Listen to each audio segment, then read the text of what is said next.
Chapter 735. At this time, the guards below the painting building were all palace guards in casual clothes. Even the troops of Li Wangyu, Fang Xianling, and the others were only on guard outside the painting building. At this moment, even flies couldn't fly in, but the brothel was still heavily guarded. As the emperor of the Tang Dynasty, Pai Lupi still had many guards around him, even if he was in casual clothes. Compared with other emperors, Pai Lupi was not used to curling up in the palace walls of Taiji Palace. The same was true in the early Tang Dynasty. Even the imperial concubines could enter and leave the palace at will, let alone Pai Lupi, who had been in the army for more than 10 years. But at this time, there was a noise below the painting building, which naturally made everyone in the elegant room frown. However, Li Wangyu's ears were very sharp. He heard that the loud noise below seemed to be Fang Yai and the others. Li Wangyu couldn't help but laugh. Looking at Fang Xianling and Du Ruhui in the elegant room, he thought, "What's the meaning of this? Fang Yai and the others also came to this brothel to drink wine? What is this? Father and son staying in the painting building. Are they going to play the father and son ethical joke?" This guy was also very bad.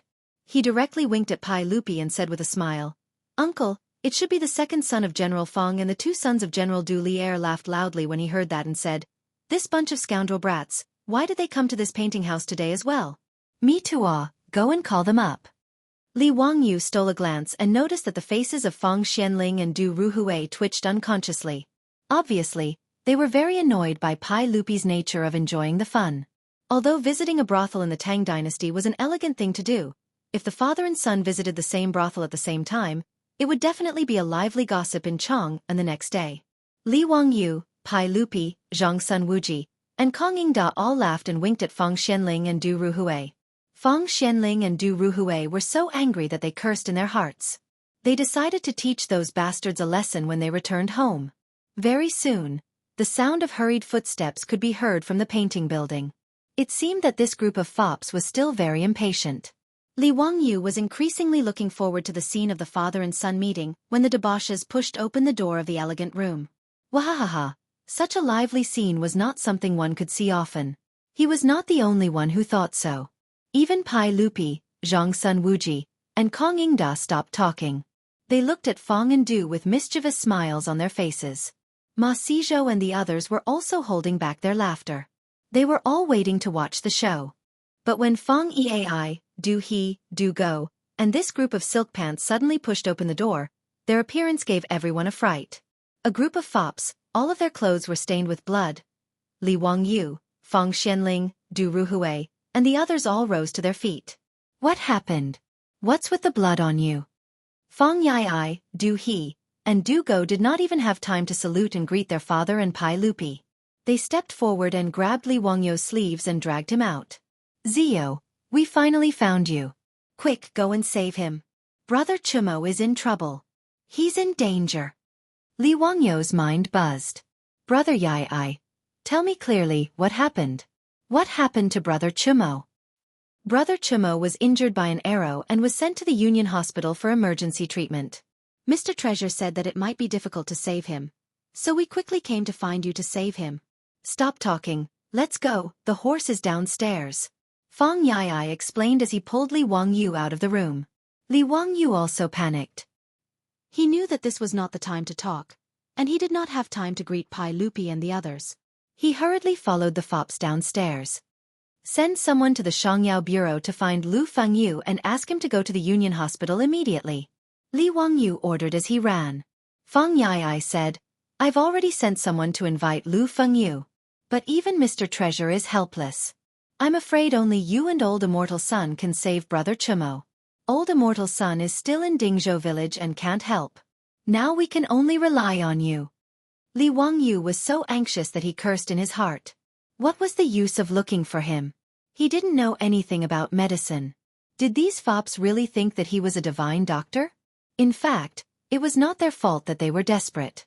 It was because Li Wangyu and Sun Simiao had saved Li Chengqian's life and performed a cesarean section to save the life of a pregnant woman. In Chang'an City, including Pai Lupi, who did not think that Li Wangyu was a divine doctor like Bian Ke. As for the Union Hospital that the fops were talking about, it was the hospital that Li Wangyu, Sun Simiao, and Zhang Baozong had mentioned that he would fund to build in Chang'an City. After Li Wangyu spent a lot of money, the hospital opened in Chongyi Lane, where Xiandu Temple was located. The location of the hospital was directly taken from the Xuandu Temple. They didn't ask for a single copper and gave it to Li Wangyu to open the hospital. After all, with Sun Simiao, a Taoist senior, the abbot of Xiandu Temple naturally had to give face. Li Wangyu had the courtyard renovated. It was divided into two parts, outpatient and inpatient. He also planned a special ward, operating room, and pharmacy. The reason why the hospital was named Union Hospital was purely because of Li Wangyu's bad taste. After all, the #1 hospital in Wuxia in the future was Beijing Union Hospital. Sun Simiao and Zhang Baozong had asked him what Union meant. Li Wangyu replied that it was written in the book Yao Dian.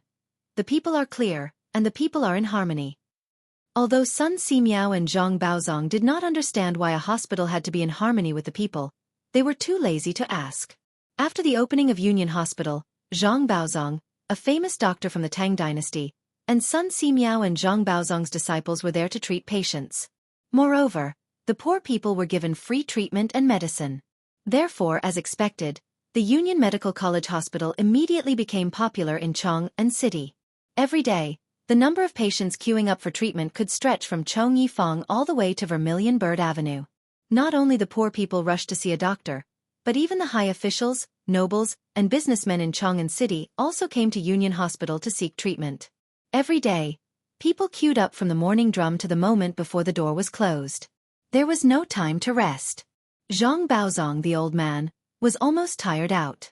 Seeing this situation, Li Wangyu also had a headache. He simply learned the registration system of the big hospitals in the future, and only released a fixed number of consultation numbers every day.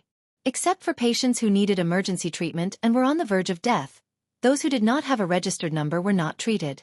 This allowed Zhang Baozong and Sun Simiao's disciples and granddisciples to catch their breath and not tire themselves to death. Every day, the money for the free soup and medicine given out by the Union Medical College Hospital was poured out like water.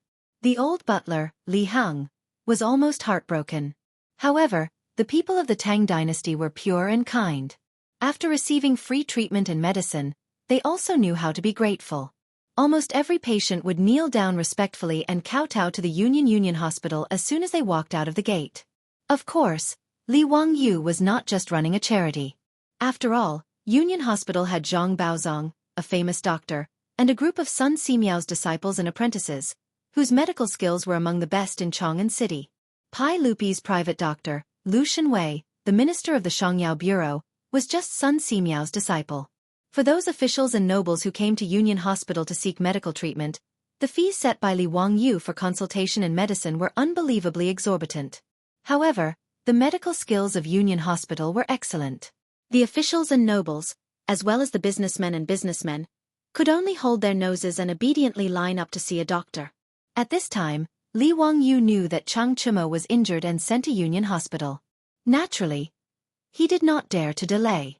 Ignoring the ban of horses in Chang'an City, he rode to Chongyafang with the playboys. Chapter 736. It had only been a few breaths of time since the debauches had rushed into the private room covered in blood and dragged Li Wangyu away in a hurry. However, it had given Li Er and the other big shots a fright. What had happened? Fang Xianling and Du Ruhui had thought that their son had been injured, but looking at the others, they were fine. The blood on their bodies must have belonged to someone else.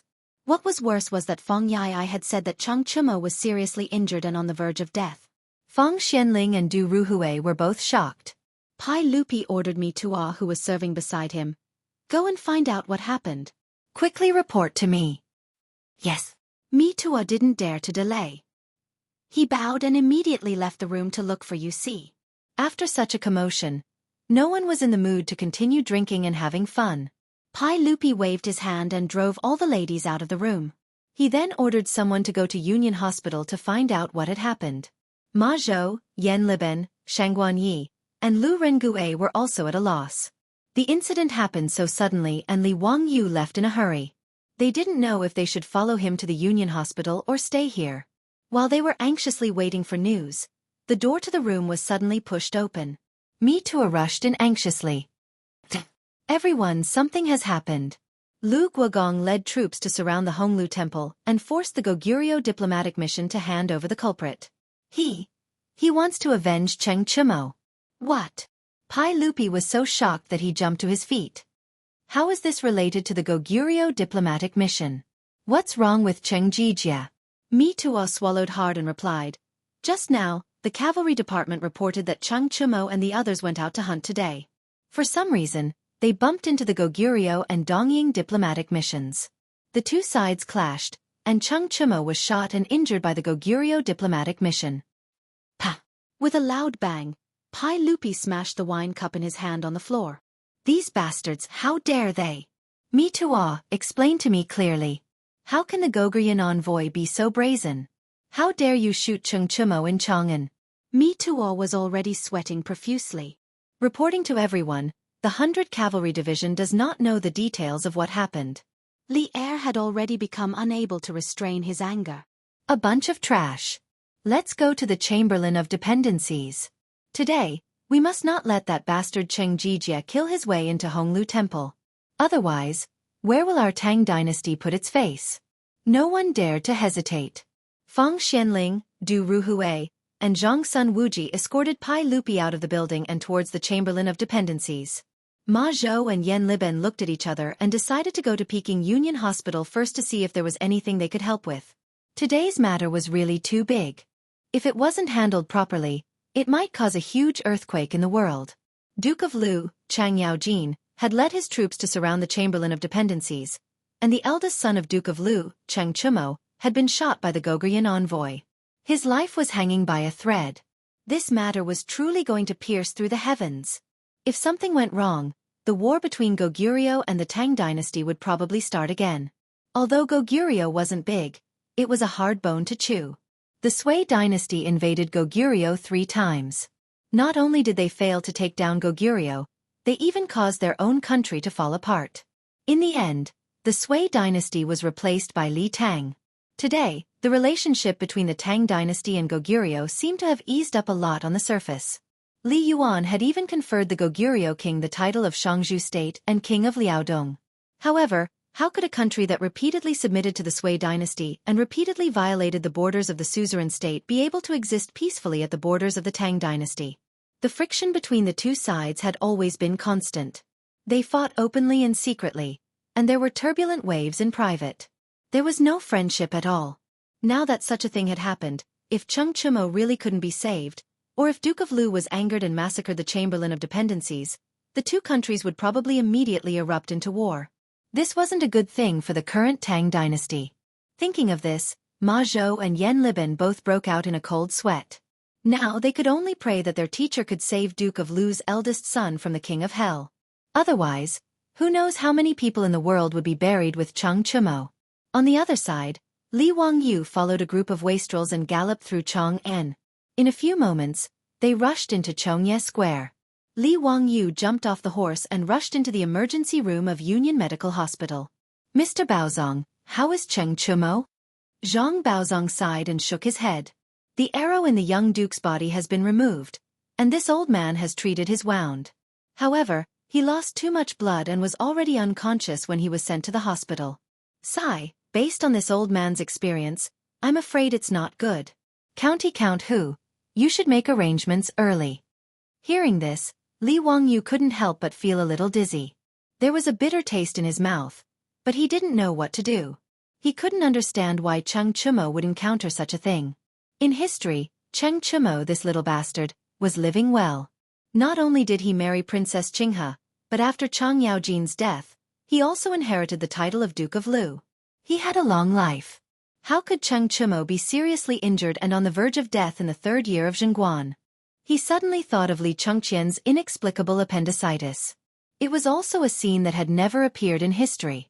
Could it be that all this was a chain reaction caused by the fluttering of butterfly wings after he transmigrated to the Tang dynasty?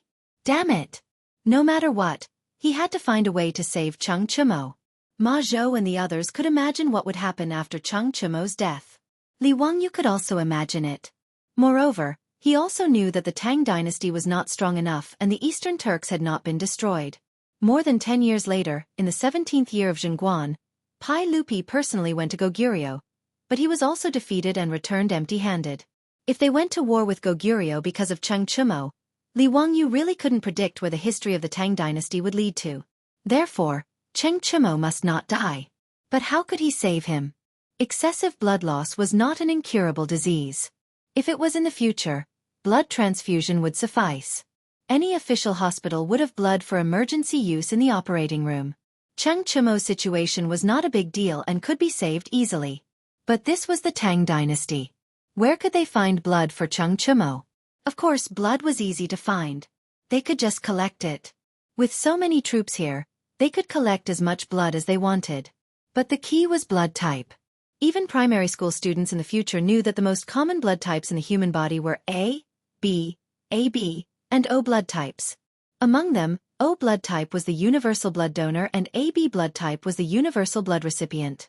But how could he know Cheng Chumo's blood type? And how could he know the blood type of those troops? If he transfused the wrong blood type, he would not be saving Cheng Chumo, but murdering him. Thinking of this, Li Wangyu angrily slapped his head. Because in the future, his blood type was O, and he could donate blood to save Cheng Chumo's life. But now, his soul had transmigrated to the Tang dynasty. Who would know the blood type of this body? His beautiful boss had transmigrated to the Tang dynasty, but her blood type was A. Without knowing Cheng Chumo's blood type, it was meaningless. Chapter 737. A blood transfusion could save Cheng Chumo, but because they did not know the blood type, they were helpless. This feeling was really terrible. Li Wangyu angrily grabbed his hair, making it look like a chicken coop. At this time, Lu Shenwei also came to the Union Hospital. After a round of treatment, his conclusion was exactly the same as Zhang Baozong's. Cheng Chumo's situation, whether it was Zhang Baozong or Lu Shenwei, was already half a step into the gates of hell. Even if De Luo Golden Immortal came down to earth, it would be difficult to save him. Naturally, it was not their fault that their medical skills were not good. Blood transfusion treatment was not a routine treatment until more than 1,000 years later, in 1901, when a pathologist in Vienna confirmed the blood type. But before that, if he lost too much blood, he could only wait for death. Niu Wu, immediately take people to the East Market and bring Chongqing to the hospital. Quickly. Take my goldfish talisman with you. If anyone tries to stop you, don't pay attention. Go quickly. Li Wangyu took the goldfish talisman from his waist and threw it to Niu Wu. Horses were forbidden in Chang'an City unless it was an emergency. Without his goldfish talisman, the patrolling marquis would probably stop Niu Wu and the others. Now to save Cheng Chumo, they must race against time. There was no time to waste. The reason why Li Wangyu asked Niu Wu to invite Su Chongqing was to discuss with her and see if they could find a way to save Cheng Chumo. Although his beautiful boss was not a medical student, even if she came, she might not really have a solution. But at this time, 2 heads were better than 1. With one more person to discuss, they might be able to come up with a solution. The distance from Chongyi Fong to the East Market was not too far. It only took a quarter of an hour to go back and forth. With Li Wangyu's goldfish talisman opening the way, naturally no one stopped them. Not long after, Niu Wu invited his beautiful boss to the Union Hospital. Knowing that Cheng Chumo had lost too much blood and was seriously injured and dying, Su Chongqing was also shocked. Wangyu, how is it? What did Mr. Baozong say? The situation is not good. Brother Chumo has lost too much blood and is still unconscious. I reckon that if he doesn't get a blood transfusion as soon as possible, he won't be able to survive. But Chongqing, you also know that in the Tang Dynasty, where can you get your blood type tested? That's why I called you here to see if we can come up with a solution. Li Wangyu replied angrily. Su Chongqing's beautiful eyes flashed. After thinking for a while, she said with uncertainty, Wangyu, I seem to remember that you can test your blood type through blood type fusion. Li Wangyu was overjoyed and hurriedly asked, What is it? Chongqing, tell me quickly. Can we save Chumo with this blood transfusion? Su Chongqing furrowed his brows and tried to recall. I can't remember clearly. It seems to be a mixture of blood of different blood types. We can know the blood type by checking if there are any clots. But how to do it? Li Wangyu said anxiously, think carefully. What's going on? Su Chongqing was also very distressed. Probably when 2 types of blood serum are dripped together, there will be different clots. It also seems to be related to blood type A and B. Li Wangyu's eyes lit up. Chongqing, aren't you blood type A? Can you test other people's blood type through your blood type? I remember that I learned in biology class that when type A blood and type B blood mix, there will be a hemolytic reaction. It should be the clots that you said, right? Yes, I also remember that type B and AB blood will clot with type A blood. Only type A and type O blood will not clot. Su Chongqing also remembered. Li Wangyu continued. So as long as we know that Chongqing is blood type A, we can use your blood serum as a key to distinguish your blood into two groups. Type A and O blood that do not clot, and type B and AB blood that clots. Su Chongqing nodded, but asked puzzledly, and then? If we can't figure out the specific blood type, we still can't transfuse blood to Cheng Chumo. Li Wangyu suddenly hugged his beautiful boss and kissed her pretty face. Haha, girls really don't like to study biology and geography. I was reminded by you and finally remembered everything. Your type A blood is a key. Through the forward and reverse tests, we can detect all 4 blood types. Really? Don't worry. There's no problem at all. We just need some blood from you, Chongqing. The beautiful boss nodded. Taking some blood to save Cheng Chumo was naturally not a problem.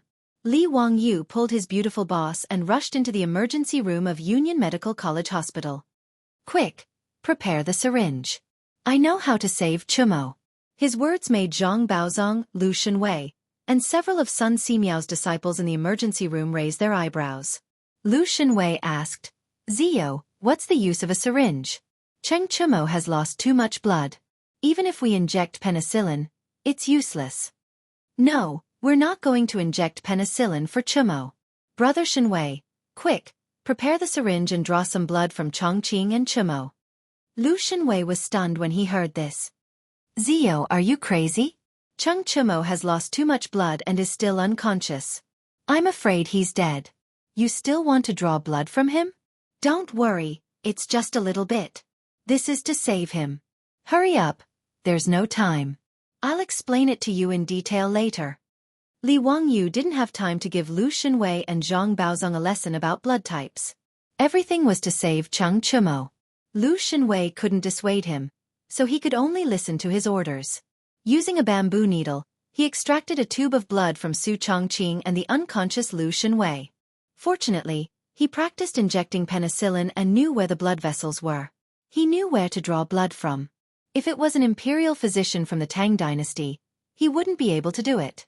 Seeing that the blood was drawn, Li Wangyu asked Lu Shenwei to stop the blood. He wanted to separate the blood serum from it. Lu Shenwei was completely baffled by his actions. Zio, what are you doing?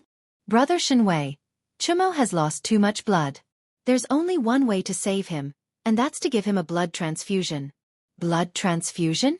What's a blood transfusion? Lu Shenwei and Zhang Baozong were even more confused. Li Wangyu said, a blood transfusion is naturally to inject the blood of a healthy person into Chumo's body. What? Zio, what nonsense are you talking about? Zhang Baozong's hand trembled and pulled out a few strands of beard from his chin. Lu Shenwei also looked as if he had seen a ghost. Zio, what are you talking about? This blood can be transfused into another person's body? How is this possible? Can that person still survive? Li Wangyu nodded with certainty. Of course it can. Of course this blood is different. Not just anyone's blood can be transfused into Chumo's body. We have to find the right blood type. I don't have time to explain it to you now.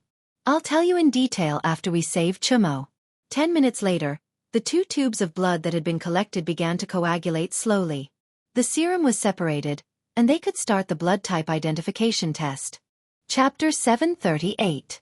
If it wasn't for the fact that his beautiful superior had also transmigrated to the Tang Dynasty, Li Wangyu probably wouldn't have been able to identify the blood type of a human. After all, he didn't have any professional equipment or medical knowledge. His beautiful superior's type A blood became the key to solving the mystery of blood types in the Tang Dynasty. Using type A blood serum and an unknown blood serum was known as a positive agglutination experiment. Using type A blood serum and an unknown blood serum for an agglutination experiment was known as a reverse agglutination experiment. Through the blood agglutination experiment, the 4 types of blood could be easily distinguished. If both positive and negative agglutination occurred, the unknown blood type would be type O. If both positive and negative agglutination occurred, the unknown blood type would be type AB. If both positive and negative agglutination occurred, the unknown blood type would be type A.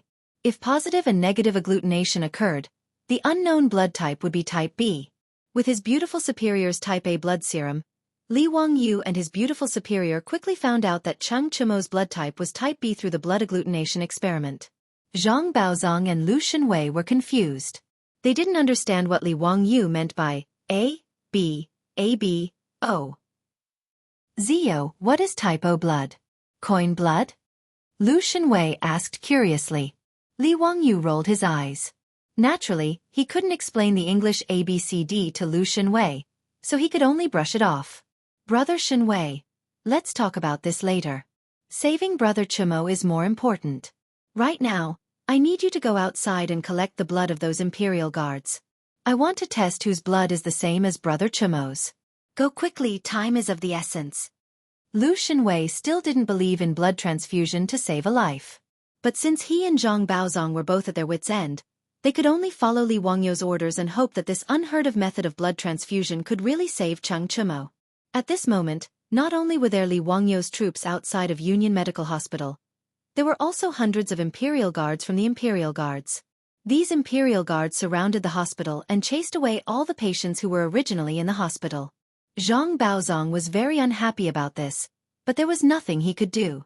After all, saving Chang Yaojin's eldest son was a matter of great importance, so he couldn't say much.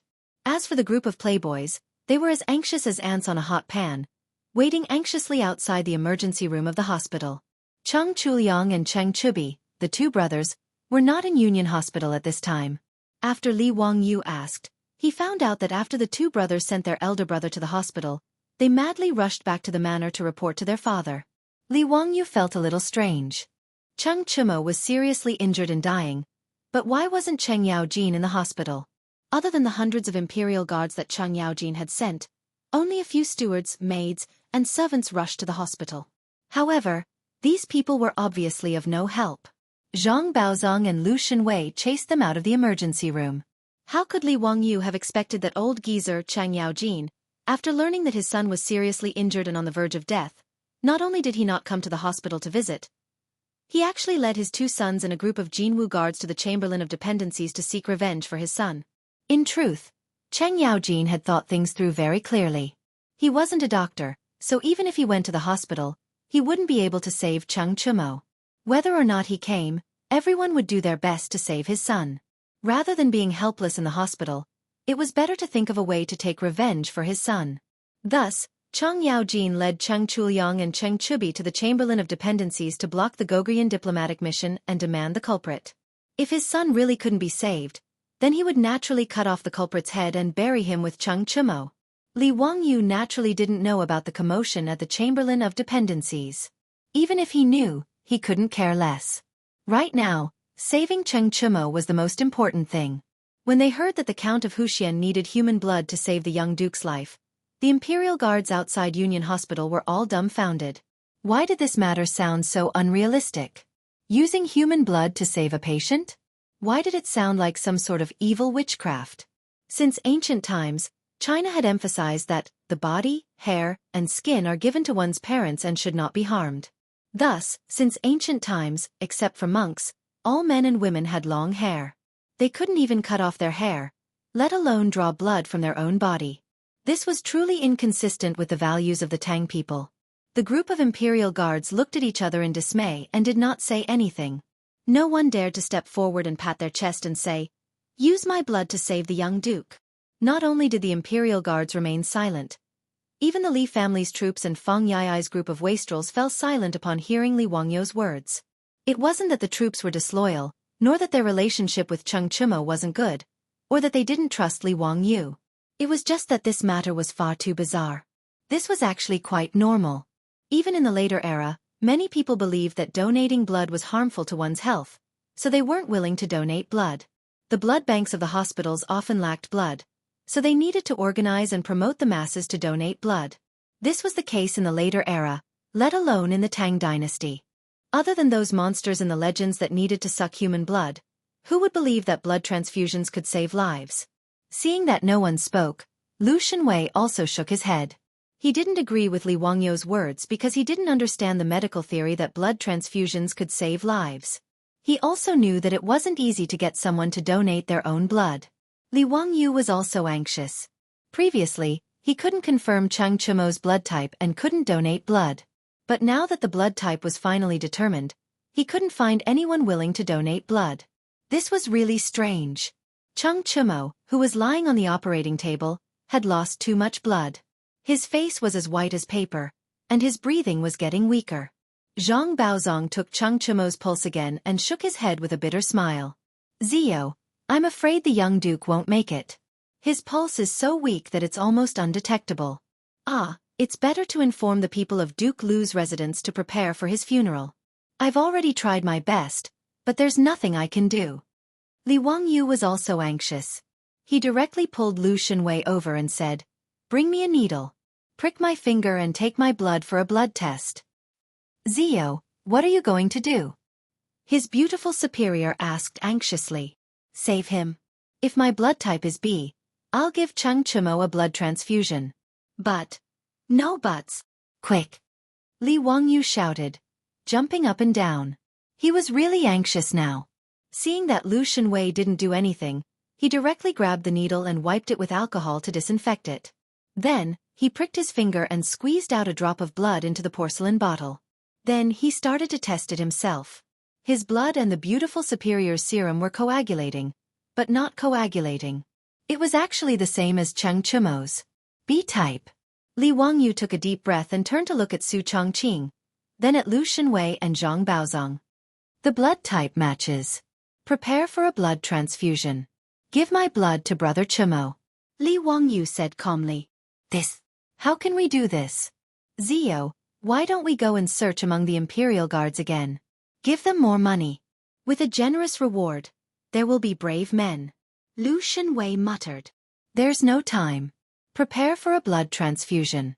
Have you prepared the chicken intestines I asked you to prepare? Lu Shenwei nodded. The preparations are ready, but... Li Wangyu raised his hand to stop Lu Shenwei from continuing. Brother Shenwei, don't say any more. This is the only way. Let's begin. Chapter 739. Li Wangyu naturally didn't know that the first direct blood transfusion method in history, where a person's blood was transfused to a patient, was pioneered by a British doctor in the 19th century. That British maternity doctor often saw women bleeding to death, so he thought of using blood transfusion in exchange for saving lives. Since there was no concept of blood type at that time, this direct blood transfusion method saved some patients, but more people died from hemolysis due to blood type mismatch. However, because of this blood transfusion method, the patients who were supposed to die from hemorrhage were saved, which caused a sensation in Europe. This direct blood transfusion method, which relied purely on probability and luck, had been used for about 100 years in Europe. Now Li Wangyu wanted to transfuse blood to Cheng Chumo, so he could only directly connect their blood vessels for the transfusion. Fortunately, the two of them had the same blood type, so the success rate was much higher than that of the British doctor in the 19th century. Naturally, there was no rubber tube for blood transfusion in the Tang Dynasty. The reason why Li Wangyu asked people to prepare chicken intestines was that he intended to use the clean chicken intestines to replace the infusion tube. The two ends of the chicken intestines were fixed with needles, and one end would be inserted into Li Wangyu's vein, and the other end would be inserted into Cheng Chumo's vein. Li Wangyu was lying on a high place, allowing the blood to be pushed by gravity into Cheng Chumo's blood vessels.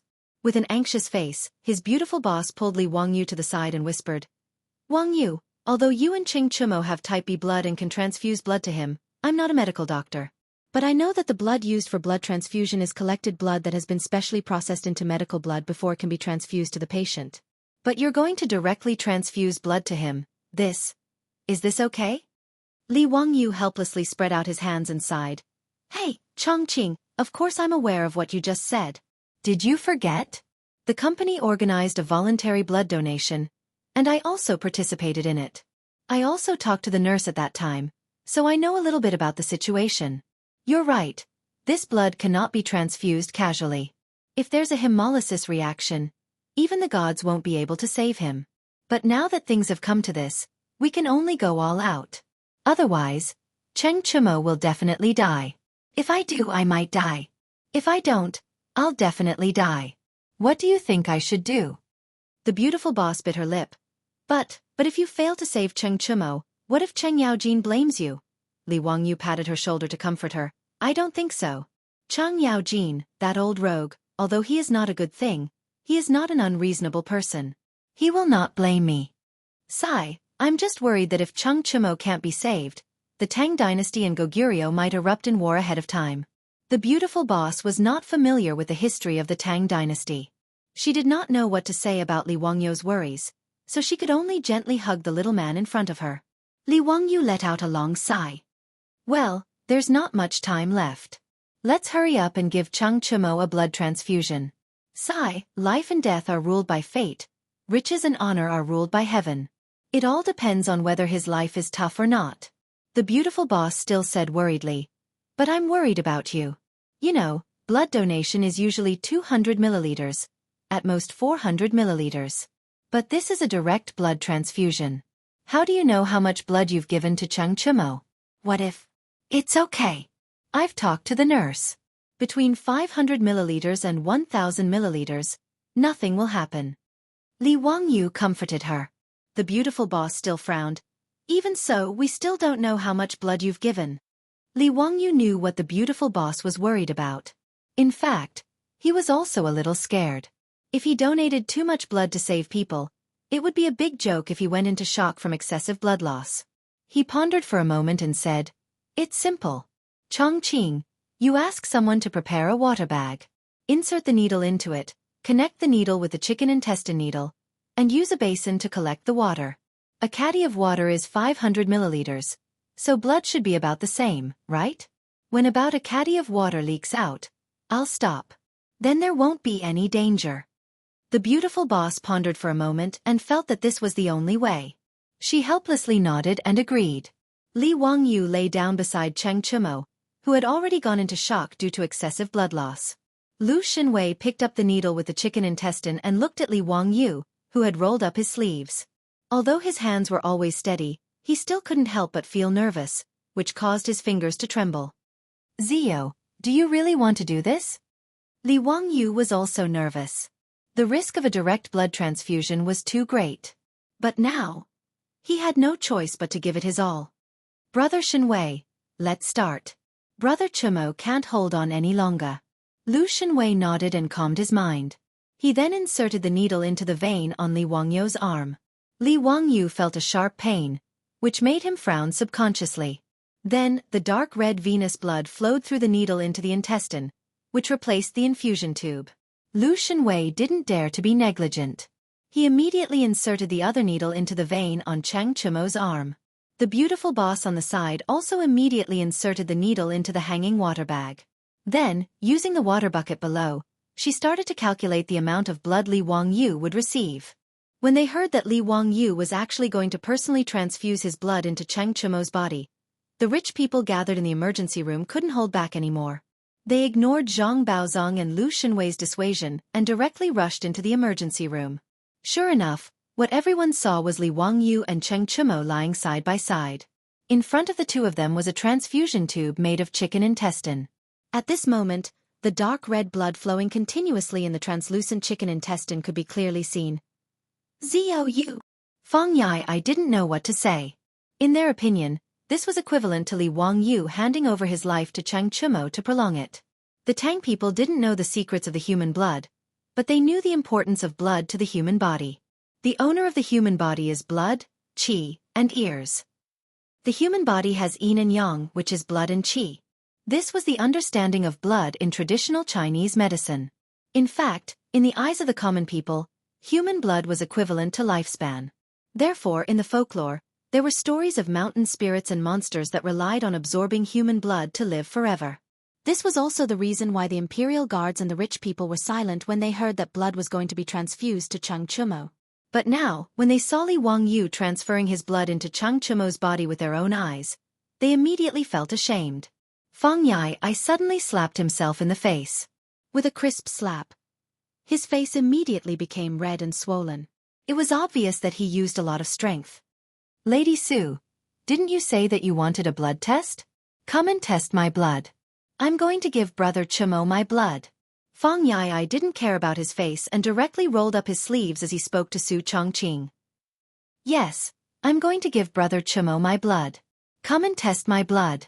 Do he, with your small body, go to the side and stay there. Lady Su, use my blood. Yuchi Baolin shouted. Lady Su, use my blood.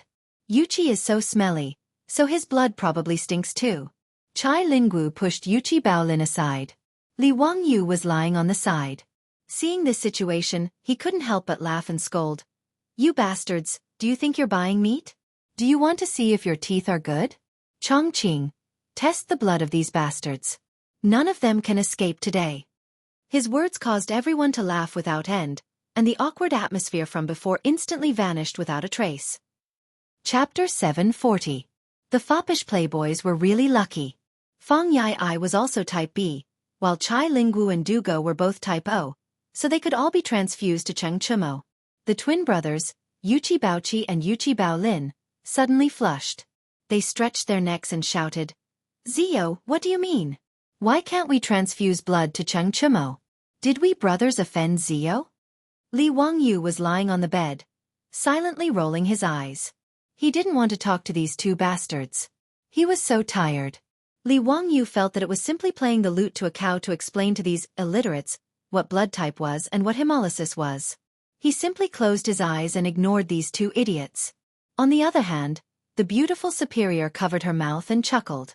Young Duke Yuchi, this person's blood is different. It can be roughly divided into 4 types.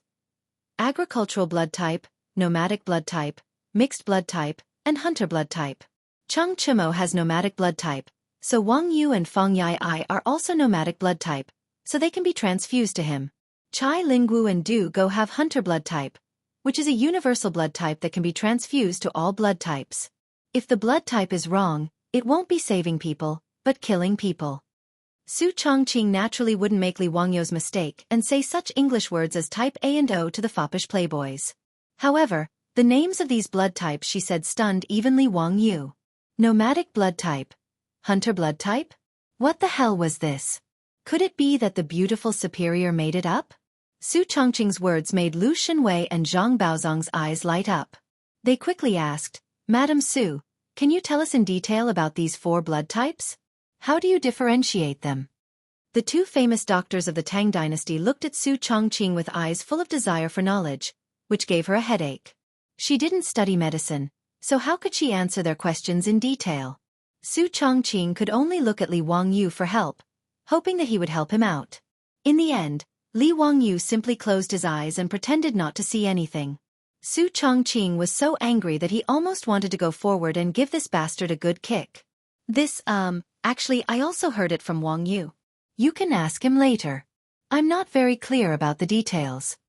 Since Li Wangyu is heartless, you can't blame the beautiful boss for being unjust. Su Chongqing directly shifted the blame to Li Wangyu. Li Wangyu was so angry that he rolled his eyes, but there was nothing he could do. He could only say vaguely, well, let's talk about this after we rescue Brother Chumo. Now is not the time to talk about this. Lu Shenwei and Zhang Baozong looked at each other helplessly. They could only temporarily give up on the idea of getting to the bottom of the matter, and turn to observe Cheng Chumo's condition. It had to be said that blood transfusion was the only way to treat shock caused by blood loss. As the blood in Li Wangyu's body continuously flowed into Cheng Chumo's body through the chicken intestine connecting the 2 of them, Cheng Chumo's breathing slowly became stronger, and color returned to his face. Zhang Baozong and Lu Shenwei each took one side of Cheng Chumo's arm and took his pulse. The young duke's pulse is indeed much stronger. This is too unimaginable. Not bad. His pulse is starting to become steady and strong. This is a sign of improvement. This old man has practiced medicine for my entire life, and I have never seen anyone who could be saved after a large amount of blood loss. Zio, your medical skills are truly divine. Unimaginable. This human blood can actually be transfused into other people's bodies to save lives. Dao Zhu above, how is this possible? When the wastrels heard this, they all gathered around. Lu Fengyu, is this true? Can Brother Chumo be saved? Sa Baozong you're not lying to us, are you? Can Cheng Chumo really be saved? Quick Quickly send someone to Duke Lu's estate to inform Duke Lu of this matter. Because of Lu Xinwei and Zhang Baozong's words, the Union Medical Hospital instantly became chaotic. Everyone was busy talking at once, and they sent the stewards of Duke Lu's estate to hurry back to report. Li Wangyu didn't pay attention to the wastrels. He stretched out his hand to summon Su Chongqing to his side and asked in a low voice, "Chongqing, the hunting blood type that you made up just now was quite realistic. Hee. Tell me again. I'll remember it and go back to deceive Brother Xinwei and the others." Su Chongqing lightly spat at him and covered his mouth as he laughed. "Bah, do you think I'm as ignorant and incompetent as you? What I said is true." "What? Are you sure? You really didn't make it up yourself?" Li Wangyu was speechless. What kind of ABO blood type could actually be called some hunting and farming blood type? He had never heard of it before. Hee, of course it's true. Look at your ignorant face. I remember that I once saw it in a magazine.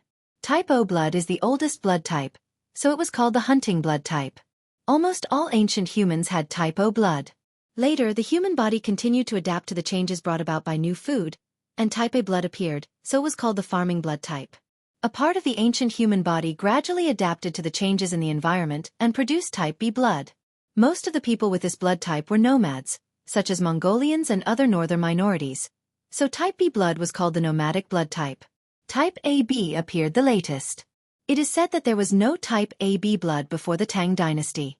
Su Chongqing's words made Li Wangyu come to a sudden realization. So, it turned out that this was the case. Later generations had heard of type ABO blood, but they didn't know its origin. Amazing. Worthy of being a top student of the University of Pennsylvania. Humph. Now you know why you're a bad student, right?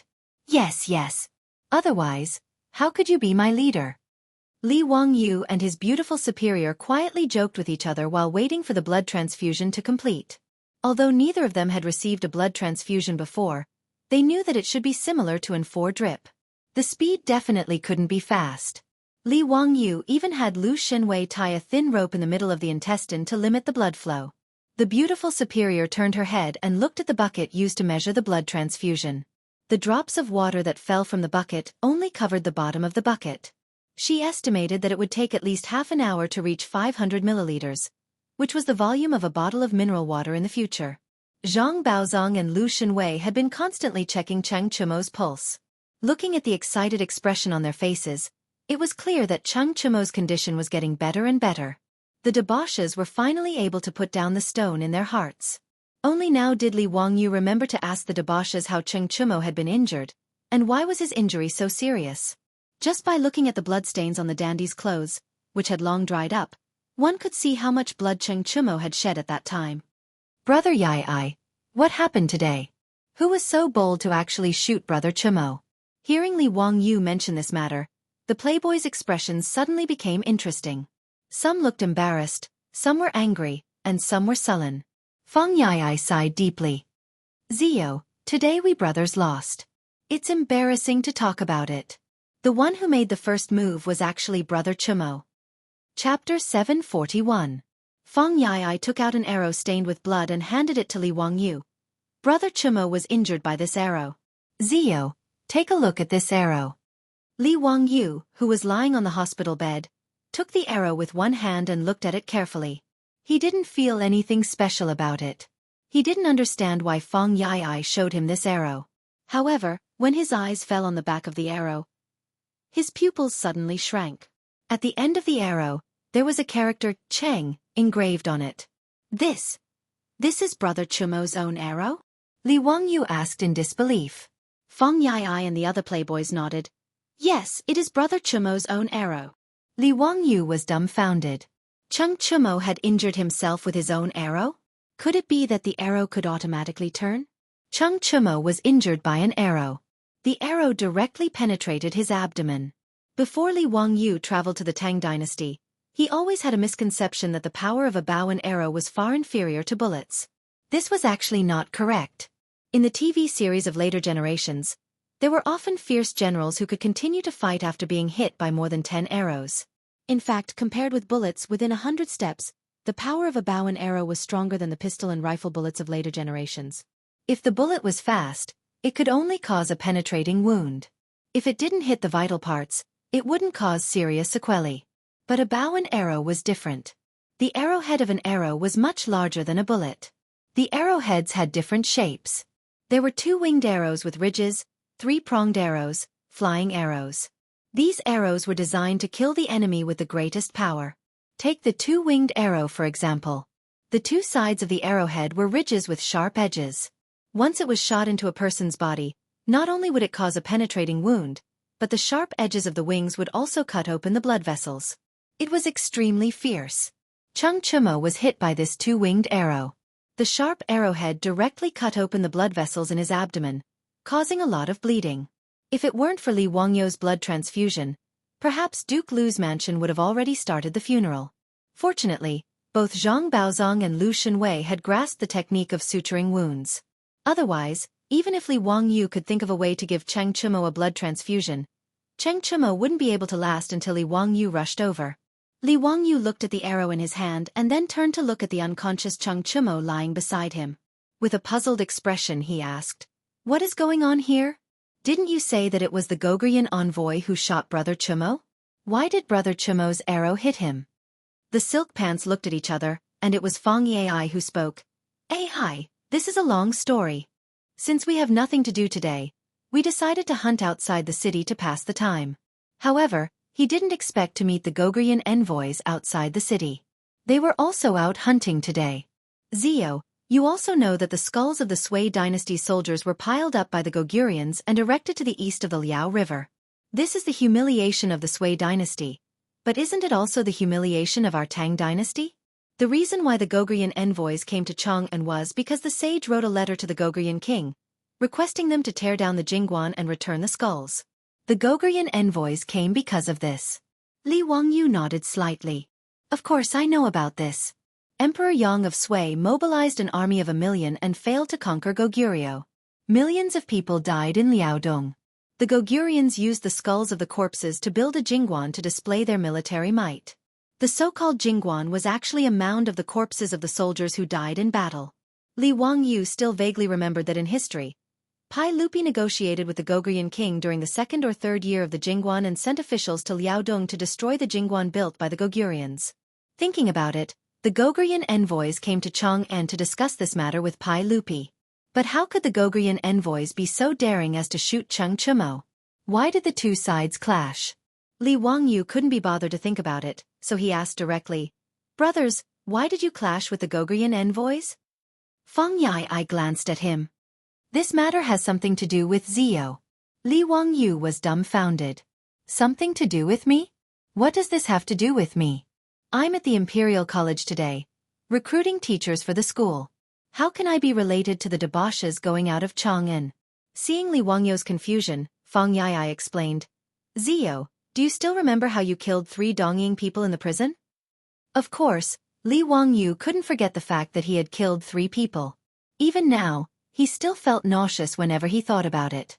Hearing Fang Yai's words, he recalled that the debauches had helped him beat up the Dongying envoys in the prison. After which, the Dongying people and the envoys kidnapped Perrin, forcing him to kill them. Only then did he manage to save Perrin.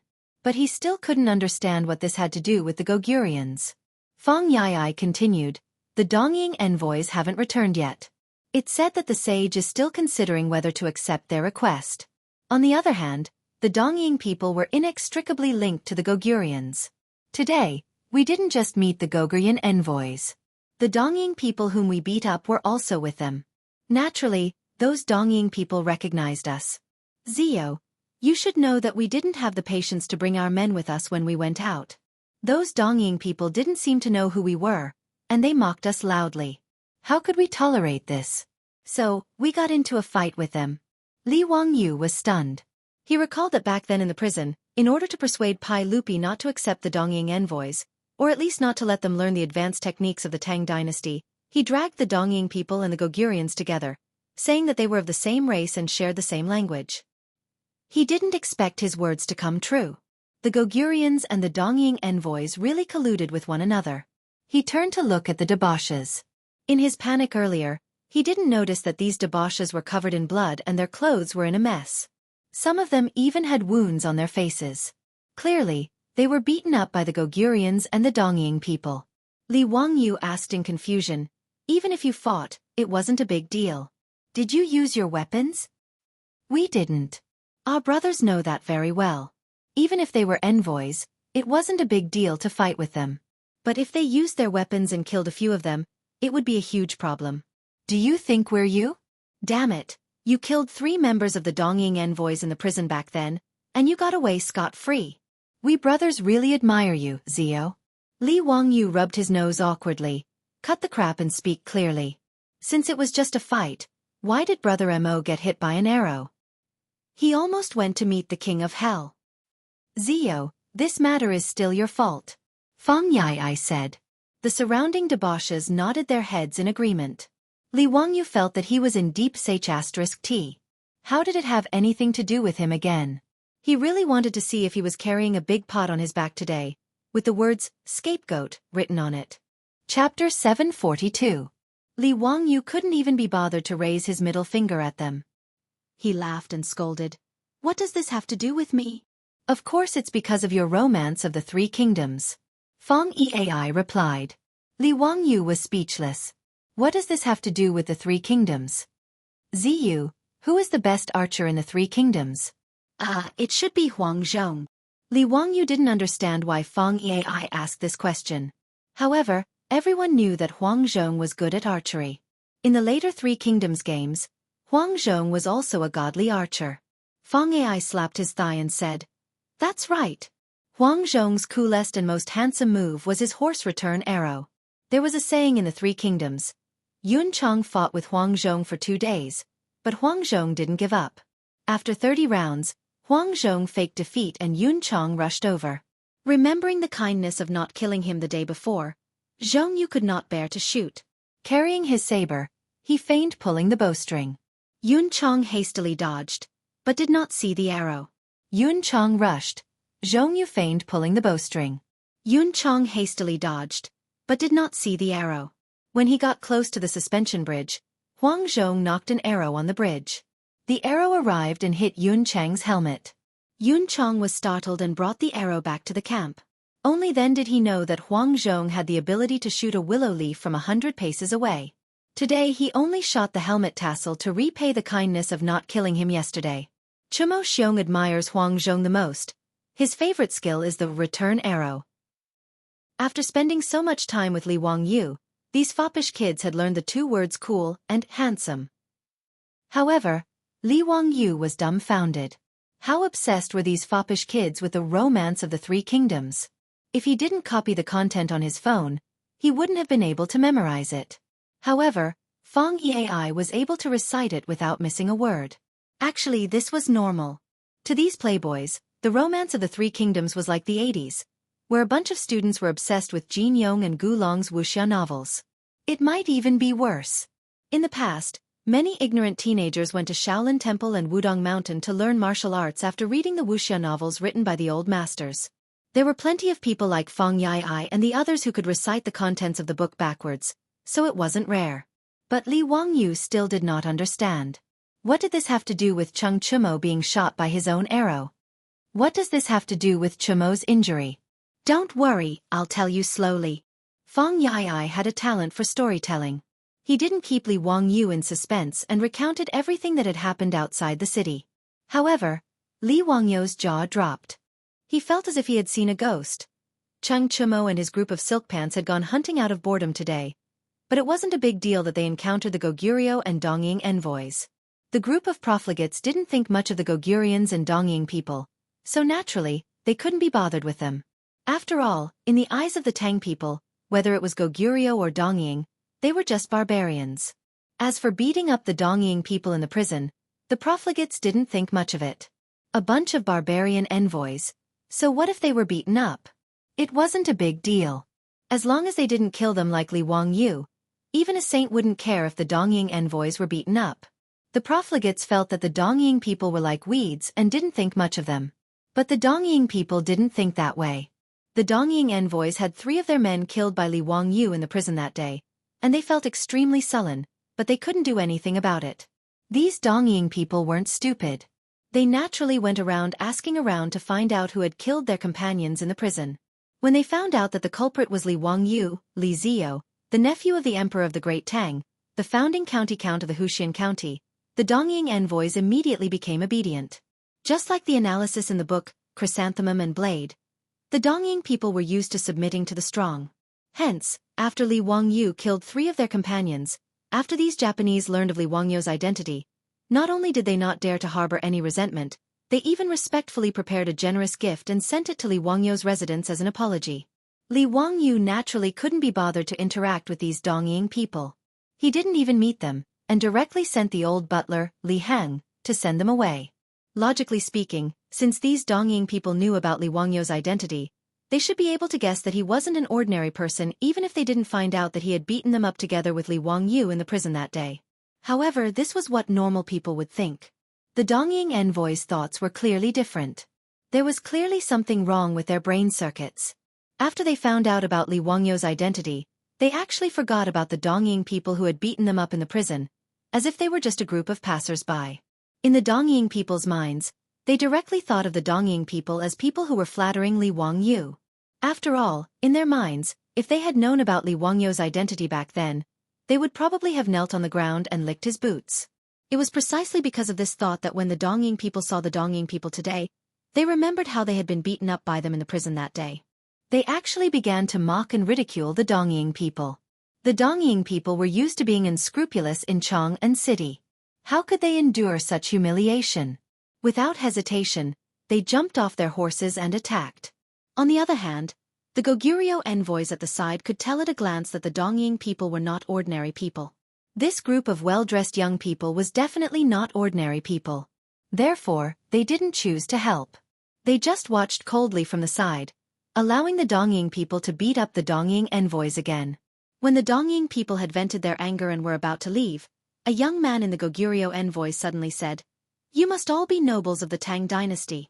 Although our small country isn't as famous as the Tang Dynasty in terms of martial arts, we won't allow you to humiliate us so wantonly. Regarding the Dongying envoys being beaten up today, we will naturally ask for an explanation from the Tang Dynasty's Honglu Temple." The Dongying people didn't take these envoys seriously at all. When they heard him say this, they laughed even more proudly. Chung Chumo suddenly lowered his voice and said to the Dongying people, "Haha, watch this big brother's method. Learn from Huang Zhong and scare them a little." Then, Chung Chumo took a bow and arrow from his horse. Without knocking an arrow, he drew the bow and released it into the air. The sound of the bowstring naturally startled the Dongying envoys and they all hurriedly dodged. Their wretched appearance caused the other profligate sons to burst into laughter again. Chung Chumo pulled the bowstring again and the sound of the bowstring being released caused the Dongying envoys to dodge again. The Dongying people laughed even louder. At this time, Chung Chumo took out his own arrow and knocked it on the bowstring. He laughed and said, "Watch me shoot that Dongying person's crown." The two sides were only 20 steps away from each other. With Chung Chumo's archery skills, at this distance, he could shoot wherever he wanted without the slightest hesitation. After all, he was the eldest son of Chang Yaojin. He had learned martial arts from his father and was skilled in archery and horse riding. The reason he wanted to shoot that Dongying envoy's crown was because he wanted to imitate Huang Zhong's shooting of Guan Yu's helmet tassel to show off. Chung Chumo also didn't want to hurt anyone, so he didn't fully pull the bowstring. The arrow flew out lightly and went straight for the crown of one of the Dongying envoys. But no one expected an accident to happen. Chapter 743. Chung Chumo didn't have a target, so he simply chose one of the Japanese ambassadors and shot an arrow at his head. No one noticed that the Goguryeo youngster who had spoken earlier was standing right next to the Japanese ambassador whom Chung Chumo wanted to scare. When Chung Chumo's arrow left the bowstring and flew toward the Japanese ambassador's head, the Goguryeo youngster's first reaction was that the Tang wanted to kill him. He subconsciously waved the long saber in his hand, preparing to block the arrow that was flying towards him. In truth, if Chung Chumo really wanted to kill someone, with the stone bow in his hand, an arrow shot from such a close distance wouldn't have much of a difference in speed from a bullet. The so-called stone bow referred to fixing the bow with a heavy object hanging from the bowstring until the bowstring was fully drawn. The weight of the object hanging from the bowstring was the strength of the bow. In the Tang era, a stone bow was equivalent to about 100 jin. Scientists in the later generations had verified that a stone bow with 100 gene draw weight would have a speed of about 40 meters per second. At a distance of 20 to 30 meters, if Cheng Chimo shot this arrow with all his strength, the other party naturally wouldn't be able to dodge, much less block it. But the bad thing was that Cheng Chimo only wanted to show off and scare the Japanese. He didn't even use any strength when he shot the arrow. The arrow flew out lightly. The Goguryeo youngster swung his saber and struck the center of the arrow, knocking it away. The wastrels also didn't expect that someone would be able to use a weapon to block Cheng Chimo's arrow, and they couldn't help but be stunned. Yuchi Baolin laughed heartily. Haha, brother Chimo, your arrow isn't good enough. Huang Zhong's returning horse arrow isn't shot like this. The wastrels also laughed, mocking Cheng Chimo for being timid and making a fool of himself. No one noticed that Cheng Chimo didn't say a word, as if he didn't hear the wastrels laughing at him. Then, everyone heard a plop behind them. The wastrels turned around curiously, and their faces paled. The sound came from Cheng Chimo as he rolled down from the horse's back. And in his abdomen, there was a quivering arrow. The arrow that was knocked away by the Goguryeo youngster had somehow been deflected back, striking Cheng Chimo in the abdomen. Elder brother. The two brothers, Cheng Chuliang and Cheng Chubi, immediately cried out in alarm. They jumped off their horses and rushed towards Cheng Chimo. The group of debauches were also frightened by this unforeseen event. When they gathered around Cheng Chimo to check his condition, they saw that his abdomen was bleeding profusely from the wound. Dark red blood gushed out of the wound like a gurgling spring. It was a very frightening sight. Today, they went out of the city to hunt. The arrows they had prepared were the most lethal two-wing arrows. This kind of arrowhead would directly cut open the muscles and blood vessels of the abdomen, causing the wound to bleed profusely. When Cheng Chuliang and Cheng Chubi saw their elder brother in such a state, their eyes immediately turned red. Chong Lang, they drew their sabers and prepared to charge forward to fight the Goguryeo. On the other hand, Fong Yai, Chai Linggu, and the others remained calm and held back the two brothers. Chuliang, Chubi, saving brother Chimo is more important. Let's go back to Chong, and Anti-Union Hospital. We need to find Mr. Treasure and Zio to save him. That's right, these people won't be able to escape. Saving brother Chimo is more important. Hurry up and stop the bleeding from brother Chimo's wound. Bring the horse over. I'll carry brother Chimo. Let's go, let's go. The debauches hurriedly carried the injured Cheng Chimo onto the back of the horse, and after saying those words, they galloped back to Chang'an City. Goguryeo envoy, good, very good. If anything happens to the eldest son of Duke Lu, you can wash your necks clean and be buried with him. When the Goguryeo and Dongying envoys heard those words, they felt as though they were struck by lightning. The person who was accidentally injured was the eldest son of the founding duke of the Tang Dynasty, Cheng Yaojin. No matter how idiotic those Dongying people were, they knew that they had caused a huge disaster today. On the other hand, the Goguryons were even more shocked. They turned their gazes to the young man who had caused the trouble. The young man also frowned. Gritting his teeth, he said, "Let's go back to the Chamberlain of Dependencies. Today's incident was just an accident. Besides, that arrow was shot by the eldest son of Duke Lu. No matter how domineering the Tang people are, they can't be unreasonable." Despite his words, the Goguryeo envoy was still worried. Naturally, the hunt couldn't be carried out, so they hurriedly rode back to Chang'an City. After returning to Chang'an, the debauches headed straight for Union Hospital to seek Zhang Baozong's help. Zhang Baozong could treat Cheng Chimo's wound, but he was helpless against Cheng Chimo, who was on the verge of death due to excessive blood loss. In a moment of desperation, Cheng Chuliang and Cheng Chubi rushed back to the Duke Lu residence to report to their father, while the rest of the debauches went to seek help from Li Wangyu. They knew that Li Wangyu would be recruiting academicians and teaching assistants at the Imperial College today. The debauches rushed to the Imperial College, but there was nothing there. Li Wangyu had already gone to Peace Lane with Pai Lupi and the others to drink with prostitutes. Noda's Peace Lane was filled with hundreds of brothels. Where could they find Li Wangyu and the others? Just as the debauches were frantically searching Peace Lane, Fong Yai's sharp eyes caught sight of Niu Wu and the others waiting for his Lang Jun outside the brothel. Only then did he find Li Wangyu and rush to Union Hospital to save Cheng Chimo's life. Listening to Fong Yai's narration of the entire incident, Li Wangyu was at a loss for words. Brother Chimo is really, cough cough, unlucky. Cheng Chimo had almost died from his injuries. This was truly a case of failing to act cool. He was truly at a loss for words. Li Wangyu also understood that this matter was an accident, and it would be a little unreasonable to blame the Goguryeo envoy for it. After all, Cheng Chimo was the one who shot the arrow. After it was knocked away, he actually injured himself. There was no way he could explain this matter. However, Li Wangyu was a person who would side with those close to him. Since the one who was injured was Cheng Chimo, the Goguryans were naturally the ones at fault. This matter had to be settled. Isn't that so? Brother Chimo is truly unlucky to the extreme. But if there's anyone to blame, it should be that Goguryan. If not for him being so meddlesome, Brother Chimo wouldn't have suffered such injuries, Feng Yai said furiously. Chai Lingwu said sinisterly, no matter what, we've lost today. But this matter isn't over yet. Humph, that's only natural. Those Goguryans and those damned Dongying people don't even think about escaping.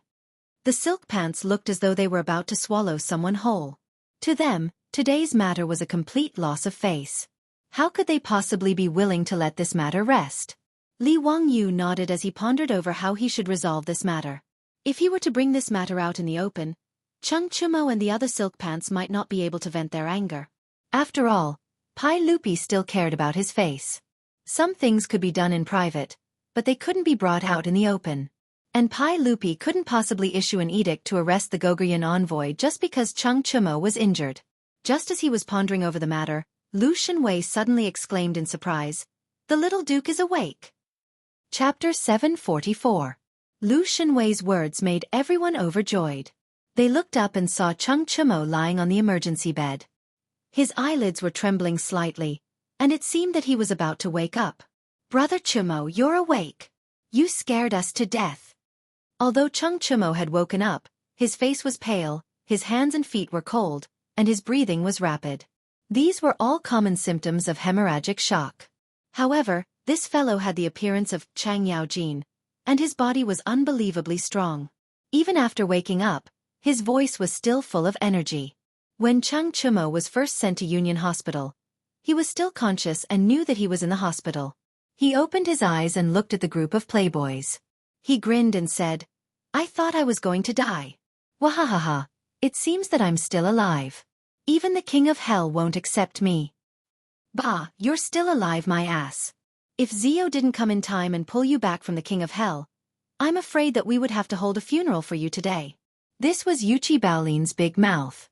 She didn't hide her blabbering. Everyone was speechless. How could this child not know how to speak human language? Cheng Chimo turned his head in surprise and noticed Li Wangyu lying next to him.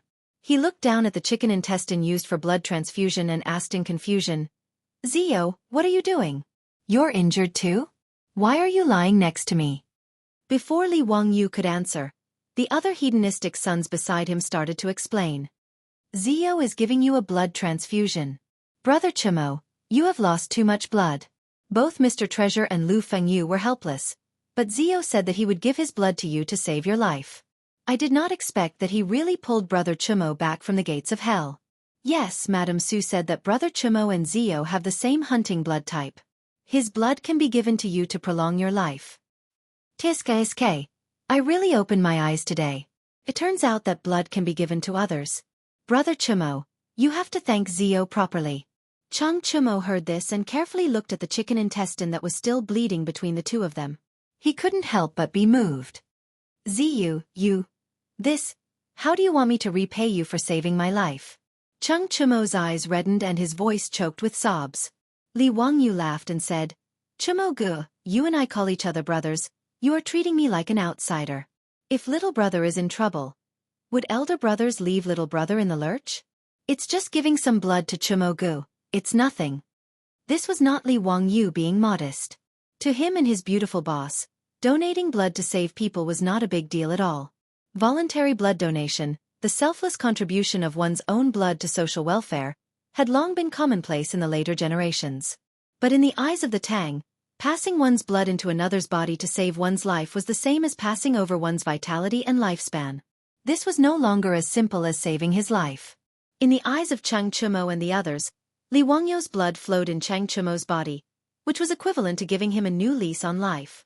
the body, hair, and skin were all given to one's parents. But now that Chang Chumo's body had Li Wangyu's blood, it went without saying what this meant. Ziyu, I can't thank you enough. Big brother won't say anything more. In short, Big brother's life belongs to you. There is no objection. In the future, if Ziyu needs my life, just take it. If I, Chang Chumo, hesitate in the slightest, may I be struck by lightning and die a horrible death. Chang Chumo gnashed his teeth and swore. Li Wangyu didn't know whether to laugh or cry at Chang Chumo's solemn expression, but the foppish sons, Zhang Baozong, Lu Shenwei, and the others all nodded, as if it was only natural. Chumo Ge, you are too serious, there is no need to. Li Wangyu waved his hand and was about to say something when the door of the emergency room was suddenly pushed open. What's serious? This father, Chu Mo, this bastard, is right about this. Cheng Chumo, Cheng Chuliang, Cheng Chubi. Remember this, Li Wangyu is our Cheng family's benefactor from now on. His words are my words. If any of you three brothers dare to disobey, don't blame me for beating you to death. The one who spoke was the old bastard Cheng Yaojin. Behind him were the two brothers, Cheng Chuliang and Cheng Chubi, who looked very excited. Obviously, Cheng Yaojin had heard what everyone had said in the emergency room. Cheng Yaojin strode into the emergency room. He didn't even bother to look at his son. His eyes fell on the chicken intestine used for the blood transfusion. Ziyu, I won't waste words. Just as this bastard Cheng Chumo said, his life is yours from now on. This brat is lucky. If it weren't for you giving your life to him, my Duke Lu's mansion would have to hold a funeral for this bastard. Cheng Yaojin scolded Cheng Chumo as a bastard, making Li Wangyu grin. If Cheng Chumo was a bastard, then wouldn't Cheng Yaojin be a bastard? There was no one else who could scold themselves so loudly. Su Chongqing found it funny. She looked at the bucket used to calculate the amount of blood transfusion. She estimated that there was almost a bottle of mineral water in it. She said, Wangyu, it's about time. There's about 500 milliliters of water in this bucket. Li Wangyu nodded and motioned for Lu Shenwei to help him and Cheng Chumo remove the blood transfusion needles. Chai Lingwu and the others quickly came forward and asked, Ziyu, do you still need us to continue transfusing blood for Brother Chumo? Li Wangyu pondered for a moment and shook his head. It's too risky for others to transfuse blood. Since Brother Chumo has already woken up and is not in danger for the time being, it's better to observe him first. Let Mr. Treasure and Mr. Shenwei prescribe some medicine to restore blood and slowly recuperate. Direct blood transfusion without any treatment could only be used as a last resort for emergency treatment. After all, the risk was too high. If there was a hemolytic reaction, then it would be over. Zhang Baozong and Lu Shenwei also nodded. That's right. The young duke's pulse is stable. The previous wound has already been sutured and stopped bleeding. Li Wangyu had just sat up from the hospital bed. Before he could get off the bed, Cheng Yaojin's large palm slapped him hard on the shoulder. Wahaha, Ziyu, you little brat, are really the reincarnation of an ancient almighty. You even know how to use blood transfusion to save lives. I've really opened my eyes. Come, let's go to Peace Square. I'll treat you to a drink. We won't go back until we're drunk. Li Wangyu was almost slapped back to the hospital bed. This old hooligan was simply biting the hand that fed him. Still want to drink? Drink your sister. I just gave 500 milliliters of blood to your son, and you actually want to drag me to a drink? Are you afraid that I won't die quickly enough? I'm offering my blood to your son, not wine. Uncle Cheng, there's no need to drink. This nephew has given his blood, so I can't drink wine during this period of time. Cheng Yaojin glared. Can't drink wine? Very well, Cheng Chuliang, Cheng Chubi. Come over and help your elder brother. Kowtow to Ziyu and thank him for saving your lives. Cheng Chuliang and Cheng Chubi didn't say anything else and knelt down with a plop. They wanted to kowtow to Li Wangyu. Li Wangyu was so scared that he quickly jumped off the hospital bed and tried to pull the two brothers up. Chuliang, Chubi, what are you doing? Quickly get up. Don't listen to Uncle Cheng's nonsense. However, Li Wangyu's small body couldn't pull Cheng Chuliang and Cheng Chubi up. These two brothers were as strong as calves. They didn't care what Li Wangyu said. They very happily kowtowed 3 times to Li Wangyu, knocking their heads against the floor. Chapter 745. Li Wangyu could not stop the two brothers, Cheng Chuliang and Cheng Chubi, so he could only accept the big gift from them for his elder brother. In the emergency room, after a lot of noise, Zhang Baozong was ready to arrange for someone to send Cheng Chumo to the ward and ask someone to get the medicine for him. Brother Chumo, you can rest assured and stay in the hospital for a while. With Mr. Baozong's treatment, I think you will recover soon.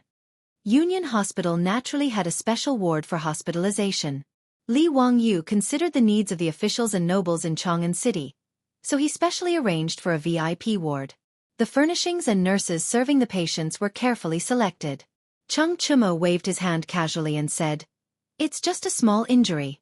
I was accidentally bitten by an arrow in my stomach. It's nothing. It's no big deal. I'm not used to living in this hospital. The smell of medicine makes me uncomfortable. I'd better go back to my mansion. There are maids to serve me. Zio, you don't need to worry." As soon as he finished speaking, the door of the emergency room was pushed open. Several young and beautiful women in white nurse uniforms came in and bowed to everyone. "Greetings, County Earl Quan, High Duke Liu, and all the young dukes. I'm a nurse of the hospital. Mr. Baozong ordered us to send young Duke Cheng to the ward to take care of him." These young ladies were the nurses of Union Medical College Hospital. Of course, there was no nurse profession in the Tang Dynasty. Sun Simiao and Zhang Baozong were very surprised and puzzled when Li Wangyu proposed to have nurses to take care of the patients' families in the Union Hospital. Although there were many female doctors in the various TV series of later generations, in fact, there were more records of women practicing medicine until the Song Dynasty. Before that, they were rare and very rare. As for women taking care of patients' families, it was even more impossible. Even though Sun Simiao and Zhang Baozong were both national medical masters, they did not know about nursing patients' families at all. Wuxia had limited medical resources since ancient times, so they naturally did not know much about nursing. Doctors had always been responsible for seeing patients, and the responsibility of taking care of patients was done by the patients' families. "Zio, what's a nurse?" Sun Simiao asked in confusion. Rubbing his nose, Li Wangyu embarrassedly smiled. "A nurse is someone who specializes in taking care of patients." "Then why are you recruiting women? Wouldn't that be inconvenient?" In response to Sun Simiao and Zhang Baozong's doubts, Li Wangyu could only explain that the hospital also needed to receive female patients. It would be more convenient to recruit some women to learn some basic nursing knowledge. Moreover, women were naturally more attentive than men. They were patient and caring, so it was only natural that they would be more meticulous in taking care of their patients. Sun Simiao and Zhang Baozong felt that Li Wangyu's explanation made some sense, so they nodded in agreement. Actually, Li Wangyu's idea of hiring nurses was just his bad taste acting up again. In his mind, if there were no beautiful and cute nurses in the hospital, how could it be called a hospital? Of course, in the Tang Dynasty, it was unrealistic to recruit decent women to be nurses in the hospital. Therefore, Li Wangyu simply spent money to buy a batch of beautiful maidservants from Chang and West City. He threw them into the hospital and asked Zhang Baozong to find someone to teach them basic nursing knowledge so that they could pretend to be nurses. He also specially ordered a batch of clothes according to the nurse uniforms in the future for these women to wear. In his words, they were angels in white. Naturally, they had to wear white nurse uniforms to show their status. In fact, only Li Wangyu himself knew whether it was because of the temptation of uniforms or some other reason. In short, he dared to swear to the candle that it had nothing to do with the nurse series. AVI files hidden in his computer's hard drive and F drive in the future. His beautiful superior saw through Li Wangyu's thoughts, but she was too lazy to expose him. These nurses in Union Medical Hospital were specially selected by Li Wangyu, and their appearances were the best. After putting on the white nurse uniform, she looked even prettier. After all, as the old saying went, a woman must be beautiful and filial. It meant that if a woman wanted to be beautiful, she had to wear white. White looked clean and pure, and it also set off these women's delicateness. The group of foppish young masters stared blankly at the nurses. Their gazes kept shifting back and forth between the nurses. Cheng Chumo was even more unbearable. His mouth was wide open for a long time. Now, he didn't say anything about going back home or that he disliked the smell of the hospital's medicine. He nodded cooperatively and said, "Then I'll have to trouble you to take care of me these days." After Cheng Chumo was sent to the ward, the nurses in white nurse uniforms tidied up his bed, changed his clothes, served him tea and water, wiped his face with a hot towel, and asked about his well-being gently, which made the foppish men stare. After seeing Cheng Chumo being served by the beautiful nurses, Fang Yai said with envy, "Damn it, if I knew that the person injured today was me, how good would it be?" His words almost caused Li Wangyu to stumble, and the other fops at the side all nodded their heads in agreement. Brother Yai is right. Brother Chumo is really lucky to have these young ladies serving him. Chai Lingwu directly asked Li Wangyu, "Zio, I also feel a little uncomfortable today. I wonder if I can stay in the hospital for a while? If these young ladies, oh no, nurses. If these nurses serve me for a while, I'm sure I can recover." Li Wangyu was so angry that he didn't even have the strength to scold them. These bastards, what did they think the hospital was? Was it a brothel in Pingkong or a wine shop in Shi City? Damn it, men really like the temptation of uniforms. No wonder the Japanese in the future like to film those nurse series. Cheng Chumo, who was lying on the bed, didn't seem to feel the pain of his wound at all. He grinned foolishly and let the nurses handle him. After a while, Cheng Chumo turned his head to Li Wangyu and said, "Zio Sai, my injury is too serious. I'm afraid I'll have to stay in the hospital for a few months." Cheng Chumo's words made Li Wangyu raise his middle finger at him. "Damn it, you want to stay for a few months? Do you have any shame? This group of bastards. None of them are good people." In fact, Cheng Chumo's injury wasn't serious.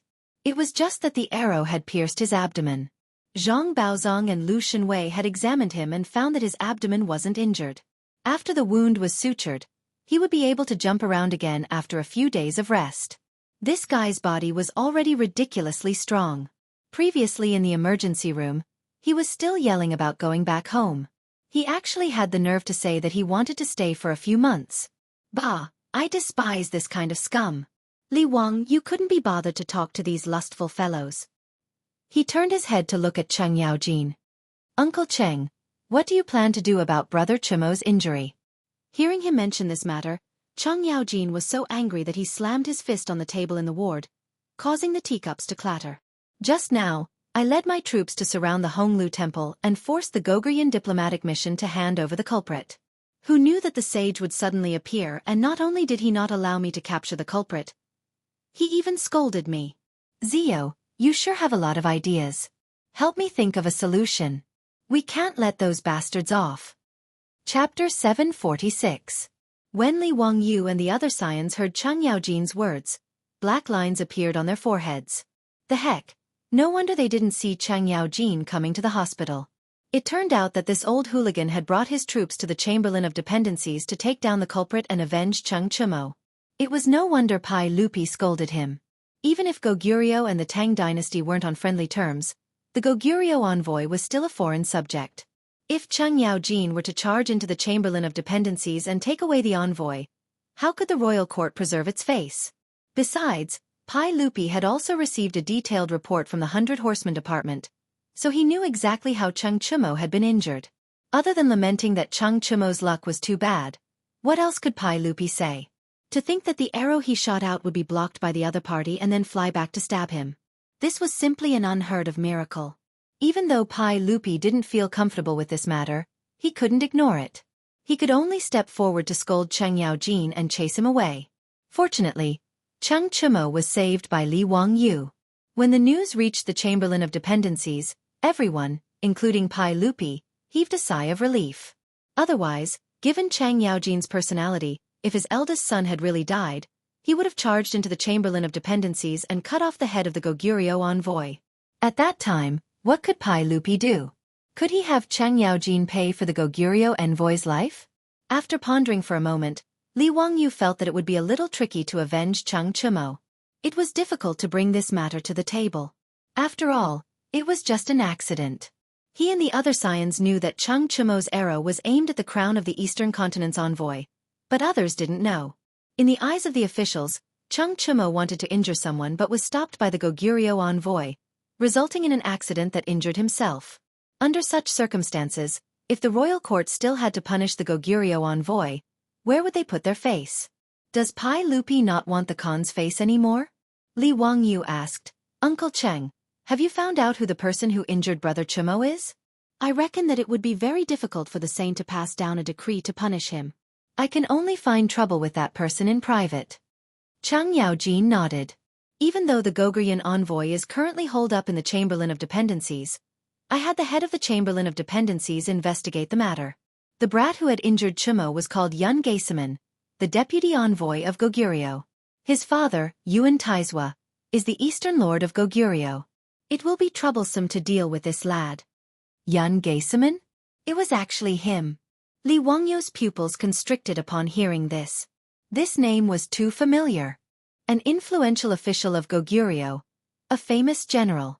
Later on, Yun Gaesaman had brutally killed the king of Goguryeo and usurped Goguryeo's authority as regent. More importantly, when Pai Lupi attacked Goguryeo 10 some years later, he was the one who led the troops to resist, causing Pai Lupi to suffer defeat in Liaodong. Li Wangyu narrowed his eyes as he recalled. In the 3rd year of Zhenguan, Yun Gaesaman should have been 26 years old. His father, Yuan Taizwa, was the Eastern Lord of Goguryeo, the Prime Minister of Goguryeo. He was in charge of Goguryeo's military and political affairs, wielding immense power in Goguryeo. After Yuan Taizwa's death, Yun Gaesaman took over his father's position. In the 16th year of Zhenguan, Goguryeo's king Ronglio wanted to kill Yun Gaesaman, but Yun Gaesaman lured him into killing him. Afterwards, Yun Gaesaman supported King Ronglio's nephew, Gao Zong, as the puppet king while he acted as regent. Although Yun Gaesaman had become Cao Cao, he was truly a formidable character. During his reign, the Tang Dynasty had never been able to swallow up Goguryeo. It was only in the 1st year of Chen Feng, when Yun Gaesaman died and his 3 sons rebelled, allowing the Tang Dynasty to finally conquer Goguryeo. Thinking back to Yun Gaesaman's life, Li Wangyo's eyes flashed. Since Yun Gaesaman had come to Chang'an, shouldn't he think of a way to get rid of him? In history, the record of Pai Lupi's conquest of Goguryeo was not very clear. In the unofficial records, it was even said that Pai Lupi had suffered an injury to his eye while conquering Goguryeo, resulting in Pai Lupi's death at the age of 50. The truth of this matter was unknown, but the failure of the conquest of Liaodong was one of the greatest failures in the life of Pai Lupi. Although Li Ji had destroyed Goguryeo and taken revenge for Pai Lupi, if Pai Lupi had personally conquered Goguryeo, would history have been different? Li Wangyu was a staunch Chinese nationalist. He believed that countries like Goguryeo had been Chinese land since ancient times and should naturally be conquered by the Tang Dynasty. If he could get rid of Yun Gaesaman in advance, the conquest of Goguryeo would be much smoother. Perhaps in the 19th year of Zhenguan, Pai Lupi might have personally conquered Liaodong and brought it under the Tang Dynasty's control. Li Wangyu also had another reason for disliking Goguryeo. The Koreans of the later generations actually claimed that Goguryeo was a country established by the Koreans in history. Although Goguryeo and Goryeo only differed by a single word, they were completely unrelated. It was just that Goguryeo had once ruled the Korean peninsula. The Koreans of the later generations stubbornly believed that Goguryeo was a part of their history. Li Wangyu was naturally displeased by this. This included Yun Gaesaman, who had been hailed as a national hero by the Koreans and had even acted in a TV series. Moreover, Li Wangyu was a narrow-minded, protective, and cynical man. He didn't care if Yun Gaesaman had intentionally caused Chang Chumo's injury. In this matter, he would side with his family and not with reason, so he naturally had to help Chang Chumo vent his anger. These various reasons for his dissatisfaction naturally made Li Wangyu want to kill Yun Gaesaman. He wanted to kill this ambitious and ruthless character while he was still young, in Chang'an. But although he wanted to do so, it was not easy to do so. No matter what, Yun Gaesaman was now an envoy of Goguryeo, and he couldn't just get Chang Chumo to kill him. If he really did that, Goguryeo and the Tang Dynasty would immediately start fighting. But killing Yun Gaesaman in a justifiable manner seemed even more difficult. Li Wangyu thought for a long time, but he couldn't think of anything, and he couldn't help but feel rather annoyed. It wasn't like he could run to Taiji Palace and tell Pai Lupi, "Uncle, this person will be your greatest enemy in the future, so hurry and kill him." It would be strange if Pai Lupi didn't treat him like a fool. Even if Pai Lupi believed him, how could he have a justifiable reason to kill a deputy envoy of the Goguryeo diplomatic mission? This was simply impossible. Li Wangyu was even considering whether he should have Niu Yong and Niu Wu lead their troops to assassinate Yun Gaesaman in Chang'an. This idea was very tempting, but it also seemed unrealistic. After all, Yun Gaesaman had died in the Tang Dynasty, in Chang'an. There was no way to explain this, and Goguryeo might not let the matter go. After all, Yun Gaesaman was no ordinary person. His father was a major figure in Goguryeu's military. Since he couldn't think of anything for the time being, Li Wangyu decided to put the matter aside for now.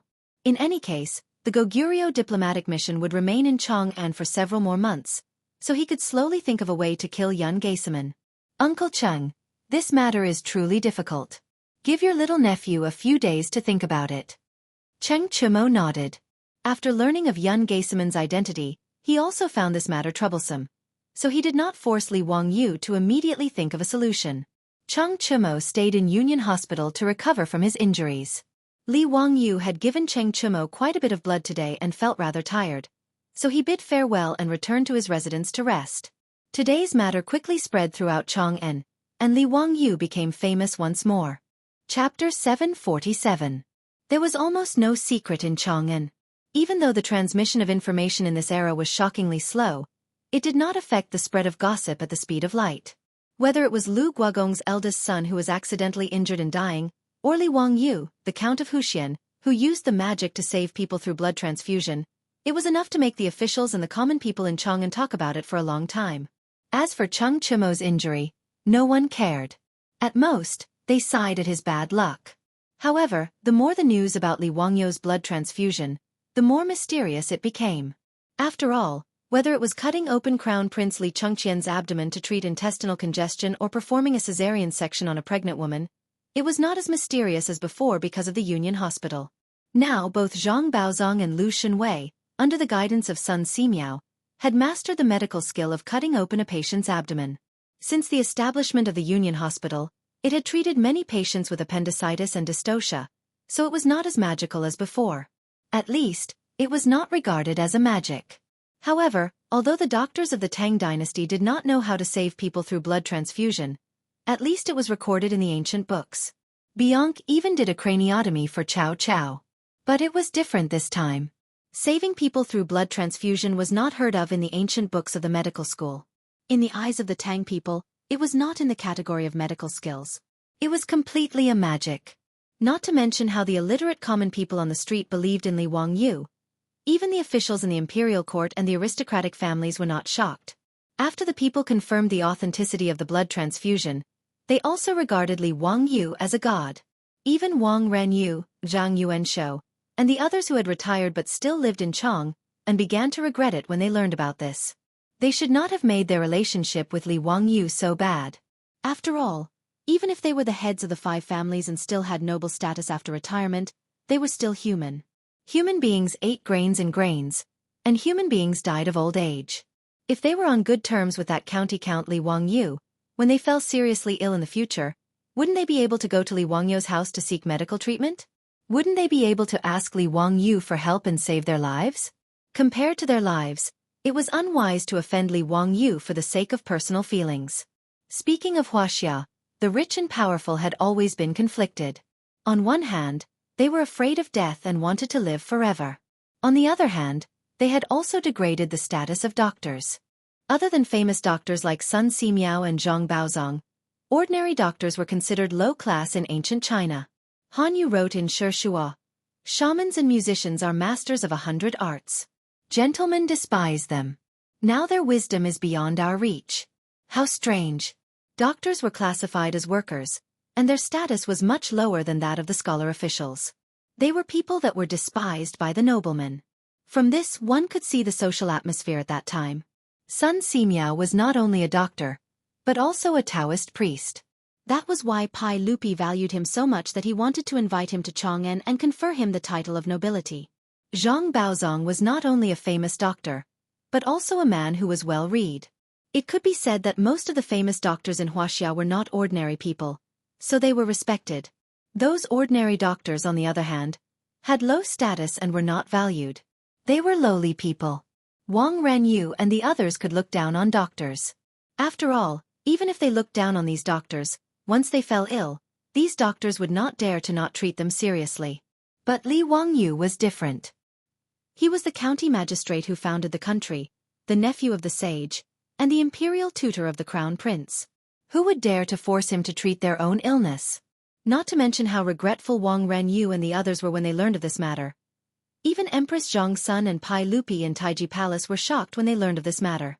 In Li Main Hall, Empress Zhong's son teased the swaddled Li Ji while saying to Pai Lupi, "Erlang, did Zio really use his own blood to save Cheng Chumo?" Pai Lupi nodded. "That's right. Not only did the 100 Horsemen Department report this matter in detail, I also asked Jijia. He saw this matter with his own eyes. Lu Fengyu also reported this matter to me. Cheng Chumo, that bastard, was shot in the abdomen by his own arrow. When he was sent to Union Hospital, he was already bleeding profusely. Zhang Baozong and Lu Fengyu were helpless. After Zio left, he gave his own blood to Cheng Chumo and saved that kid's life. Speaking of which, Cheng Chumo's life was really good. Not only did he manage to keep his life, but from now on, Zio's blood flows in his body. Guanyin maid, think about it. Who is Zio? He is the blood of our Li Tang clan. Humph, Cheng Chumo, that bastard, got lucky." After Empress Zhong's son heard this, she sucked in a breath of cold air.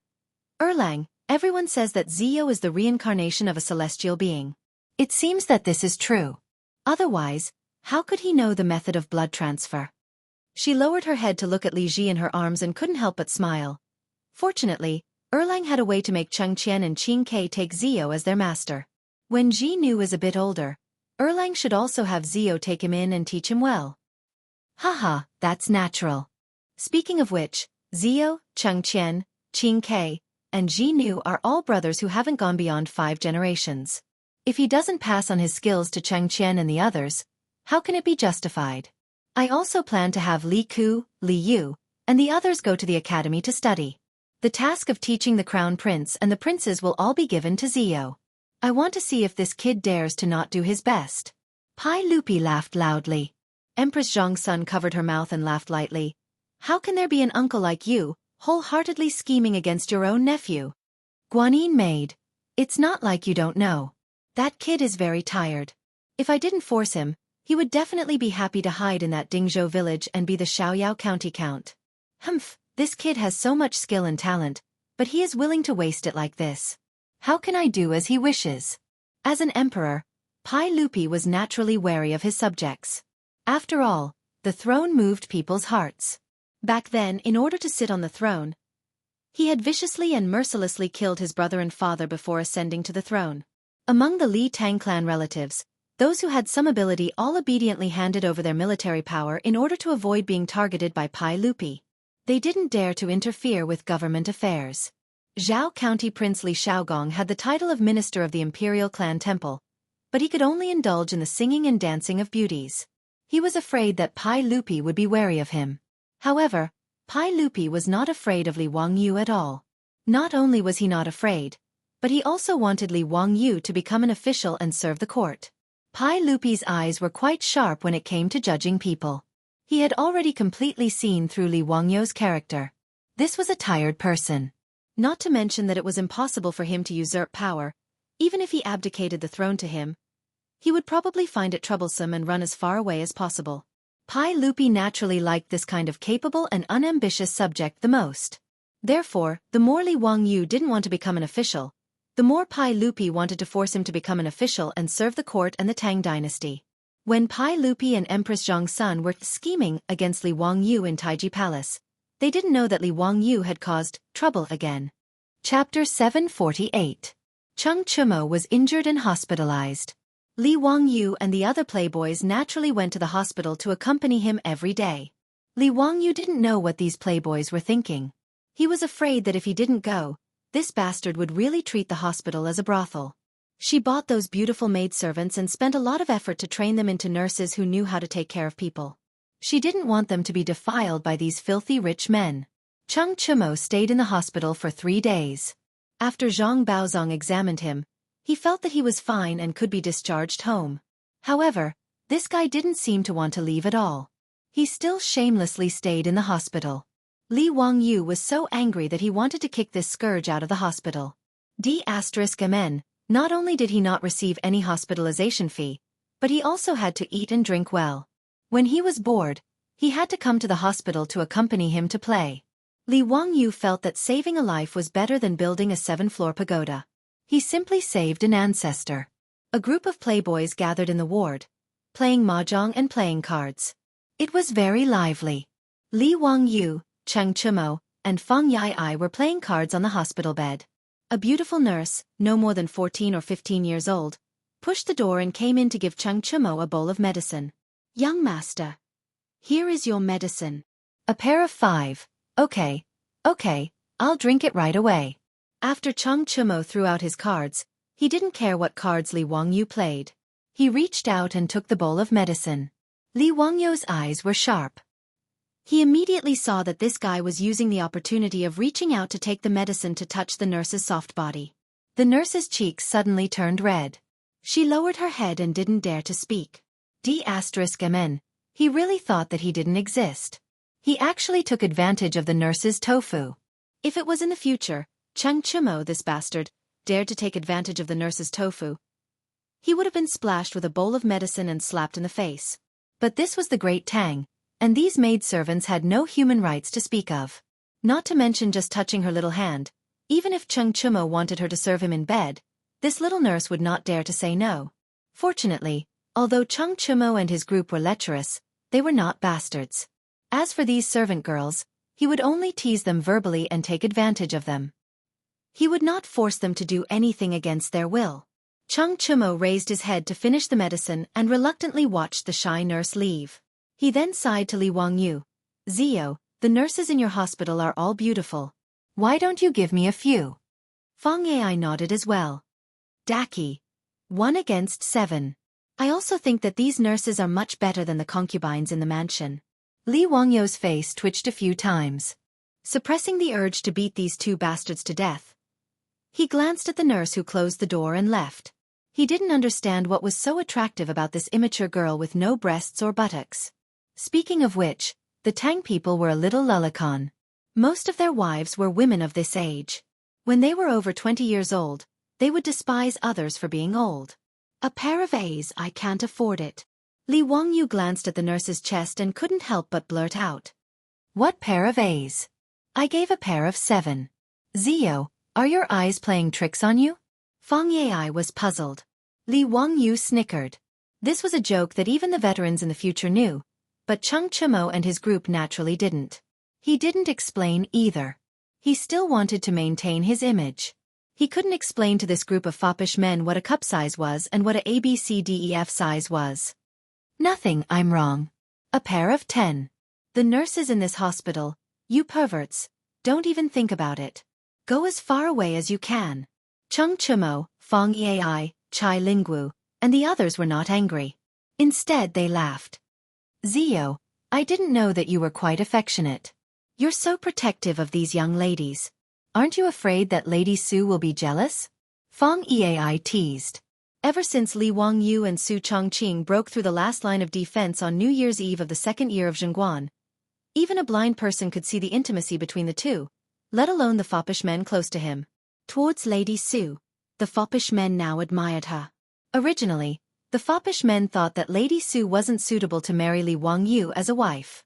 At most, she could be a concubine. After all, everyone knew that her so-called identity as Li Wangyu's cousin was fake. What kind of identity did Li Wangyu have? He was the founding county earl of the current dynasty, the nephew of a saint, and the imperial tutor of the crown prince. How could he marry a woman with an unknown identity? With Li Wangyu's identity and status, if he wanted to marry, he would naturally marry a princess of the imperial family, a princess of the imperial family, a daughter of the first wife of a duke, or a daughter of the first wife of a noble family, or a daughter of the first wife of a noble family. These foppish men also had many sisters in their families. Originally, they also thought about marrying their sisters to Li Wangyu so that the relationship between the two sides would be closer. Not only did their families have such thoughts, but the foppish men also knew that Her Highness the Empress in the palace seemed to want to arrange a marriage for Li Wangyu. However, the foppish men had been in contact with Su Chongqing for a long time, so they knew how powerful Lady Su was. Whether it was Lady Su's way of dealing with people or managing the family's finances, her methods were not comparable to that of an ordinary noble lady. Lai Hot's profitable businesses were all in Lady Su's hands. This was not something that anyone could do. After the foppish men secretly compared their sisters with Lady Su, they did not hesitate to kill the idea of marrying Li Wangyu. Not to mention whether Li Wangyu was willing or not. Even if their sisters married into the Li family, They were afraid that they would be played to death by Lady Su. The two sides were not at the same level at all. In the past, when Li Wangyu was building toilets, Lady Su could silently kidnap all the noble ladies in Chang'an City, from Empress Zhang's son to the young ladies in the noble mansions, to Dingzhou village. This made Pai Lupi and the other officials and nobles feel very embarrassed. From this, one could see how powerful this woman was. Therefore, the foppish men also believed that Lady Su would definitely be the official wife of the county earl, and no one could take her away. They were also rather respectful towards Su Chongqing on normal days.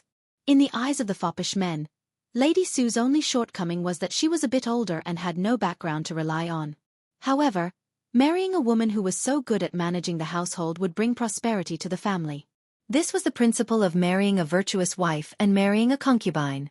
Moreover, Lady Su's appearance was so outstanding. The foppish men also knew that Li Wangyu was a bit of a henpecked, so they often teased him about it. Li Wangyu could only raise his middle finger at the foppish men's teasing to show his disdain. These bastards, how could they know the pain in the hearts of men in the future? That was an era when men had to think of all kinds of ways to hide their money. Compared to those men in the future, he was already so fortunate. Chapter 749. Li Wangyu's disdain made the foppish young masters laugh even louder. Cheng Chumo guffawed. Zio, you're really a disgrace to the nobles of the Tang Dynasty. Being so henpecked when you're not even married isn't what a man should do. Fang Yai also teased. That's right, that's the case. No matter how powerful Madame Su is, she can't make you so afraid of her, can she? Li Wangyu rolled his eyes so hard that they almost reached the sky. It's fine if others say this, but Fang Yai, you have the nerve to say it? Bah, shameless. Everyone knows that the word jealousy was coined by your old Fang. Needless to say, Fang Yai is a cuckold. Princess Gao Yang is having an affair with Bian Ji, and he's still helping to keep a lookout for her. He glanced sideways at Fang Yai. In a few more years, this guy will probably be able to graze flocks of cattle and sheep on the grassland. However, these were things that had yet to happen, so Li Wangyu naturally couldn't use this to attack Fang Yai. He could only pretend that he didn't hear him. In any case, Li Wangyu was already thanking the heavens that his beautiful boss could tolerate Aphrodite's existence. Moreover, his beautiful boss also seemed to tacitly approve of that lowly Perrin. Although he hadn't gotten a taste of her yet, what more could he ask for as a white-collar loser of the modern era? In his opinion, this was already an impossible miracle. How could he dare to ask for more when he had already gotten such a huge advantage? Although this matter was really embarrassing in the eyes of Cheng Chumo and the other hedonists. The Tang Dynasty was a true patriarchal society, and Li Wangyu's henpecked behavior was simply a joke. Although these hedonists weren't married yet, they had several concubines serving them in their manors, and each of them was a veteran in the field of flowers. Compared to them, Li Wangyu was as pure as a little white flower. However, this bastard Cheng Chumo mocked him. That was simply intolerable. This guy was eating and drinking his own food, yet he didn't pay his hospitalization fees. Now, he even dared to mock him. How hateful. Brother Chumo, don't laugh at me. The news that you failed to act tough and got raped has spread all over Chang'an. Young Duke of Duke Lu's mansion, Tessa. You've lost all face this time, and you still have the nerve to criticize me? The matter of an accidental injury was now Cheng Chumo's reverse scale, and could not be touched lightly. With Li Wangyu's ridicule, Cheng Chumo was naturally annoyed. He stopped playing cards and threw away the cards in his hand. With a strange cry, he pounced on Li Wangyu and pressed him down on the hospital bed, ravaging him for a while. Of course, Cheng Chumo wasn't really angry. It was just that Li Wangyu had exposed his shortcomings and he wanted to vent his anger. Not only did Fang Yai and the others not help Li Wangyu out of this predicament, but they were also laughing and joking on the side, encouraging Cheng Chumo to teach this kid a lesson. Li Wangyu immediately regretted it. He should not have provoked Cheng Chumo, this animal. With his small body, how could he be a match for a beast like Cheng Chumo? He couldn't run away even if he wanted to, so he could only beg for mercy. However, he was still ravaged by Cheng Chumo for a long time. His clothes and hair were ruined before he was released. Looking at his messy hair, Li Wangyu wanted to cry but had no tears. He could only call a nurse to comb his hair. The thing he hated the most was combing his hair every day. Fortunately, Perrin and Aphrodite were taking care of him. Otherwise, He really didn't know how to take care of his long hair. It was really a pain in the ass for a grown man to have long hair. Moreover, there was no floating sea hair or conditioner in the Tang Dynasty. Long hair was not only difficult to wash, but also difficult to take care of. It had been more than a year since he transmigrated to the Tang Dynasty, but Li Wangyu still didn't know how to comb his hair. It was really a pain in the ass. If it weren't for the fact that he was afraid of being too unconventional, he really wanted to cut his hair and relax. The nurse shyly combed Li Wangyu's hair and stole glances at Li Wangyu's face from time to time. Her face blushed and she looked shy and lovely, ready to be picked by anyone. Seeing the young lady like this, the wastrels smiled even more wretchedly and kept winking at Li Wangyu. Naturally, they were telling him that the young lady had fallen for him. Li Wangyu didn't care about these bastards at all. He sat there motionlessly and let the nurse comb his hair again. Then, he immediately sent her away. Seeing Li Wangyu so unromantic, the wastrels smiled even more brilliantly and mischievously. Li Wangyu couldn't be bothered with them. He turned to Cheng Chumo and said, "Brother Chumo, speaking of which, that Yun Geisaman isn't bad. He was actually able to deflect your arrow." When Cheng Chumo heard this, he was filled with anger. He coldly snorted and said, "Humph, that Gogrian brat was just lucky.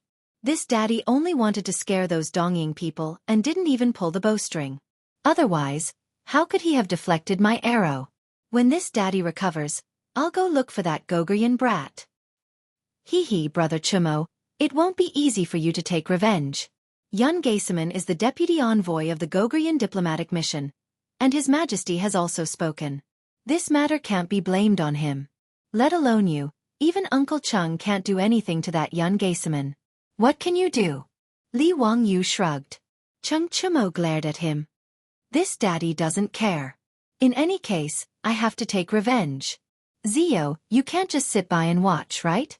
Big Brother has made a huge mistake this time. If I don't take revenge, how will Big Brother continue to live in Chang'an City?" The other wastrels also began to clamor. "Right, Zio, we can't just let this matter go. Big Brother will have to rely on you. No matter what, you have to think of a way to help Brother Chumo vent his anger." Li Wangyu opened his mouth, but he didn't know what to say. Why would he bring up Yun Geisaman for no reason? Wasn't he just making trouble for himself? He had been racking his brains over the last few days, but he still couldn't think of a way to justifiably kill Yun Geisaman. Killing Yun Geisaman was easy, but not provoking a backlash from Goguryeo was extremely difficult. Li Wangyu could only try to change the topic. "Let this little brother think about this matter. In any case, I won't let Brother Chumo get injured for nothing. Right, after Brother Chumo recovers, how about we go hunting?" As soon as the topic of fun was brought up, the Silk Pants immediately became interested. "Hunting is fine, but Zio, forget it. Haha, with your archery skills, I'm afraid you'll shoot a hole in Brother Chumo's stomach," Feng Yai said with a smile. Chai Lingwu also laughed and patted Li Wangyu on the shoulder. "Little Brother Yai is right. Zio, you can go hunting, but you shouldn't use your bow. Your archery skills, are truly unfathomable. Zio's archery skills are truly unfathomable. In Chang'an, everyone says that Uncle Zhao's archery skills are poor, but they don't know that Zio's archery skills are truly world-shaking, haha. That's exactly how it is. Last time I taught this kid how to shoot, he was only 50 paces away from the target. Quite a few girls in Chang and can hit him at this distance. But Zio shot 10 arrows. And guess what happened? That target is actually very clean. Not even a single arrow." Li Wangyu's face instantly darkened. Fuck. Wasn't it just that his archery skills were a little lacking? To think that these bastards would laugh at him like this. Uncle could tolerate this, but not Aunt. He straightened his neck and boasted shamelessly. "TCH, isn't it just archery? That's nothing at all. It was just that this little brother was too lazy to hit the target." Chapter 750. Li Wangyu said that he was too lazy to hit the target, but that was pure bragging. In fact, he simply had no fate with archery. No matter how hard he tried, he would not be able to learn it. The main problem was that his body was too thin and weak. Even though Li Wangyu had been consciously exercising for a year after he transmigrated to the Tang Dynasty, he was still weak. He couldn't even pull a bow that was half a stone long, let alone a bow that was 1 stone long. If he could not draw the bow, he naturally could not stably aim at the target. Therefore, the arrows he shot were all crooked and unpredictable. As for where he would hit, it was really unpredictable. Originally, he had asked Niu Wu to teach him how to shoot, and the other playboys had also taught him, but they all failed. Li Wangyu had already given up on shooting. In any case, he had made up his mind to not participate in anything related to archery in the future. Just now, he had casually said that he was going to hunt, but the playboys kept laughing at him. Therefore, he stubbornly said that he was too lazy to hit the target. But who didn't know his background? Listening to his bragging, everyone laughed even louder. Li Wangyu's face twitched a few times. If it was not for the fact that he could not beat this group of playboys, he really wanted to beat them up to vent his anger. Haha, what a good too lazy to hit the target. Ziyu, do you want to make a bet? The next time you go hunting, if you can hit a prey with an arrow, we will do whatever you want us to do. But if you can't hit the target, hee, we brothers don't want any more. In this hospital, we will give each of us a nurse, okay? Chung Chumo rolled his eyes and said. When the group of playboys heard this, they all applauded and cheered. Yes, that's right. Since you are so confident in your archery skills, how about you make a bet with us brothers? Hee, Brother Chumo's suggestion is very good. Ziyu, don't say that we are bullying you. This is what you said, do you dare to make a bet? When Li Wangyu heard this, his face immediately darkened. F***CK, this group of immoral things, don't they know that when you hit someone, don't hit their face, and when you scold someone, don't expose their shortcomings? I'm just bragging. Do you have to be so serious? However, Li Wangyu did not intend to admit defeat. After pondering for a while he asked, is it enough to shoot the prey with an arrow? Can I use a crossbow? In Li Wangyu's opinion, aiming with a crossbow was much simpler. After all, the bowstring of the crossbow did not need to be strung after it was drawn, so he could calmly focus on aiming. No matter how powerful the crossbow was, as long as the trigger was pulled, it would immediately fire. This was similar to the shooting method of firearms. Li Wangyu still had some confidence in this. After all, although he hadn't touched a real gun many times in the future, at least he had used an airgun to shoot balloons in the park. The accuracy was still passable. Li Wangyu didn't believe that he wouldn't be able to hit his prey after trying a few more times with the crossbow. His words caused the foppish sons to hesitate. Everyone knew that a crossbow was easier to aim than a bow. If he used a crossbow, perhaps this kid would really be able to hit his prey. Chung Chumo hesitated, not knowing whether to agree or not. However, Feng Yai immediately replied, of course you can use a crossbow, but there is a condition. You have to string it yourself. If Niu Wu helps you string it, it won't count. Chai Lingwu gave Feng Yai a thumbs up. Brother Yai, good, really good. Haha, won't your words anger Zio to death? He can't even draw a half-stone bow, how can he have the strength to string a crossbow? Haha, that's right. Zio, if you can string the crossbow by yourself and don't need anyone's help, it will count. Cheng Chumo laughed evilly. The foppish sons laughed again. Of course, they were laughing at Li Wangyu's pitiful strength. In the Tang Dynasty army, there were a total of 7 types of military crossbows. They were the Zhenjiang crossbow, the horn crossbow, the wooden crossbow, the large wooden crossbow, the bamboo crossbow, and the Fuyuan crossbow. Of these 7 types of crossbows, only the first 2, the Zhenjiang crossbow and the horn crossbow, were individual crossbows. The Zhenjiang crossbow was used by infantry, and the horn crossbow was used by cavalry. In the era of cold weapons, the Tang dynasty was probably the dynasty that paid the least attention to crossbows. The ratio of crossbowmen to soldiers was the lowest, less than 10%. Moreover, these crossbowmen also had to fight in close quarters. For example, the invincible Mo swordsmen were also crossbowmen. When facing an enemy, after 2 rounds of crossbow arrows, they would have to abandon the crossbow and switch to swords to fight in close quarters. The main reason for this was that crossbows had a low firing rate and high manufacturing cost. Although crossbowmen's training was simple and their accuracy was higher than that of bows and arrows, the requirements for pulling the string were higher. It took a longer time, so the firing rate was naturally lower. Moreover, the structure of crossbows was complicated, and the technical content and manufacturing cost were higher. Compared to bows and arrows, the advantages of crossbows were not that great. The Tang dynasty did not lack war horses.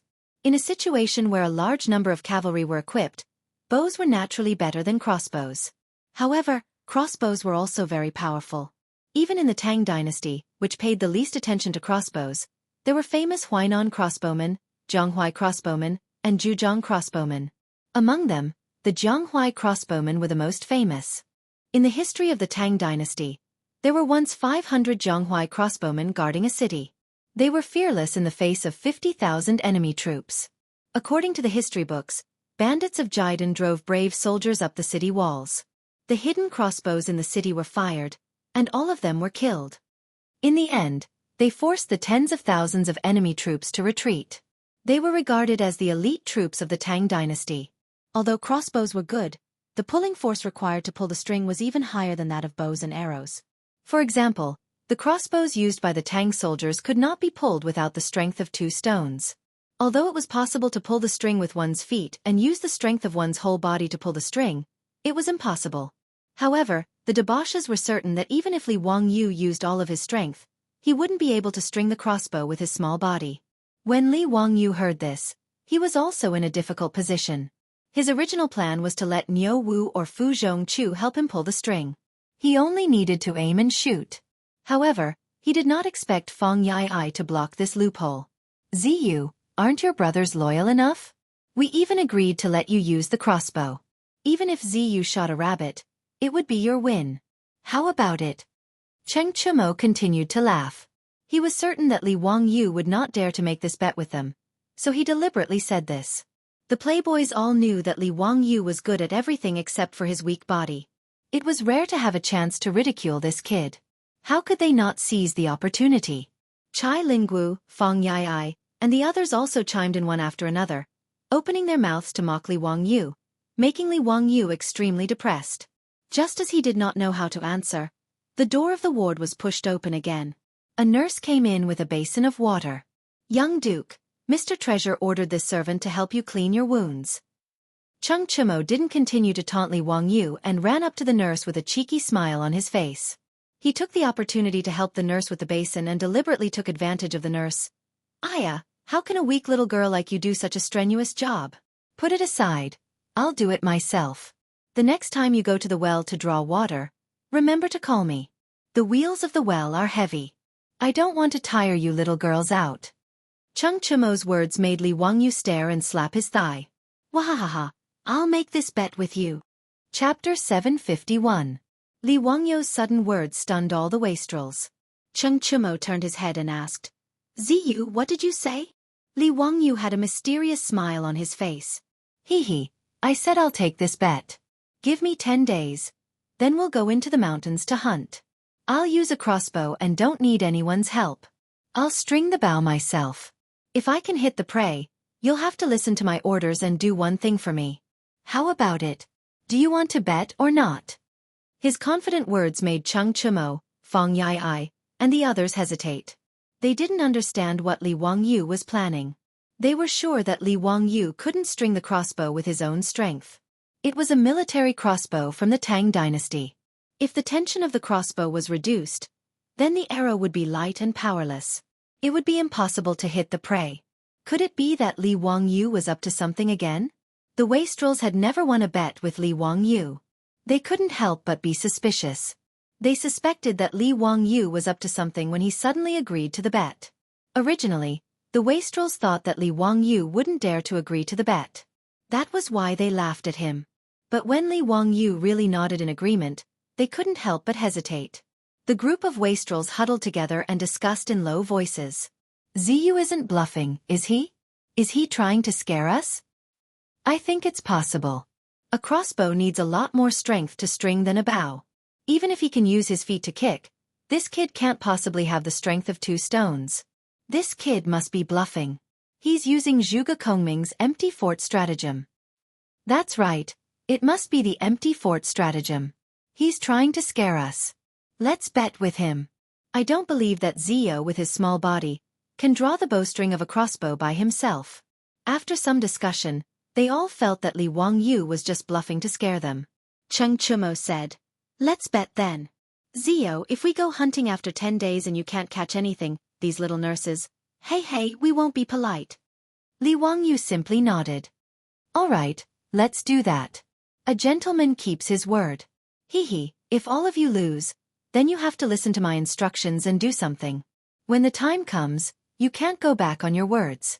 Cheng Chumo, Fong Yai, Chai Lingwu and the others looked at each other and nodded their heads firmly. Everyone clapped their hands to make an oath and set the bet. Li Wangyu laughed sinisterly as he rubbed his chin. He began to think about how he should tease this group of silk pants after he won. Naturally, he didn't have anything for the silk pants to do. The reason he made this bet was because he was bored out of his mind and wanted to amuse the silk pants. When the time came, Li Wangyu hadn't decided whether to let this group of silk pants do a striptease on the Vermilion Bird Avenue or run naked outside the Imperial City. As for this bet, Li Wangyu naturally had the confidence to win. He really didn't have the strength to string the crossbow, but the conversation between Cheng Chumo and the little nurse just now reminded him. The wheel used to draw water from the well was a kind of winch pulley. In order to save energy, the simplest way was naturally the principle of pulley sets that he learned in junior high school physics. As long as 2 pulleys were used to wrap the crossbow string around the crossbow arm, it could be guaranteed that only 1/8 of the original strength would be needed to quickly draw the bowstring. The reason why he knew so clearly was that he was also a military fan who had been browsing various military forums for a long time. Crossbows were weapons that were still used even by the special forces of the later generations. The sound of the crossbow being loaded and fired was very low. It was suitable for silent sniping and killing, and its accuracy was also quite high. It was the standard equipment of the special forces. As for why silencers weren't used, it was because real firearms, even if silencers were used, the sound was actually not low. It was simply not as silent as it was in the movies. Although Li Wangyu had never played with a real crossbow, even if he hadn't eaten pork, he had seen pigs run. In the military forums of the later generations, he had seen a lot of photos and drawings of various crossbows, and he had a very deep impression of the pulley sets. The pulley sets of the later generations' crossbows used eccentric wheels.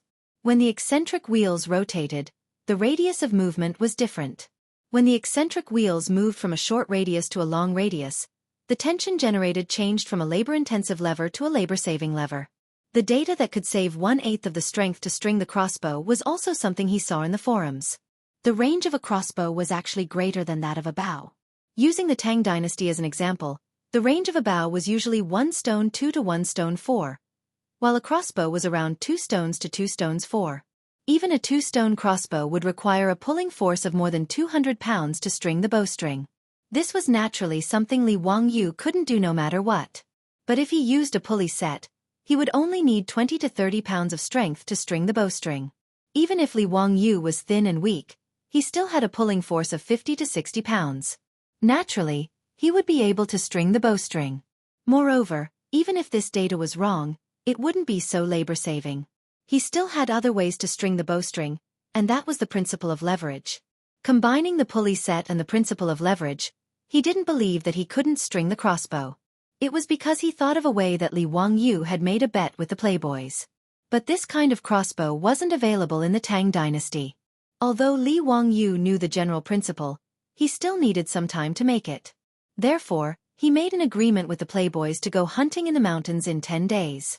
Seeing Li Wangyu smile so wretchedly, the playboys couldn't help but mutter in their hearts. They felt that they had been played by this kid again. But no matter how they thought about it, they didn't feel that there was anything wrong with it. They were a group of illiterates, so of course they didn't understand the principles of physics, let alone the principles of pulleys and leverage. It was reasonable that they would be played by Li Wangyu. After the two sides agreed on the bet, Li Wangyu didn't feel like staying in the hospital to accompany Cheng Chumo any longer. He took Niu Wu and left in a hurry. He was going to Cuiwei Palace to find Yan Liben in the weapon workshop. Whether or not the new crossbow could be made would all depend on Yan Liben's ability. Li Wangyu was actually looking forward to hunting. Li Wangyu often saw photos and videos of Europeans and Americans hunting with hunting rifles and crossbows. But in the Wuxia of the future, where would there be wild animals for people to hunt? Those that could survive were all protected animals. After transmigrating to the Tang Dynasty, Li Wangyu originally wanted to try hunting in the mountains with the playboys. He thought that it would be very enjoyable. But with his terrible archery skills, he couldn't even hit a rabbit, let alone now in the forests of the Tang Dynasty. Wolves, tigers, leopards, and bears could be seen everywhere. Without good archery skills, Rashly going hunting was simply sending warmth to the wild beasts. However, the reason why humans were high-level creatures and could occupy the top of the food chain was not because of their strong bodies, but because of their brains and tools. When the new crossbow was made, Li Wangyu, a person without the strength to truss a chicken, could also go hunting in the mountains with the playboys and enjoy the pleasure of hunting with his own hands. Chapter 752. Li Wangyu was extremely excited at the thought of being able to kill everyone after making the improved crossbow. He led Niu Wu and the others out of Chang'an City and went straight to the valley where the Tuiwei Palace was located. When Yan Liben heard his subordinate report that his teacher had come, he hurriedly came out to greet him. Disciple Liben greets teacher. How come teacher has time to come to the weapon workshop today? Yan Liben couldn't be blamed for asking this. Li Wangyu was a complete lazy person. He had a lot of strange ideas, but he basically didn't want to do those trivial things. The valley where the Tuiwei Palace was located had almost become the first industrial base of the Tang Dynasty. Black smoke billowed every day, and the sound of hydraulic forging hammers could be heard incessantly. However, Li Wangyu rarely came here. If there was anything, Yan Liben would go to him to ask for advice. Therefore, when Yan Liben saw Li Wangyu suddenly appear, he was curious and asked. Li Wangyu said, "Liben, you don't need to be so polite. I'm here today to ask for your help." "What do you need, teacher? Just instruct me." Yan Liben replied respectfully. "I need you to ask the craftsman of the General Works Supervisor to help me make a crossbow." Yan Liben was a little confused. If his teacher needed a crossbow, he could just ask the military bigwigs. Why did he need to make a new one? Although the Tang Dynasty forbade the use of crossbows, Li Wangyu was an exception. If he wanted to play with crossbows, who could say no? "Teacher, do you need a crossbow or a horn crossbow? I'll have someone send it to you." "There's no need to make a new one." Li Wangyu shook his head. No. The crossbow that your master wants is not one of those two standard military crossbows, but a new type of crossbow that your master has designed. Yan Liben was immediately interested when he heard this. As the junior supervisor of the General Works Supervisor, besides painting, he was most interested in making these mechanisms. When he heard that his teacher wanted to make a new crossbow, he hurriedly asked, "Teacher, do you have the blueprint? Have someone bring me a brush and paper. I'll draw it for you." Li Wangyu had someone bring over a brush and paper. He then began to draw the crossbow in his imagination for Yan Liben. The crossbows of the modern era were much more powerful than the crossbows of the ancient era. Even if it was a civilian-grade crossbow, the initial speed of the arrow would still be 100 meters per second. Modern composite crossbows had a more scientific design. Not only were they similar in appearance to firearms, but most of them were also equipped with scopes. The aiming equipment was perfect, and the experience was better. Naturally, the shooting accuracy was also quite high. Li Wangyu had seen information on the internet. Many well-made modern composite crossbows could accurately hit a coin at a distance of 200 meters. Its accuracy was almost comparable to a sniper rifle. Nowadays, the bows and crossbows of the Tang Dynasty were mostly made of natural materials such as bamboo and wood. The energy conversion efficiency of the arrows was low. Compared to the modern composite crossbows of the later generations, they were completely incomparable. Of course, it was impossible for Li Wangyu to create composite crossbows in the Tang Dynasty. Those composite crossbows could not be made just by knowing the appearance. It involved many modern subjects such as material science, ergonomics, mechanics, and so on. It was far from what a second-tier electronic commerce major like him could understand. However, Li Wangyu could find a way to improve the accuracy of the crossbow and reduce the tension of the crossbow string. It was possible. At the very least, he planned to use steel instead of wood to make crossbows.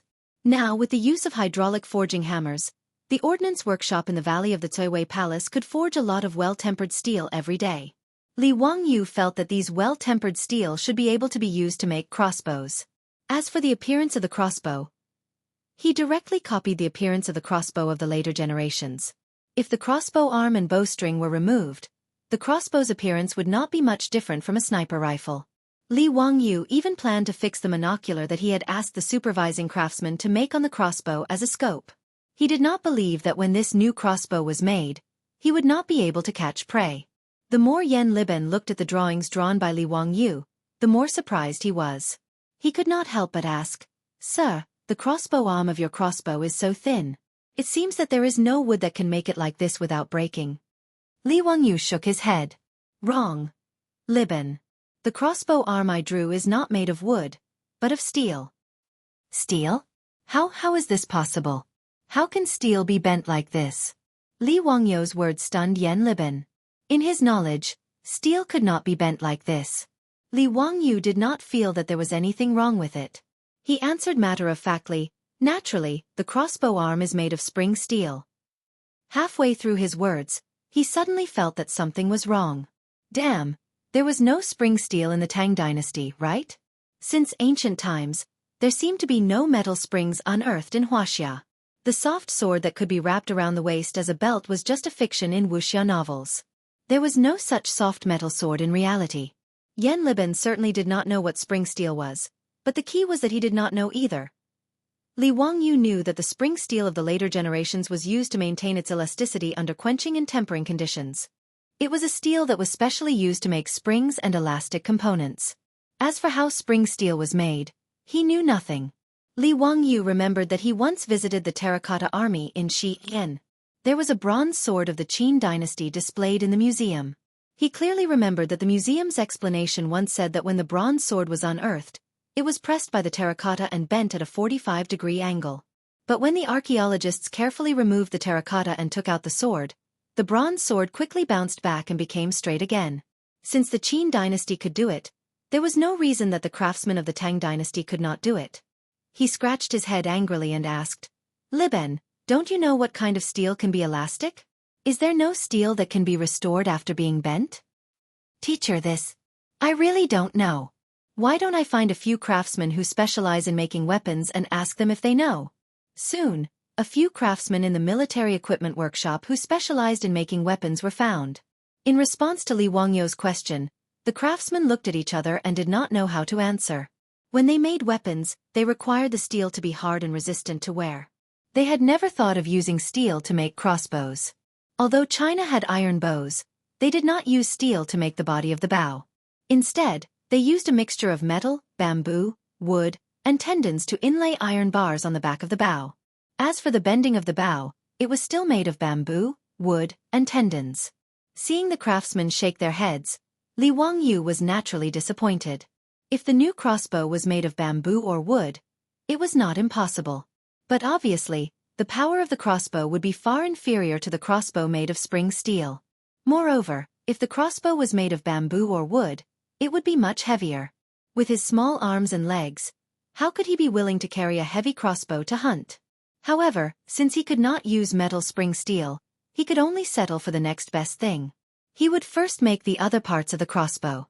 At the very least, he had to make a crossbow that he could pull and shoot prey from a distance. Otherwise, after 10 days, he would definitely lose the bet with those wastrels. Li Wangyu could not bear to let those young nurses in the hospital be defiled by Cheng Chumo and those other perverts. Just as he was feeling depressed, an old craftsman carefully rubbed his hands and said with some apprehension, "County Count Hu, this lowly one once accidentally made a broken sword. The sword body could be bent." Chapter 753. The old craftsman's words immediately energized Li Wangyu. The fact that the blade could bend meant that the metal used to forge the sword had a very high degree of toughness and elasticity. Otherwise, it would have easily snapped. "Oh, really? Where's the sword you forged? Let me see it," Li Wangyu hurriedly asked. The old craftsman was somewhat troubled. He uneasily rubbed his calloused palms together. "That sword is a useless sword. Because it didn't meet the standards, it was sent back to the forge to be reforged. However, this lowly one does remember that this lowly one made a mistake during the tempering and quenching process, resulting in a problem with the body of the sword. If County Count Huxian requires this lowly one to reforge it, this lowly one is willing to try. However, this lowly one fears that this lowly one won't be able to meet County Count Huxian's requirements." Li Wangyu was overjoyed. As far as he knew, spring steel truly was different from ordinary steel through tempering and quenching. Mo Fei, this craftsman, had accidentally created spring steel with elasticity? If this was true, then there was even more hope for his new crossbow. He hurriedly said, Okay, immediately go and try again. I need a crossbow arm made from refined steel. If you can make it, I will reward you with 100 taels of gold." Upon hearing that Count Huxian was willing to reward him with 100 taels of gold, the eyes of the other craftsmen immediately turned red, and they looked enviously at the craftsman who had just spoken. They all knew that the old craftsman had forged a useless sword. This was because the sword he had forged had a mistake during the tempering process, causing the body of the sword to distort when it was swung. In the eyes of the Tang, this was naturally a useless sword. For this reason, the old craftsman had even been harshly punished by the manager of the workshop. Who would have thought that this old craftsman would profit from this disaster? It was clearly a mistake, but he had caught the eye of a noble like Count Huxian. This was no small sum of money, so how could they not be envious? The old craftsman was even more excited, and he repeatedly bowed to Li Wangyu. Count Huxian, be at ease. This lowly one wouldn't dare to be careless. This lowly one will definitely forge that crossbow arm. Good. If there's anything you need, just tell Junior Supervisor Yen. How long will it take you to forge this refined steel crossbow arm? 5 days, no 3 days. I will definitely be able to forge it. With the stimulation of gold, the old craftsman was ready to go all out. Li Wangyu nodded with satisfaction. All right, in that case, I'll wait for your good news. If the metal crossbow arm could be dealt with, the rest would be easy. Although Yen Liben had never seen the modern composite crossbow before, it wasn't complicated. It could be made in a day by a skilled craftsman. Yen Liben, on the other hand, did not understand the use of the eccentric wheel set and the lever-assisted winding device. He could only ask Li Wangyu about their usage and structure. After listening to Li Wangyu's explanation, Yen Liben's head shook like a rattle when he heard that with the structure of the mechanism, he could only use a small amount of strength to wind the crossbow. Teacher, how is this possible? If the crossbow you designed was made of steel, the pulling force would be astonishing. Nowadays, the military's crossbows have a flux energy of 2 to 4 stones, but this crossbow has at least 3 stones worth of flux energy, maybe even higher. How could such a powerful crossbow be strung by human strength alone? Disciple reckons that such a powerful crossbow cannot be used by a single person. Li Wangyu could only patiently explain to Yen Liben what a pulley set was, what an eccentric wheel was, and what the lever-assisted principle was. Fortunately, although he was a slacker, he still remembered most of the junior high school physics knowledge and was barely able to cope with Yen Liben's questions. As for the things he couldn't remember clearly, he could only gloss over them and let Yen Liben think of a way to experiment. Yen Liben was a junior supervisor. Although he didn't learn much about physics and chemistry, he was proficient in mechanism construction. After listening to Li Wangyu's explanation, he understood some of the wonders of the crossbow's design. After pondering over Li Wangyu's intention to forge a crossbow, Yen Liben couldn't help but suck in a breath of cold air. Teacher, if such a powerful crossbow could be forged, then it would be an extraordinary divine weapon.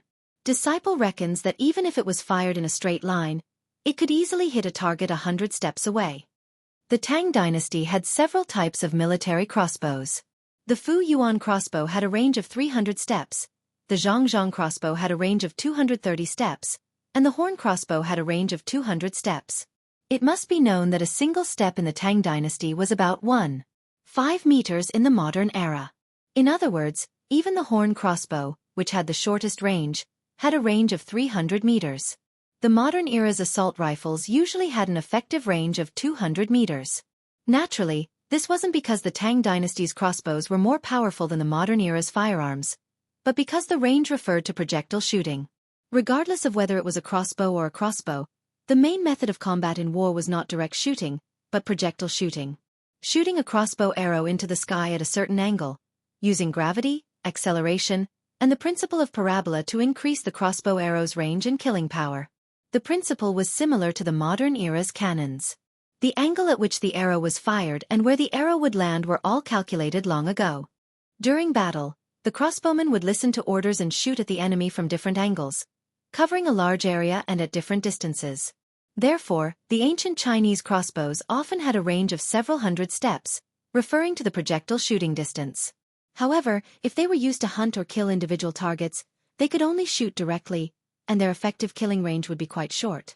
For example, the crossbows used by the Tang Dynasty's infantrymen could shoot up to 230 steps when projectile shooting. However, if they wanted to maintain their killing power when shooting directly, they could only shoot up to 70 steps, which was about 100 meters. Any further, and even if they hit the target, they wouldn't have much killing power. Li Wangyu believed that the new crossbow he asked Yan Liben to help him build, even if its direct shooting range couldn't reach the 200 meters of the modern composite crossbows of the modern era, it shouldn't be a problem for it to reach 150 meters. It could be called the strongest crossbow in the world. At this moment, Yan Liben treated the crossbow blueprint drawn by Li Wangyu as if he had obtained a treasure and carefully put it away in his bosom. "Don't worry, master. This disciple will definitely make this crossbow." "Haha, that's good. Master has made a bet with Chung Chumo and the others. 10 days later, I'll take this crossbow and go hunting with them. Liben, you'll have to work hard. You must help Master make this crossbow within 10 days. Hee. Wait until Master wins the bet. I'll definitely teach those bastards a lesson." When Yan Liben heard this, the corner of his mouth couldn't help but twitch a few times. His master was really too unreliable. He actually didn't use such a divine weapon to equip the imperial army of the Tang Dynasty, but to make a bet with those rich playboys. If not for the fact that Li Wangyu was his master, he probably would have exploded on the spot. How could such a divine weapon be used as a child's play? Yan Liben's face flushed red, but he really didn't know what to say. He could only bow to Li Wangyu. Out of sight, out of mind, out of mind. He hurriedly left to find a craftsman to start making the crossbow. Li Wangyu, on the other hand, didn't notice his disciple's expression. After leaving the task of crafting the crossbow to Yan Liben, he began to let his imagination run wild again. Since he was going to hunt, shouldn't he craft a more impressive set of armor? Chapter 754. In Li Wangyu's opinion, although the armor of the Tang Dynasty had outstanding defensive power, it was not very good-looking. There were 13 types of armor in the Tang Dynasty. Among them, the Mingguang armor, Guangyao armor, Shilin armor, Shanwen armor, Wuxia armor, and chainmail were all iron armors. But even the highest-level Mingguang armor was made of small pieces of iron armor, similar to the scales of a pangolin. What made Li Wangyu unable to look directly at was the shiny heart-protecting mirror on the chest of the Mingguang armor. Most of these round heart-protecting mirrors were polished extremely brightly, just like a bronze mirror. It was said that on the battlefield, wearing the Mingguang armor would emit a dazzling bright light, due to the sun's illumination, hence the name. But in Li Wangyu's opinion, the two round heart-protecting mirrors on the chest of the Mingguang armor looked really funny. It was just like wearing a female metal bra on the outside of the armor, making people unable to look directly at it. Every time he saw Chang Yaojin, Yuqi Jingda, and other burly generals wearing the Mingguang armor, he had the urge to vomit blood. It was really too out of place. Since ancient times, Wuxia rarely used armor made of whole sheets of iron like those in Europe. The reason was that European plate armor did not have a good defense against weapons like bows and arrows. Since ancient times, Wuxia had attached great importance to long-range weapons like bows and arrows. They also attached great importance to the defense of bows and arrows. That kind of layered scale armor was far stronger than European plate armor in terms of defense against long-range weapons like bows and arrows. Moreover, before Li Wangyu came up with a hydraulic forging machine, the cost of manually making plate armor was too high. European plate armor was actually a special model in Europe. Those rich knights and nobles spent a lot of money to make a pile of full-body plate armor that was comparable to works of art. It was impossible to popularize it on a large-scale battlefield. Of course, there were no large-scale wars in ancient Europe. The so-called wars between nobles were usually just a few hundred people or at most a few thousand people fighting. As for the knights who could wear full-body plate armor, there were only a few of them. Li Wangyu naturally did not know anything about armor design, but he knew how to plagiarize. Anyway, the armor he made was not for fighting on the battlefield. It was purely for showing off and acting cool. Although he didn't like Japan very much, he liked Japanese manga and action movies.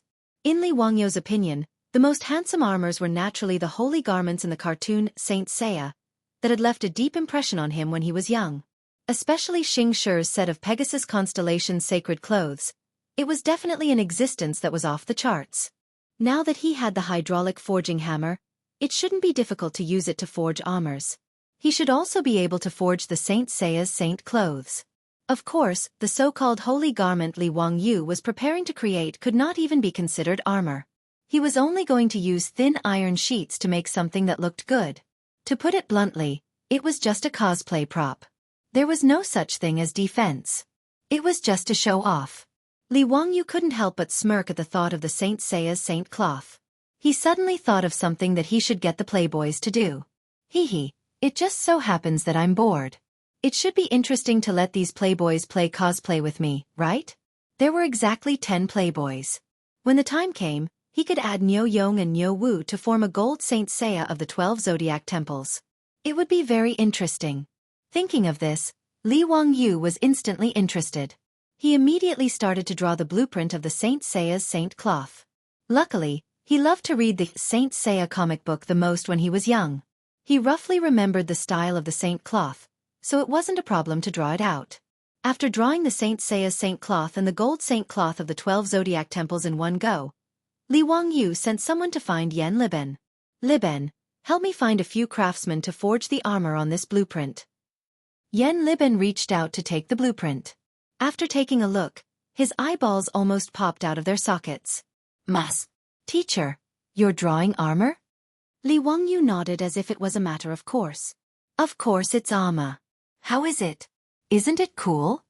Yan Liben swallowed his saliva with difficulty. Teacher, these armors can be forged. Now, with the help of the hydraulic forging machine designed by teacher, this kind of plate armor is naturally very easy to forge. But are these armors really useful? This kind of full-body armor, ordinary people probably can't wear it, right? How are they going to march and fight? Most of the armor of the Tang Dynasty wasn't full-body armor. Even so, it was made of thousands of pieces of armor that were connected together with ropes in an extremely complicated way. The total weight of the armor reached more than 25 kilograms.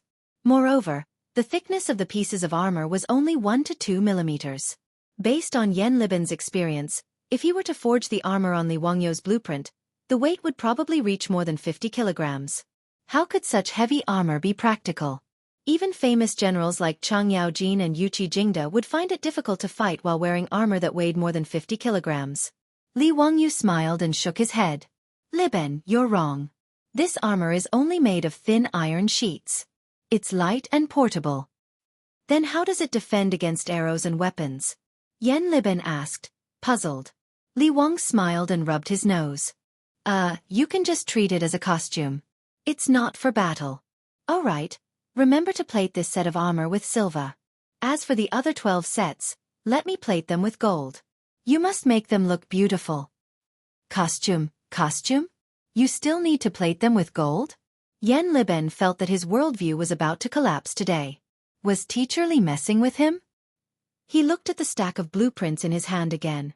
Every set of armor on it was of a style that Yan Liben had never seen before. Moreover, they looked rather awkward. Although in the future, the saints' holy clothes had countless fans, in the eyes of the Tang people, these holy clothes could be considered strange.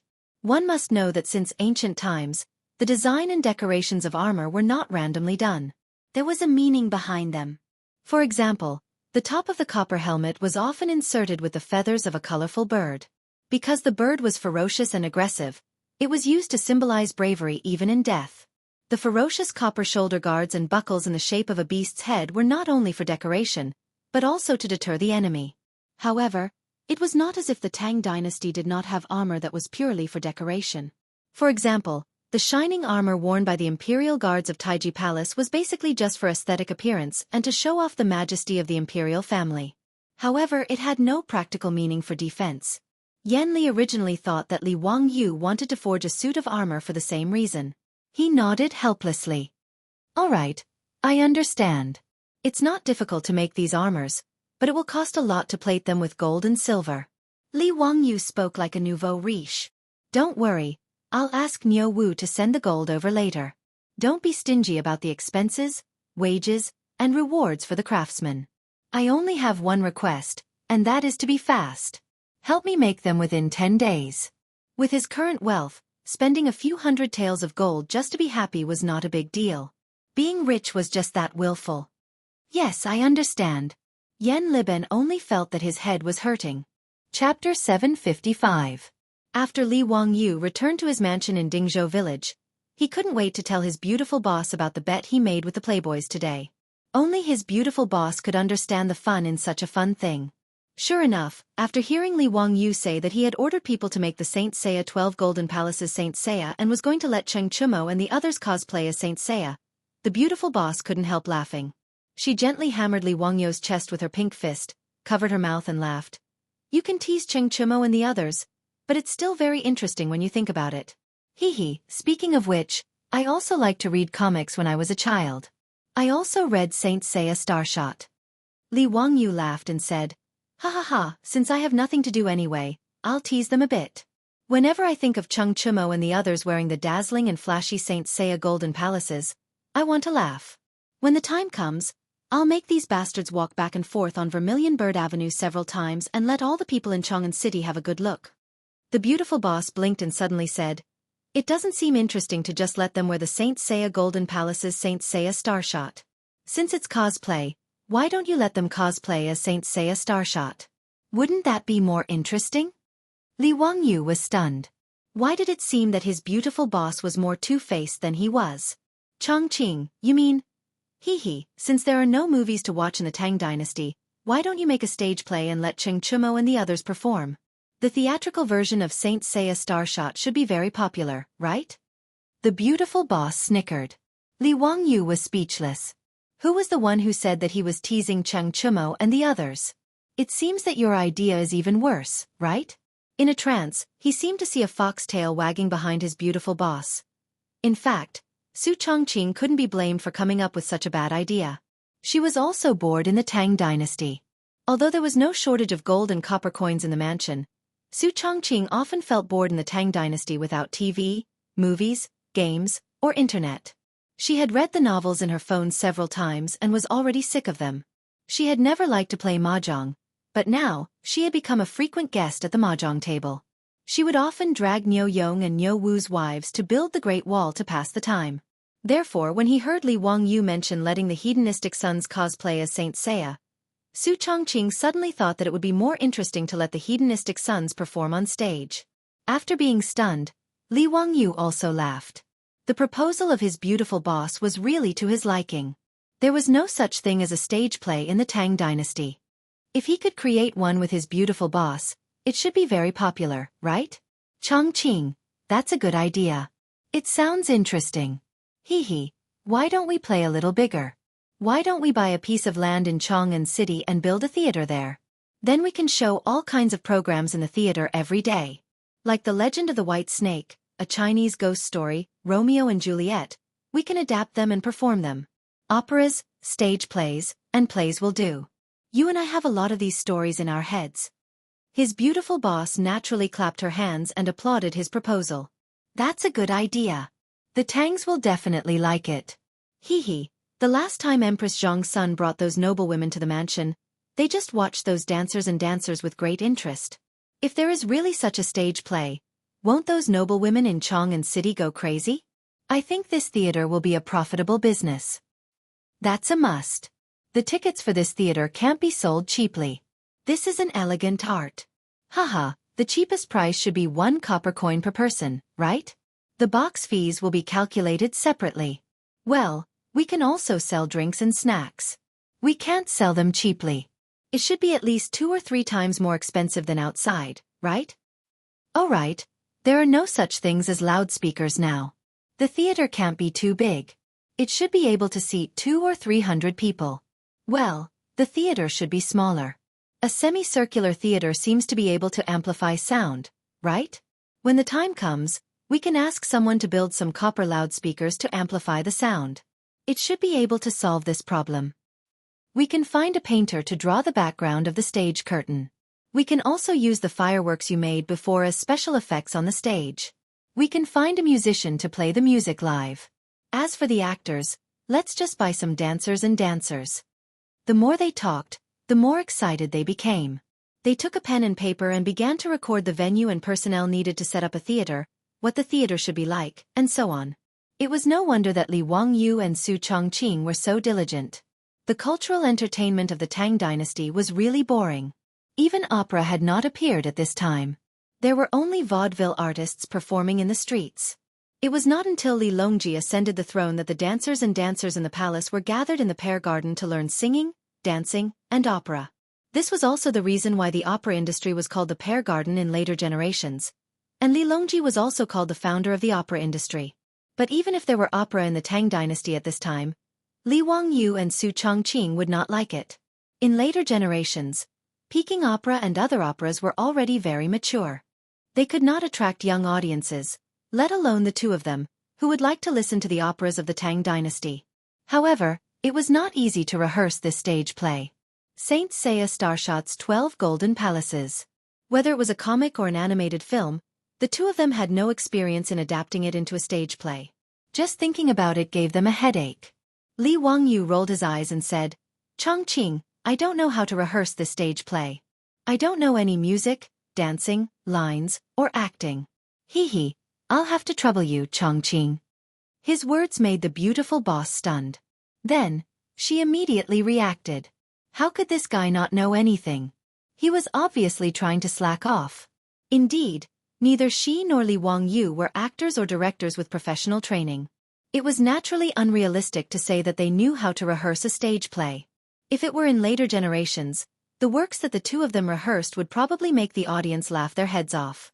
However, this was the Tang Dynasty. Who would dare to say that the stage play that they randomly came up with was not professional or good? In fact, Li Wangyu just thought that it was troublesome and wanted to throw this matter to her. Su Chongqing naturally would not fall for his trick. He rolled his eyes flirtatiously and said, "Humph, I don't know how to either." "No, you do." "No, I don't." The two of them stared at each other for a long time, neither of them willing to give in. Watching a performance below the stage was a relaxing and enjoyable thing. However, it was very troublesome to go to the director to rehearse the show, arrange the costumes, props, music, dance, lines, actors and so on. Husband. The beautiful boss simply used her trump card. She pulled Li Wangyu's arm and began to act coquettishly. It was rare to see this side of his beautiful boss. Li Wangyu was so excited that goosebumps appeared all over his body. What else could he say when his beautiful boss was like this? Just as he was about to nod in agreement, he saw Aphrodite humming a song from her hometown and swaying her hips as she walked into the room. "Lang Jun, Sister Chongqing, the cook has prepared dinner. Hee, we're having hot pot tonight." Li Wangyu and Su Chongqing looked at each other and a strange smile appeared on their faces. Chapter 756. Li Wangyu blinked at his beautiful boss before turning to Aphrodite. "You came just in time, Aphrodite. Hee, come, let me tell you a story." He beckoned to Aphrodite in a tone that was clearly that of a weird uncle who was trying to kidnap a little loli to look at goldfish. The beautiful boss covered her mouth and snickered. She naturally knew what Li Wangyu was up to. She stood up and said, "I'll go take a look in the kitchen. You tell Aphrodite the story." These two in-laws had a tacit understanding when it came to scamming and pushing the blame to others.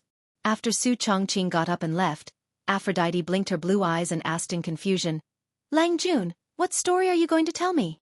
Li Wangyu reached out and pulled Aphrodite over to sit her down on his lap. He wrapped his arms around her slender waist and sniffed the fragrance of her blonde hair. With a beauty in his arms, he was a little distracted and his hands subconsciously slid up Afro's waist to her soft mounds and began to play with them.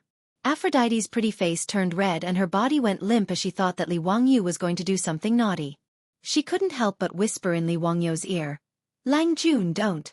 Sister Chongqing doesn't allow me to serve you now. Besides, it's not dark yet."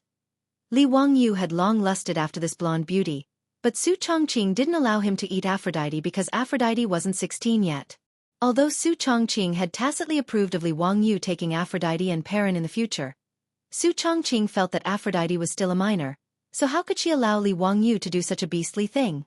Li Wangyu was also full of complaints about this, but he didn't dare to object and could only take advantage of her occasionally when his beautiful boss wasn't around. He even secretly cursed in his heart. His beautiful boss was probably jealous, wasn't she? Avro was only 15 years old, but she was already developing better than her. This feeling, Tiskeske, it was impossible to control it with one hand. Li Wangyu finally managed to control his urge. He coughed and said, "Cough, cough. What are you thinking, Aphrodite? I'm only telling you a story about the goddess Athena. Do you want to hear it?" Aphrodite's full name was Aphrodite. Like Athena, she was a goddess in ancient Greek mythology. Hearing that Li Wangyu was going to tell her a story about ancient Greek mythology, Aphrodite forgot about her shyness and hurriedly urged Li Wangyu to hurry up. "Lang Jun, you know the story of Athena? Tell me about it." The story goes like this. A long, long time ago, there was a group of warriors who protected justice and peace. They protected the goddess of wisdom and war, Athena. Their fists could cut through the sky and their feet could crack the earth. They were the Saint Seias. The Saint Seiya has the saint garments corresponding to the constellations in the sky. There are a total of 88 Saint Seiyas that have been passed down since the mythological era. Saint Seiyas? Why have I never heard of the existence of the Saint Seiyas in ancient Greek mythology? Aphrodite was puzzled as she interrupted Li Wangyu's narration. Li Wangyu thought to himself, of course you haven't heard of it. It's just a story made up by Akita Masami. It's just based on ancient Greek mythology, mixed with Egyptian mythology, Indian mythology, ancient China legends, and so on. It can be said to be a hodgepodge of everything you want. Are you going to listen or not? If you want to listen, don't interrupt. Li Wangyu couldn't be bothered to explain, and deliberately said with a straight face. Aphrodite naturally wanted to continue listening. She could only grunt in grievance and didn't dare to continue asking. She snuggled up in Li Wangyu's arms and listened to him continue telling the story of the Saint Seiyas. Although Li Wangyu's narration of the Saint Seiya was completely different from the ancient Greek mythology that Aphrodite knew, the story had ups and downs, and Aphrodite was soon fascinated by it. She even ignored the thief who had been playing with a pair of weapons in front of her chest. 13 years ago, the Saint Seiya of Gemini, who had both good and evil sides, was instigated by others. After struggling in his heart, his evil side finally won over his good nature, and he killed Pope Xian and pretended to be the Pope. 13 years later, Seiya and the others returned from their respective training grounds and became Saint Seiyas. Athena issued a challenge to the Holy Realm in the name of the goddess to prove her identity as the goddess and expose Saga's lies. Unexpectedly, the goddess was injured by the golden arrow as soon as she arrived in the Holy Realm. Seiya and the others had to pass through the 12 zodiacs to reach the goddess shrine and use the statue of the goddess to save the goddess' life. After 12 hours of bloody battle, Seiya finally reached the goddess shrine and saved Athena's life. In the end, the Golden Saint Seiya understood the truth and acknowledged her identity as the goddess. Saga's good side finally won over his evil side, and he committed suicide in front of the goddess to atone for his actions 13 years ago. Seiya and the others are truly formidable. They were only bronze saints, but they were able to defeat gold saints.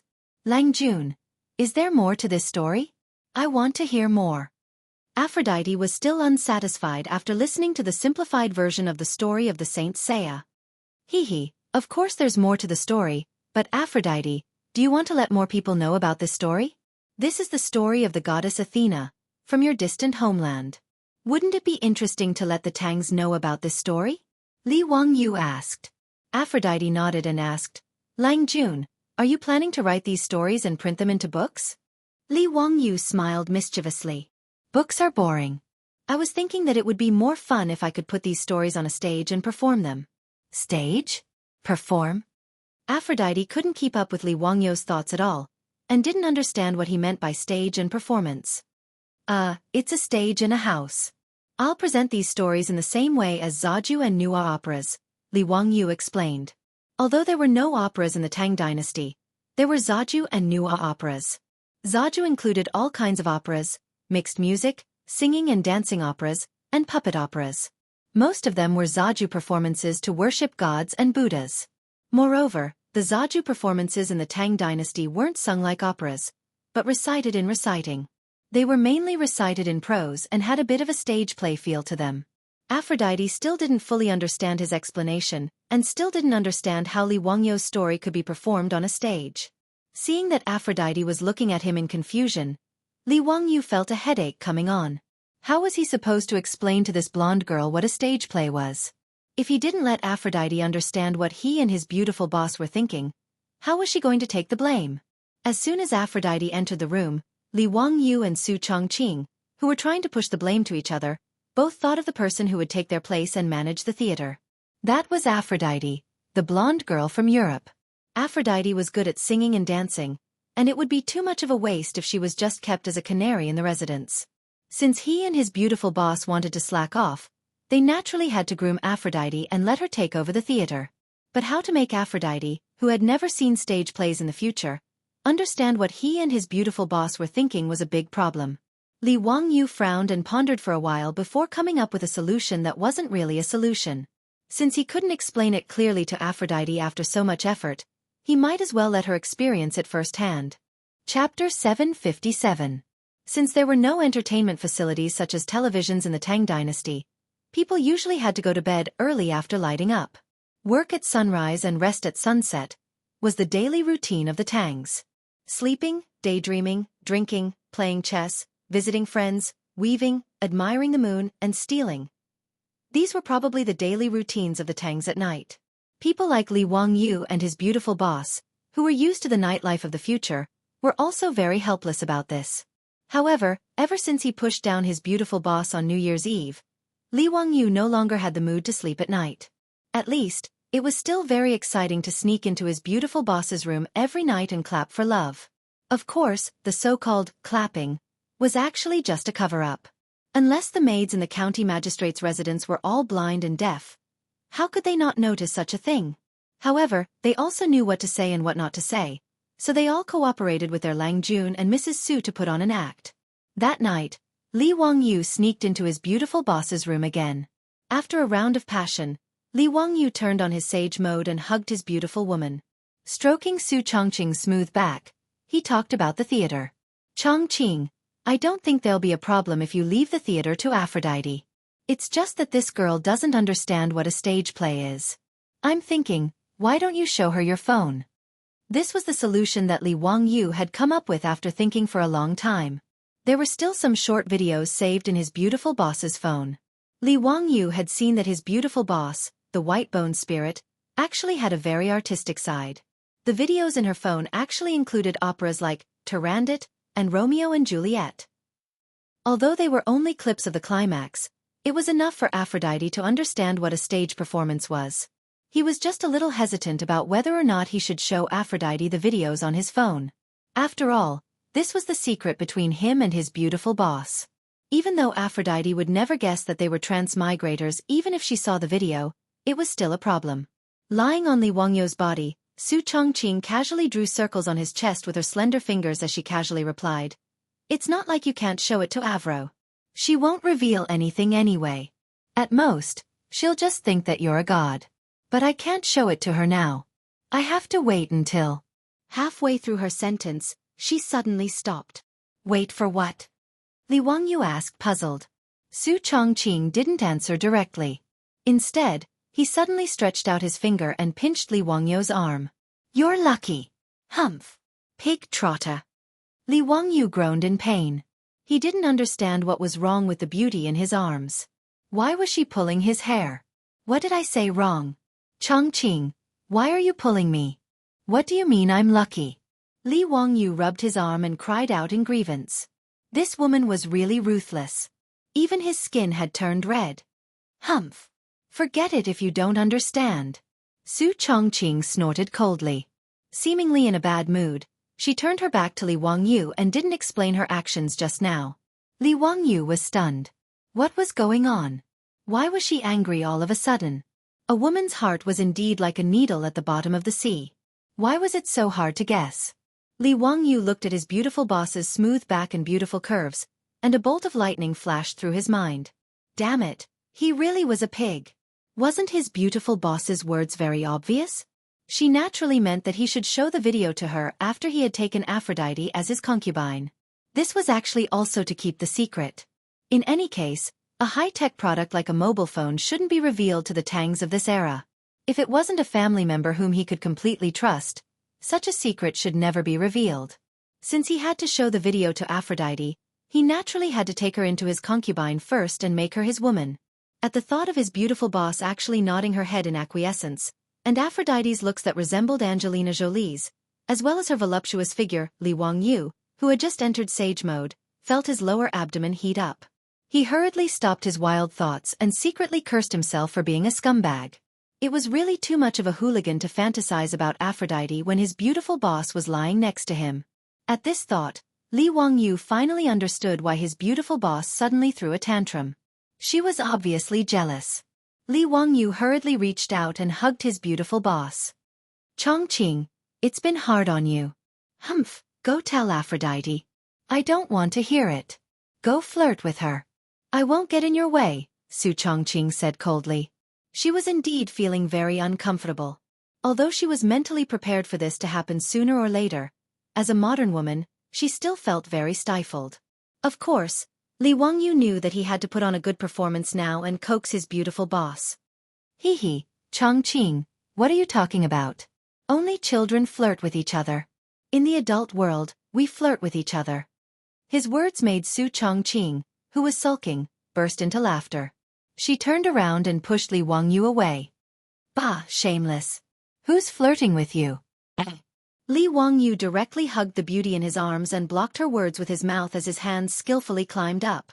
At a time like this, even a fool would know that it was useless to say anything. It was better to speak with actions. Half an hour later, Li Wangyu collapsed on the bed, panting heavily. He was so tired that he didn't even want to move his toes. This second time was indeed not something a human could do. Those 7 times in one night were all F*King Bullsh*.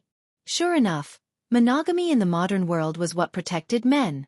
Li Wangyu stared at the ceiling in silence, wondering if his small body could take it if he took that vixen Aphrodite as his wife. Damn it, don't tell me that after transmigrating to the Tang Dynasty, I'll be tortured to death after just a few days of living a carefree life, right?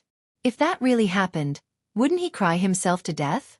Li Wangyu felt that he had to make a trip to the Xianxia temple as soon as possible and find old immortal Sun to prescribe some medicine to nurse his body. It would be best if he could learn from Sun Simiao's method of nourishing his body. He didn't want to live a long life, but he couldn't die young either. Having finally realized the importance of his body, Li Wangyu didn't dare to continue like this. After all, the body was the capital of revolution. For the sake of a better future, he still had to control himself. He didn't dare to take Aphrodite into his room right away. Instead, he obediently ran to the valley where the Jade Star Palace was located every day to study the crafting of crossbows and holy armor. 10 days passed in the blink of an eye. It was the day that he had agreed to go hunting with the fops. Chapter 758. Northwest of Chang'an was the Imperial Forbidden Park. The Forbidden Park was north of the Wei River, south of the Imperial City, and east of the Chan River and Ba River. The Forbidden Park was 27 li from east to west and 23 li from north to south.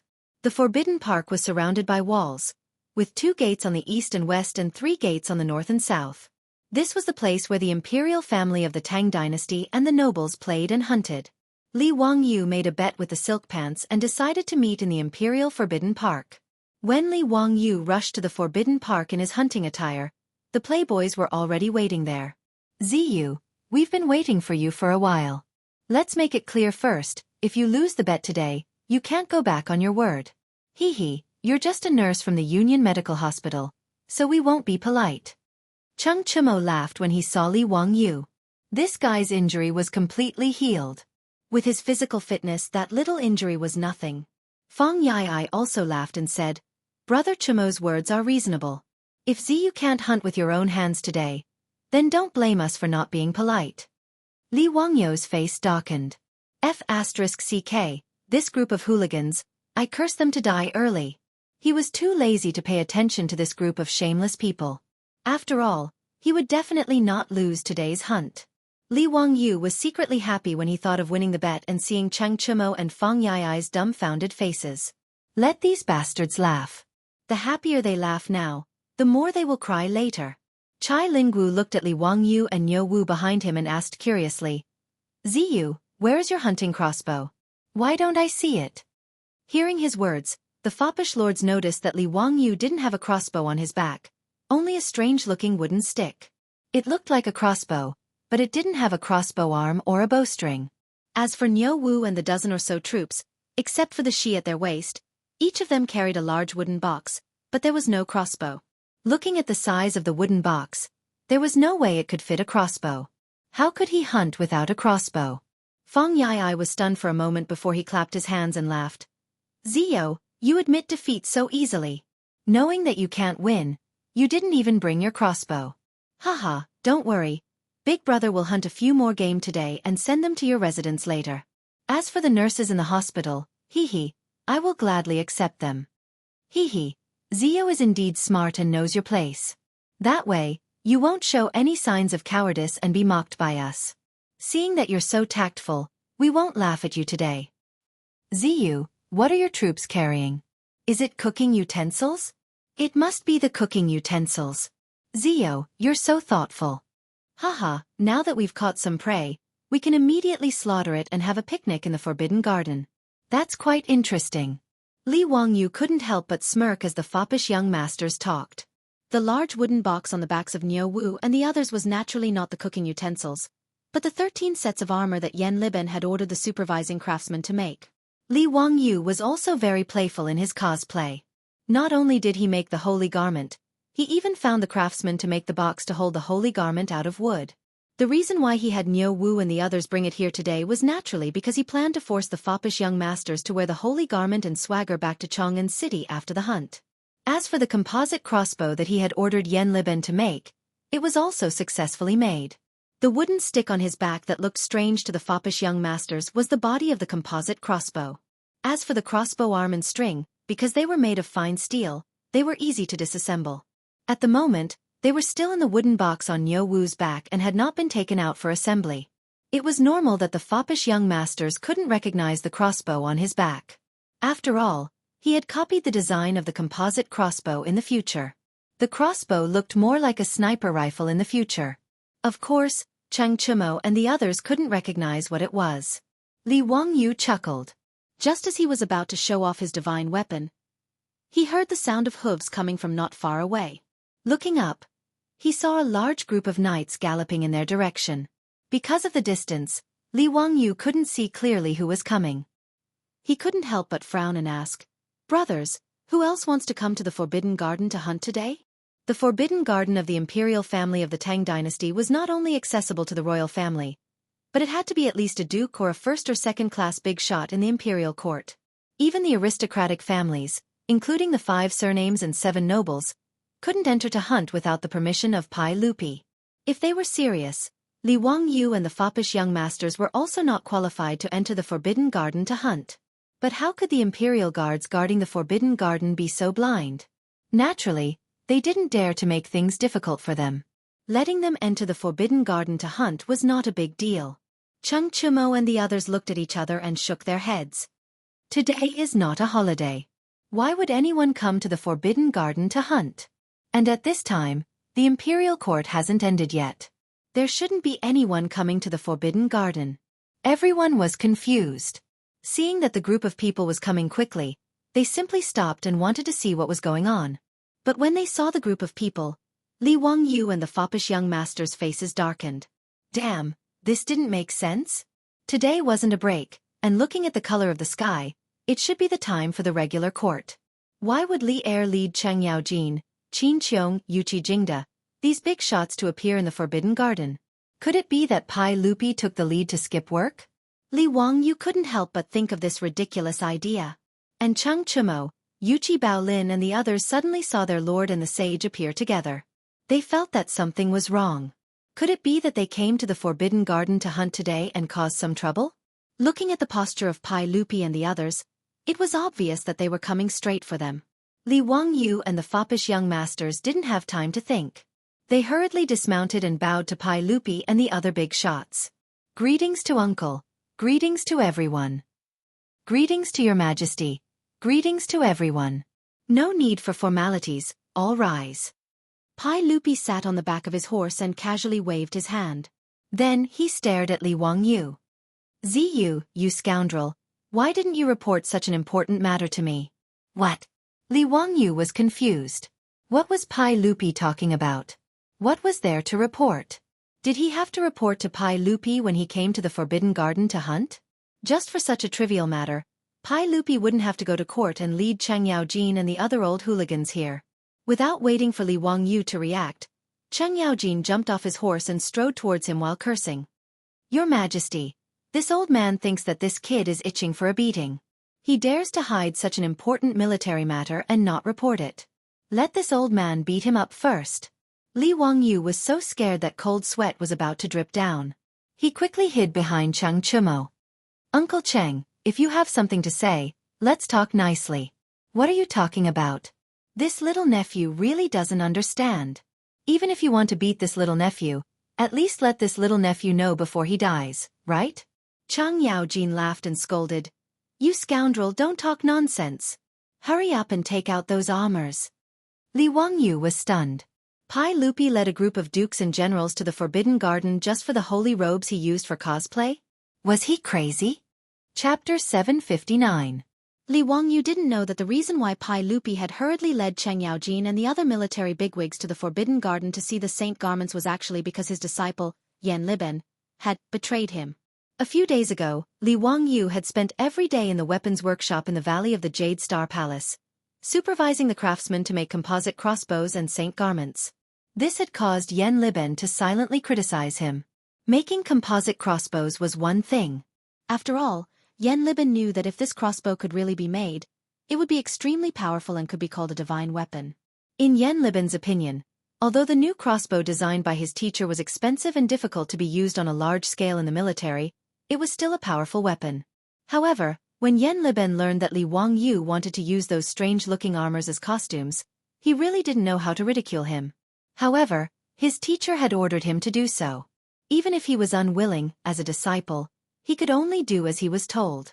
However, what Yan Liben couldn't stand was that Li Wangyu had changed his mind and insisted that he use the hard-won, well-tempered steel to make the armor. This caused Yan Liben to be so aggrieved that he almost vomited blood. 100-tempered steel. How precious was it before Li Wangyu came up with a hydraulic forging hammer? As long as it was a weapon made of well-tempered steel, all of them were famous divine weapons. Although the production of 100-tempered steel had increased with the help of the hydraulic forging hammer, Yan Liben felt that using such good steel to make costume armor was a waste of natural resources. In his opinion, even if Li Wangyu used pure gold to make these armors, it would still be better than wasting the hard-won, well-tempered steel. For this reason, Yan Liben mustered up his courage and found Li Wangyu, wanting to persuade his little teacher not to be so wasteful. Teacher, since these armors are just costumes, why don't we do as teacher said and make them with thin iron sheets? These 100-tempered steel are really difficult to obtain. Li Wangyu shook his head with a smile. Liben, don't you want to try and see how strong an armor made from well-tempered steel is? The reason why he suddenly changed his mind was because he wanted to see if a plate armor made from well-tempered steel could surpass the radiant armor in terms of defense. China's plate armor was not used on a large scale, mainly because the steel production and quality were not up to standard. After all, the bigger the steel plate, the more brittle it would be. This problem could only be solved through repeated forging. Therefore, in order to solve the problem of cost, Wuxia had since ancient times chosen to mass-produce small steel armor plates and string them together to form armor. Not only would this save manpower, but it would also be easier to repair the armor if it was damaged. Its defense against arrows was also stronger than that of plate armor. However, in Li Wangyu's opinion, this was only because the quality of the steel used to make the armor was not up to standard. He remembered that some military enthusiasts in the future had done experiments. The plate armor of the Middle Ages was almost pierced by arrows.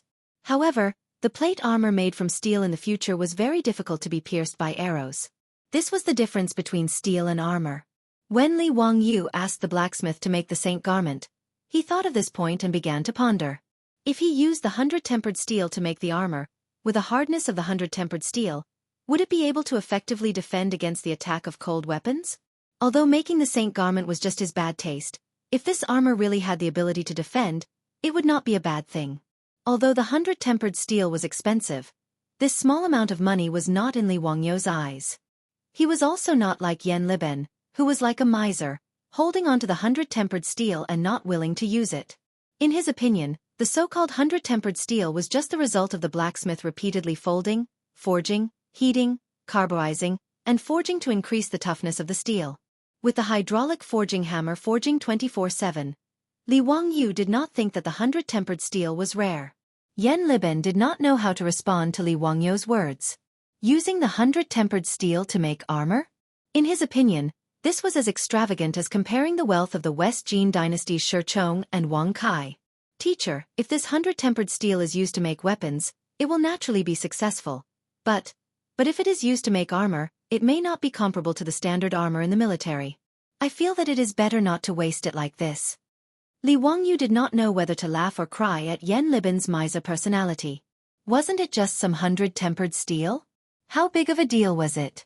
A set of armor only used 40 to 50 caddies of steel, and 13 sets of Saint garments only used 400 to 500 caddies of material. This guy looked as if he wanted to kill him. However, Li Wangyu really did not know how strong the defense of the armor would be if it was made of 100-tempered steel. Since Yan Liben was so reluctant, then let's try an experiment. Liben, what you said makes sense. In that case, let's do an experiment and see how strong the defense of this 100-tempered steel is. Experiment? Yan Liben was puzzled. Li Wangyu nodded matter-of-factly. Let the craftsman use the 100-tempered steel to make an armor. We will know once we try it. Yes, I understand. I will do it now. Yan Liben wanted to persuade him, but seeing Li Wangyu's insistence, he could only nod and agree helplessly. With the help of the hydraulic forging hammer, an armor the size of a breastplate was quickly made. Li Wangyu looked at the armor. It was only about 1 millimeter thick and did not feel heavy when he held it in his hand. When he watched TV shows in his past life, he always had the misconception that ancient armor was very heavy. In fact, this was not the case. Most of the armor unearthed in his past life were between 1 to 3 millimeters thick. If it was any thicker, the armor would be too heavy to wear in battle. The heavy armor of the European knights looked like tin cans, but it was only 40 to 50 catties. Most of them were between 1.5 to 2 millimeters thick. However, it was obvious that the quality of the steel used in the armor of the European knights could not be compared to the 100-tempered steel in front of him. Because of the repeated folding and hammering, the breastplate made of 100-tempered steel had fine lines formed by the hammering. The lines on the famous Damascus knife in his past life were also like this. They were all formed by the repeated hammering of steel. Yan Liben stroked the newly forged armor with a reluctant look on his face. Li Wangyu felt as if his teeth were about to fall off. All right, don't be so stingy. Hurry up and find an archery target to fix the armor plate. I'll let Niu Wu shoot a few arrows to see the effect. Li Wangyu shouted in annoyance. Lang Jun, this breastplate will definitely not be able to block my arrows. Niu Wu walked forward and knocked on the armor with his knuckles and said disdainfully. Niu Wu's bow was a two-pickle bow. Against the standard armor of the great Tang, even the highest quality Mingguang armor, within 100 paces, it would be pierced through by an arrow. There was no doubt about this. Li Wangyu was also a little uncertain. Could this 100-tempered steel plate really be able to block an arrow? Many people in his past life had a misconception that the penetrative power of a bullet was definitely stronger than that of a bow. After all, with the advent of firearms had eliminated cold weapons such as bows and arrows. However, Li Wangyu knew that this was not the case. He had seen a video on a military forum. The video was about a test conducted by the U.S. military in 1961. The target of the test was a 30-centimeter thick wooden box filled with sand. In order to test the penetration depth of the bullet, 2 partitions were used to divide the sand into 3 layers.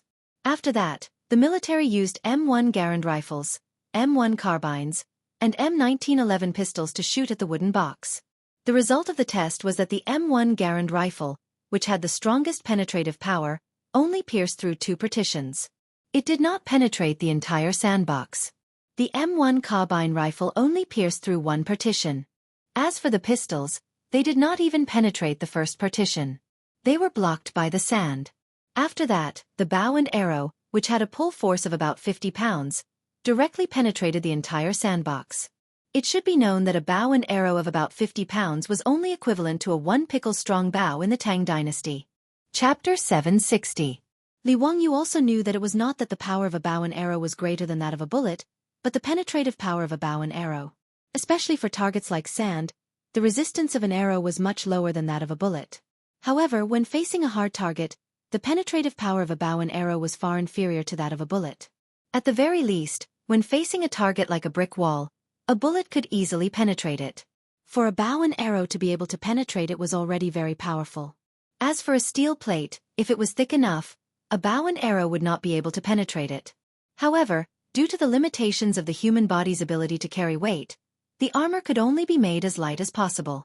Otherwise, if a set of armor that weighed 1 or 200 jin was made, although a bow and arrow could defend against it, no one had the ability to wear such heavy armor in battle. Li Wangyu now only hoped that the armor made of well-tempered steel would be tough enough. After all, compared to ordinary steel, well-tempered steel that was repeatedly forged was far stronger. As for the specific effects, He would only know after trying it out. However, Li Wangyu could at least be sure that the armor in front of him was not like the standard armor of the Tang Dynasty, which could be easily penetrated by arrows. In response to Niu Wu's words, Li Wangyu only smiled and said, "Niu Wu, this is an armor made of well-tempered steel. It is not certain whether your bow and arrow can penetrate it." Niu Wu did not believe him. He took down the bow on his back and pulled the bowstring. The sound of the bow tearing through the air could be heard. Lang Jun, in the past at Yanmen Pass, the arrows in my hand pierced through the armor of many Turkic cavalry. I am not bragging, but with this thickness of armor, my Tusha bow can definitely penetrate it within 100 steps. Yan Liben also nodded and said, "Teacher, Niu Wu is right. With a Tusha bow and an armor-piercing arrow, I estimate that the armor will not be able to block it within 100 steps. Then let's give it a try."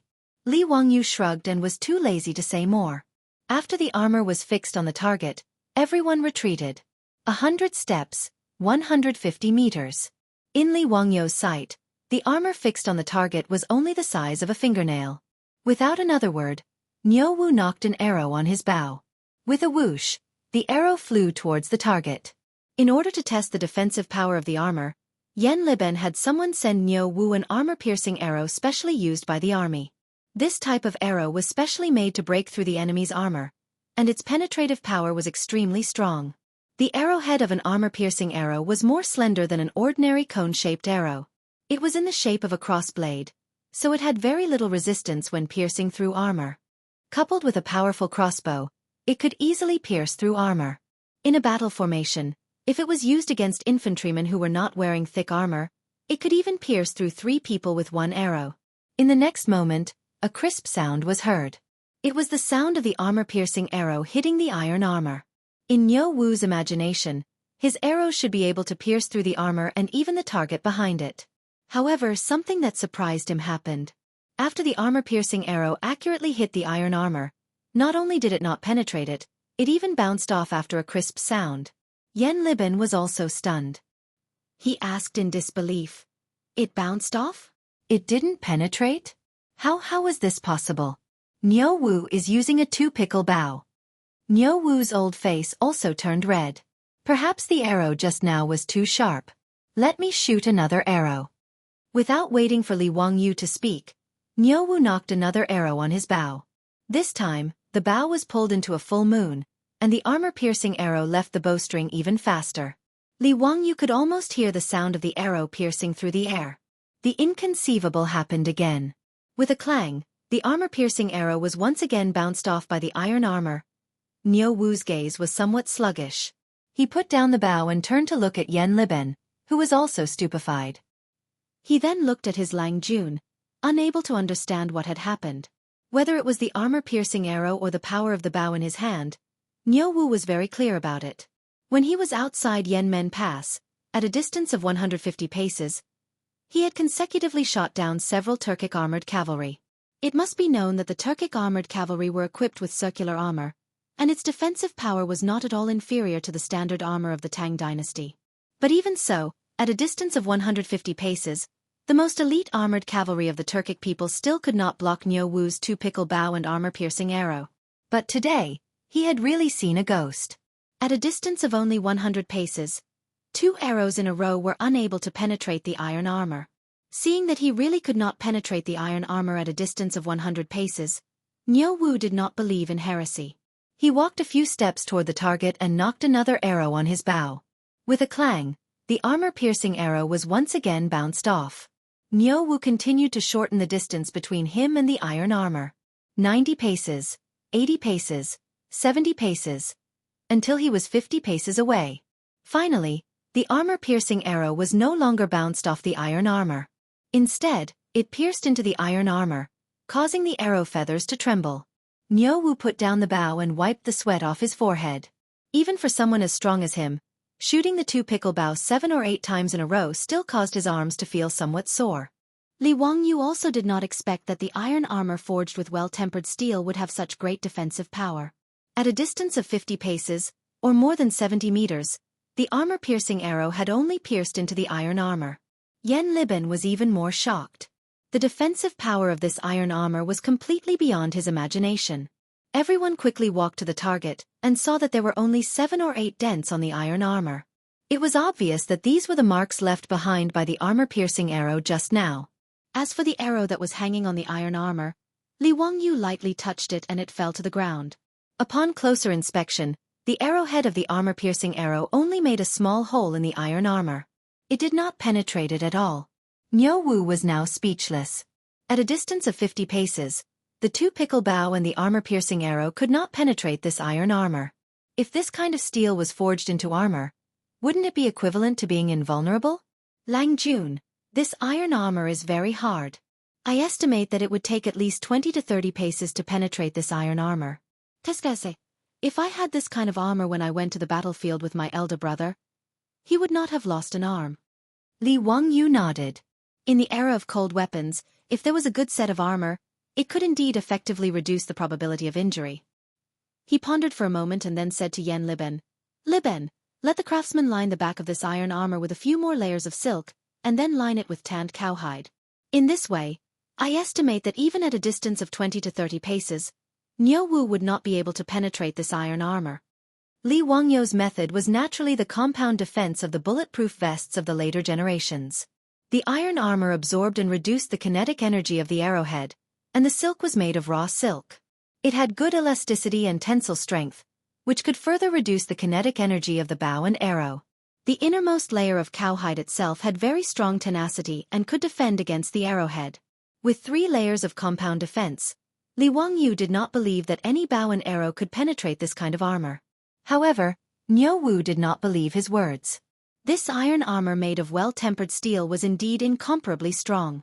At a distance of 50 paces, he could only make a small hole. But to say that this iron armor could not be penetrated by a few layers of thin silk and a layer of cowhide, no matter how one looked at it, this sounded like a fantasy story. Lang Jun, I don't believe your words, Niu Wu said in a low muffled voice. Yan Liben also shook his head. He naturally did not believe Li Wangyu's words. Seeing that the two did not believe his words, Li Wangyu was happy. Liben, how about you make a bet with your master? According to what your master said, Niu Wu's arrow cannot penetrate this armor. Then, you will make all 13 sets of armor out of well-tempered steel. How about it? If the arrow penetrates, you can use any pig iron to make this armor for your master. How about it? Do you dare to make a bet? Chapter 761. Li Wangyu felt that ever since he transmigrated to the Tang Dynasty, this sentence had almost become his catchphrase. However, this matter could not be blamed on him. Who asked the Tang people to be so fond of gambling?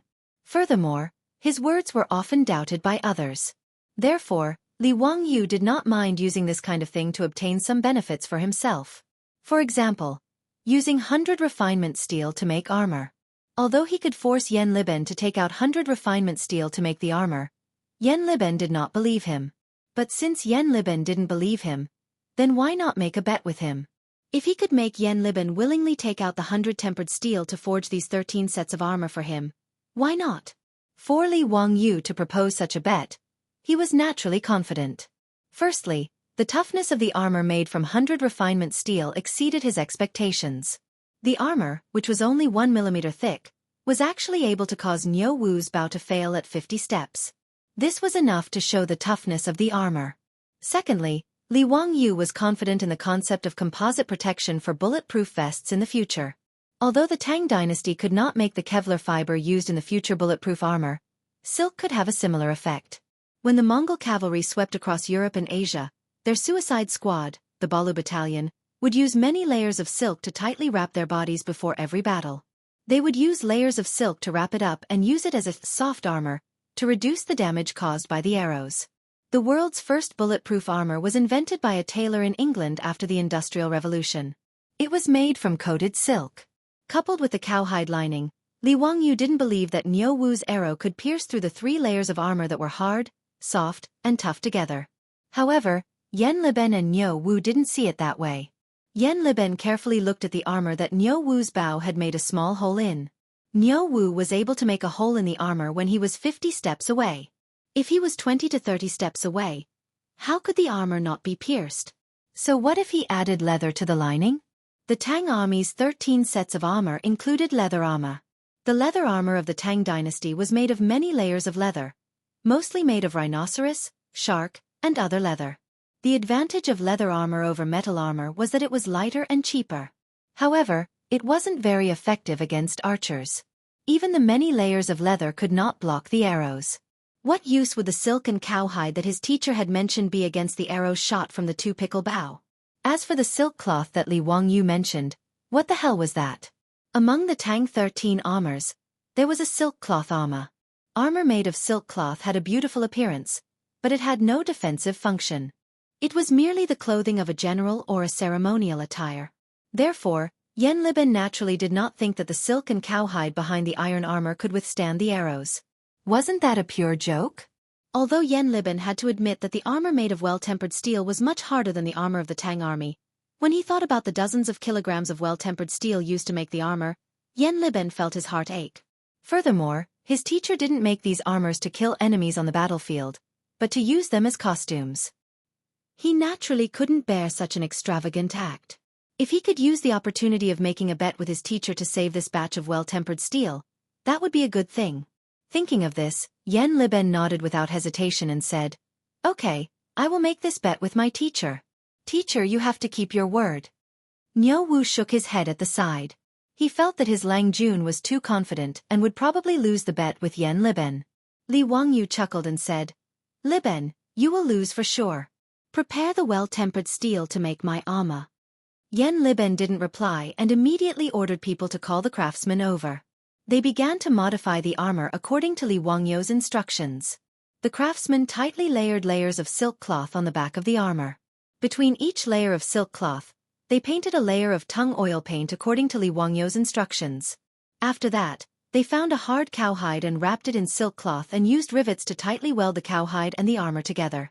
After the modification, the thickness of the armor increased by a lot. However, neither Niu Wu nor Yan Liben felt that this would cause any trouble. "Teacher, the armor is done according to your instructions. Shall we try it now?" Yan Liben was already a little impatient. He was very happy to see his teacher suffer a setback. Li Wangyu rolled his eyes and decided to add insurance to his bet. "Okay, Liben, get someone to find a pig." Pig. Yan Liben didn't understand Li Wangyu's meaning. Li Wangyu nodded as if it was a matter of course. "Tie this armor to the pig. If Niu Wu's arrow can penetrate the armor and kill the pig, then it will be considered my loss. If it can't kill the pig, Liben, you can obediently go and make me an armor." His idea was to use the pig's skin and thick layer of fat on the pig's body to add a little more trouble to the arrow.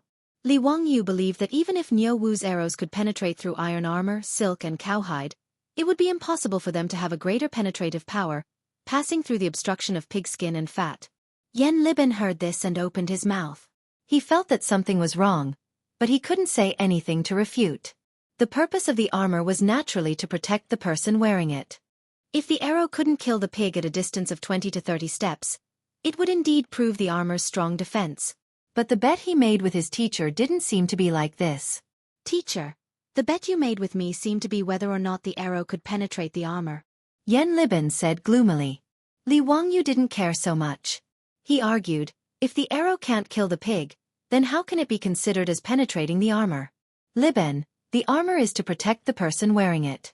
This is a very strict matter and can't be faked." Yan Liben's face turned red from his words. He knew that something was wrong, but he didn't know how to reply. He could only bow to Li Wangyu to show that he had learned something. Niu Wu, who was watching from the side, was also dumbfounded. His Lang Jun was really a little shameless. Wasn't this clearly bullying Yan Liben for being honest? How thick was the pig's skin? How could it be compared to a human? He and his brother Niu Yong often went into the Qinling Mountains to hunt. Usually, when they encountered wild boars in the mountains, they were unwilling to provoke them. Things with thick skin, not only would a few arrows not kill them, they would often arouse the wild boar's ferocious nature. Although domesticated pigs weren't as difficult to provoke as wild boars, they weren't easily killed by a few arrows. Niu Wu naturally wouldn't expose his Longjuan's thoughts. He only looked at Yan Liben with a sympathetic gaze. He was afraid that this fellow was going to lose the bet with his Lang Jun. Naturally, there were no pigs in the valley where Jade Star Palace was located. Li Wangyu had the troops in the palace ride back to Dingzhou village and bring back a 200-gene fat pig. The poor pig that was used as a target had no idea what was going on. It was led to the target and tied up. The specially made armor was also tightly tied to the pig's side by the craftsman.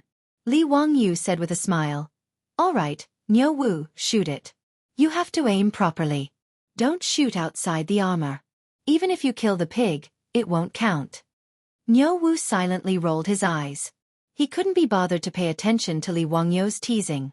He could accurately shoot the armor from 100 steps away, let alone 20 to 30 steps away. He could shoot it with his eyes closed. Niu Wu straightforwardly nocked an arrow and shot it out. Chapter 762. The armor-piercing arrow pierced through the armor the moment it left the bowstring. In the next moment, the pig, which had been used as a test subject, let out a blood-curdling scream. It pierced through.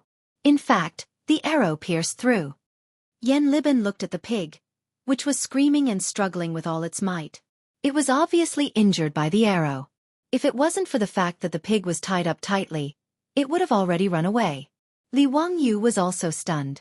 He thought to himself, could it be that this composite armor really couldn't block Niu Wu's armor-piercing arrow? However, when he looked carefully, although the pig was screaming, there wasn't any blood flowing out from under the armor. Moreover, looking at the pig's appearance, it didn't seem to be injured at all. It was very spirited. Although the armor-piercing arrow had indeed pierced through the armor, Li Wangyu estimated the length of the arrow shaft and estimated that the arrow shouldn't have penetrated deep into the armor. Li Wangyu's hanging heart relaxed. He brushed off the non-existent dust on his body and smiled at Yan Liben. "Liben, just now we agreed that this pig would only count if it was shot to death. Look at this pig, it's still alive and kicking." Yan Liben looked at Li Wangyu with hidden bitterness. He finally reacted. It seemed that he had been fooled by this unscrupulous teacher. Clearly, the bet was that Niu Wu's arrow would be able to pierce through the armor and Li Wangyu would lose. Now, it had become that the pig would only count if it was shot to death. Wasn't this bullying? How could a 200-pound pig be shot to death so easily? Moreover, Yan Liben could also see that the armor-piercing arrow didn't penetrate much. At most, the pig would only suffer some superficial wounds. Niu Wu saw that the arrow didn't cause much damage to the pig and felt very uncomfortable in his heart. Without saying anything, he continuously pulled the bowstring and shot out one armor-piercing arrow after another, causing the poor pig to cry out unceasingly. Another 7 or 8 arrows were shot out in succession. Even someone as strong as Niu Wu felt that he couldn't take it anymore and let go of the bow in his hand. The iron armor that was tightly tied to the pig's body had already been shot into the shape of a hedgehog, full of arrows. Yan Liben sighed helplessly and gestured to the craftsmen, who were already dumbfounded, to remove the armor from the pig. He wanted to see what kind of damage these armor-piercing arrows had caused. Yan Li originally thought that even if the armor-piercing arrow didn't cause any fatal damage to the pig, the arrowhead would still be deeply embedded in the pig's body and difficult to pull out. After all, even if the armor-piercing arrow was specially made to penetrate armor, the arrowhead also had barbs. Once it was embedded in the body, it was very difficult to pull it out. However, he did not expect that after the armor was removed, the 7 or 8 armor-piercing arrows were removed along with the armor. They did not pierce into the pig's body at all. He took a few steps forward, and after taking a closer look, he could not help but suck in a breath of cold air. On the back of the armor, one could clearly see that the sharp and slender armor-piercing arrow had only pierced through the arrowhead. What he could not understand was that after piercing through the armor, the arrowhead was wrapped in silk. After piercing through the inner lining of the cowhide, only the tip of the arrowhead could be seen, shining coldly under the sunlight. Looking at the fat pig again, even though it was making loud noises, there were only 7 or 8 small wounds on its body. There was almost no blood flowing out of them. Niu Wu could not help but cry out, "What a strong armor! Even a 2-pickle-strong bow could not penetrate it. My mother, if I wore this armor and went into battle, wouldn't I be like Zhao Zilong in Longjuan's book? Wouldn't I be able to kill my way through the enemy's army without suffering any damage?" Li Wangyu was also very satisfied with the armor's defensive power. He could not help but pat Niu Wu's shoulder and laugh loudly. He then winked at Yan Liben. "Liben, how is it? Are you convinced? Wahahaha, I will leave my 13 sets of armor to you." Yan Liben was very helpless, but he could only nod and cup his hands. Yes, your disciple will not be careless. Spending a few £100 of well-tempered steel to make the armor made Yen Liben's heart bleed, but he could only lower his head and admit defeat. With the help of the hydraulic forging machine and the skilled craftsmen working day and night, the 13 sets of Saint Seiya's holy armor were finally completed the day before Li Wangyu and the foppish lords agreed to hunt. All the armor was made of well-tempered steel and lined with silk and cowhide. Its defensive power was astonishing. In addition, the outer layer of the armor was plated with shining gold. It was simply like a piece of art that made people gasp in amazement. Li Wangyu looked at the Saint Seiya armor and felt very proud. This was what it meant to be cosplay. Compared to the genuine Saint Seiya armor, the cosplay Saint Seiya armor in the future was simply a knockoff that couldn't be more knockoff. Li Wangyu dared to say that if these 13 sets of Saint Seiya armor were to be auctioned in the future, it would definitely make those anime nerds go crazy. Although he was not an anime nerd, when faced with such exquisite Saint Seiya armor, he was also very fond of it.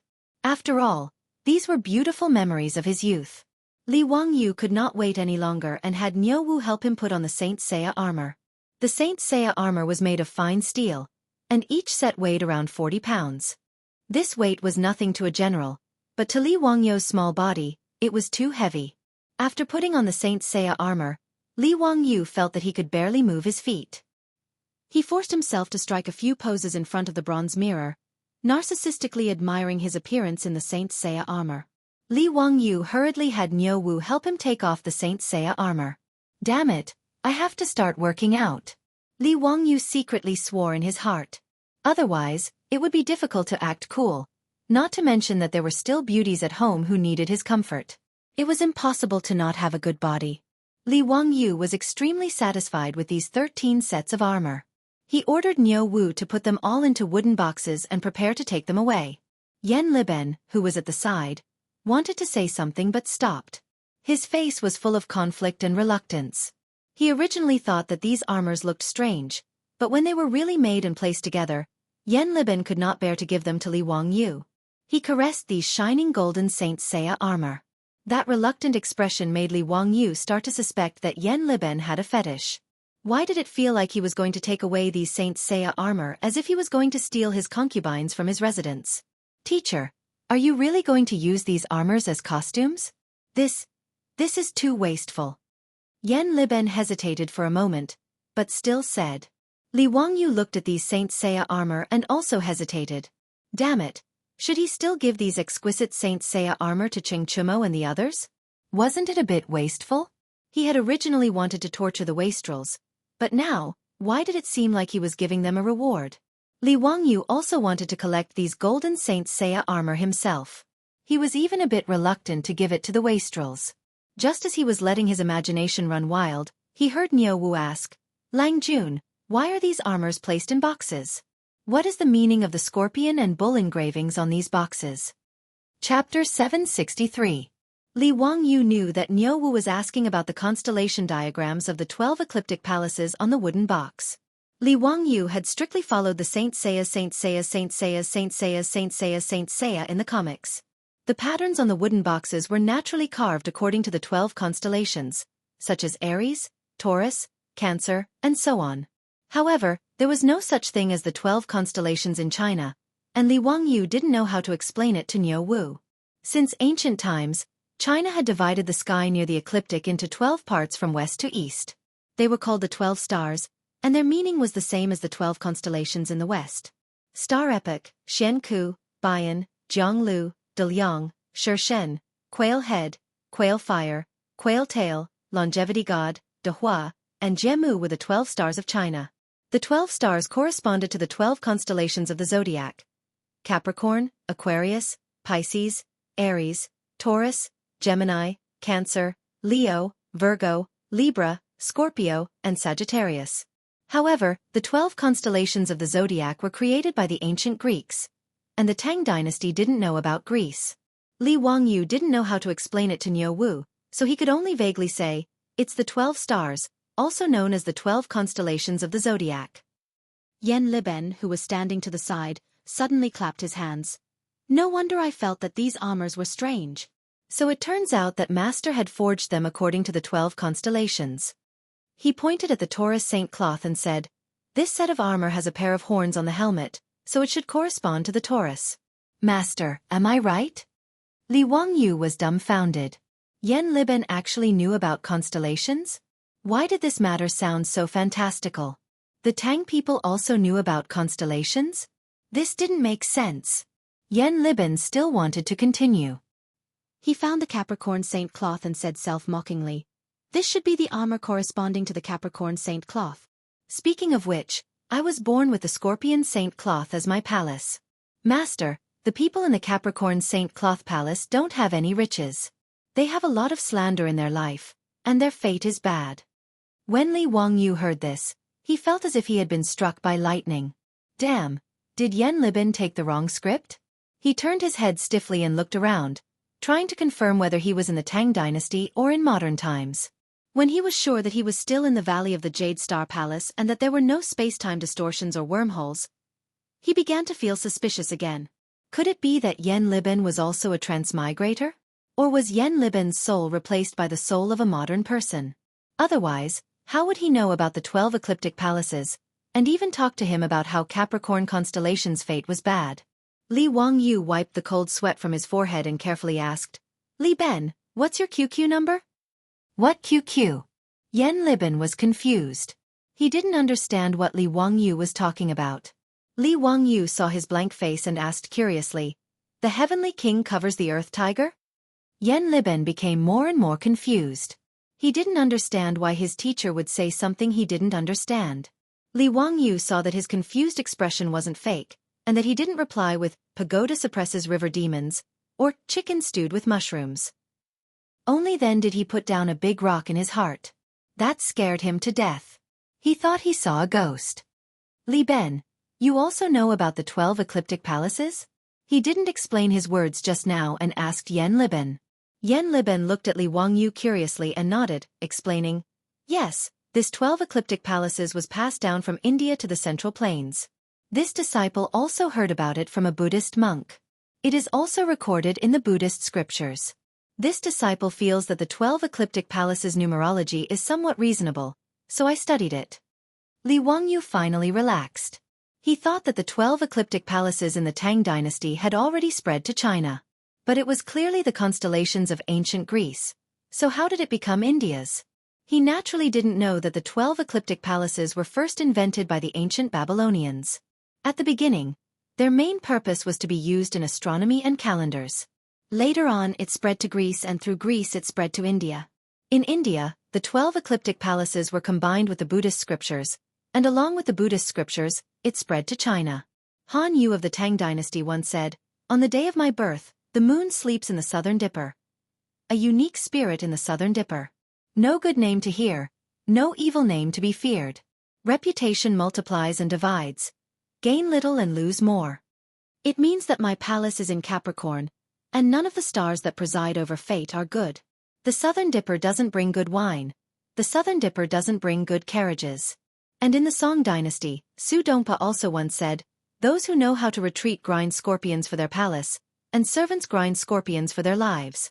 Their lives are full of slander, and they suffer from the same disease." This sentence, in summary, can be summed up in 6 words. Capricorn, bad fate. This is probably the time in history when Capricorn was badly offended, and was comparable to the Virgo constellation of the future generations. Li Wangyu didn't know about this, so when he suddenly heard Yan Liben's words, he was scared half to death. After understanding the whole story, Li Wangyu smiled and said to Yan Liben, "Liben, why do you believe in ecliptic palaces? Moreover, Capricorn is the most patient constellation among the 12 ecliptic palaces. Don't belittle yourself." Hearing this, Yan Liben's eyes lit up. Teacher actually knows about ecliptic palaces? Can you tell this disciple in detail? Li Wangyu was speechless. He didn't know anything about ecliptic palaces. He only occasionally heard about them from rumors. But his beautiful boss really did research on ecliptic palaces. Women mostly like to talk about ecliptic palaces. In the future, when they were resting in the office, his beautiful boss would often talk about ecliptic palaces with the female colleagues in the office. Although Li Wangyu didn't understand, he felt that their words were very professional, even though he didn't understand. It was only after he transmigrated to the Tang Dynasty that his beautiful boss didn't talk about ecliptic palaces. After all, No one around them knew about ecliptic palaces, so it was like playing the lute to a cow. Hearing Yan Libin's question, Li Wangyu thought that the ancient people mostly believed in ecliptic palaces. His beautiful boss's knowledge of ecliptic palaces might really be able to find a soulmate in the Tang Dynasty. Hee, how would I know anything about ecliptic palaces? I only know a little. Liben, if you are interested, you can ask Lady Su for advice. She is very good in this aspect. Oh? Lady Su also knows about ecliptic palaces? If there is a chance, this disciple would like to ask for advice. Yan Liben smiled. He didn't really believe Li Wangyu's words. He was just being polite. After all, in the eyes of the Tang people, a woman who could read was already considered talented. Although Su Chongqing was capable and was his teacher's woman, Yan Liben didn't think much of her. He didn't believe that she really knew anything about ecliptic palaces. Li Wangyu also didn't take Yan Liben's insincere and perfunctory words to heart. He just habitually started to daydream, his mind randomly thinking about how much benefit his beautiful boss could bring to them if she was proficient in ecliptic palaces. Chapter 764.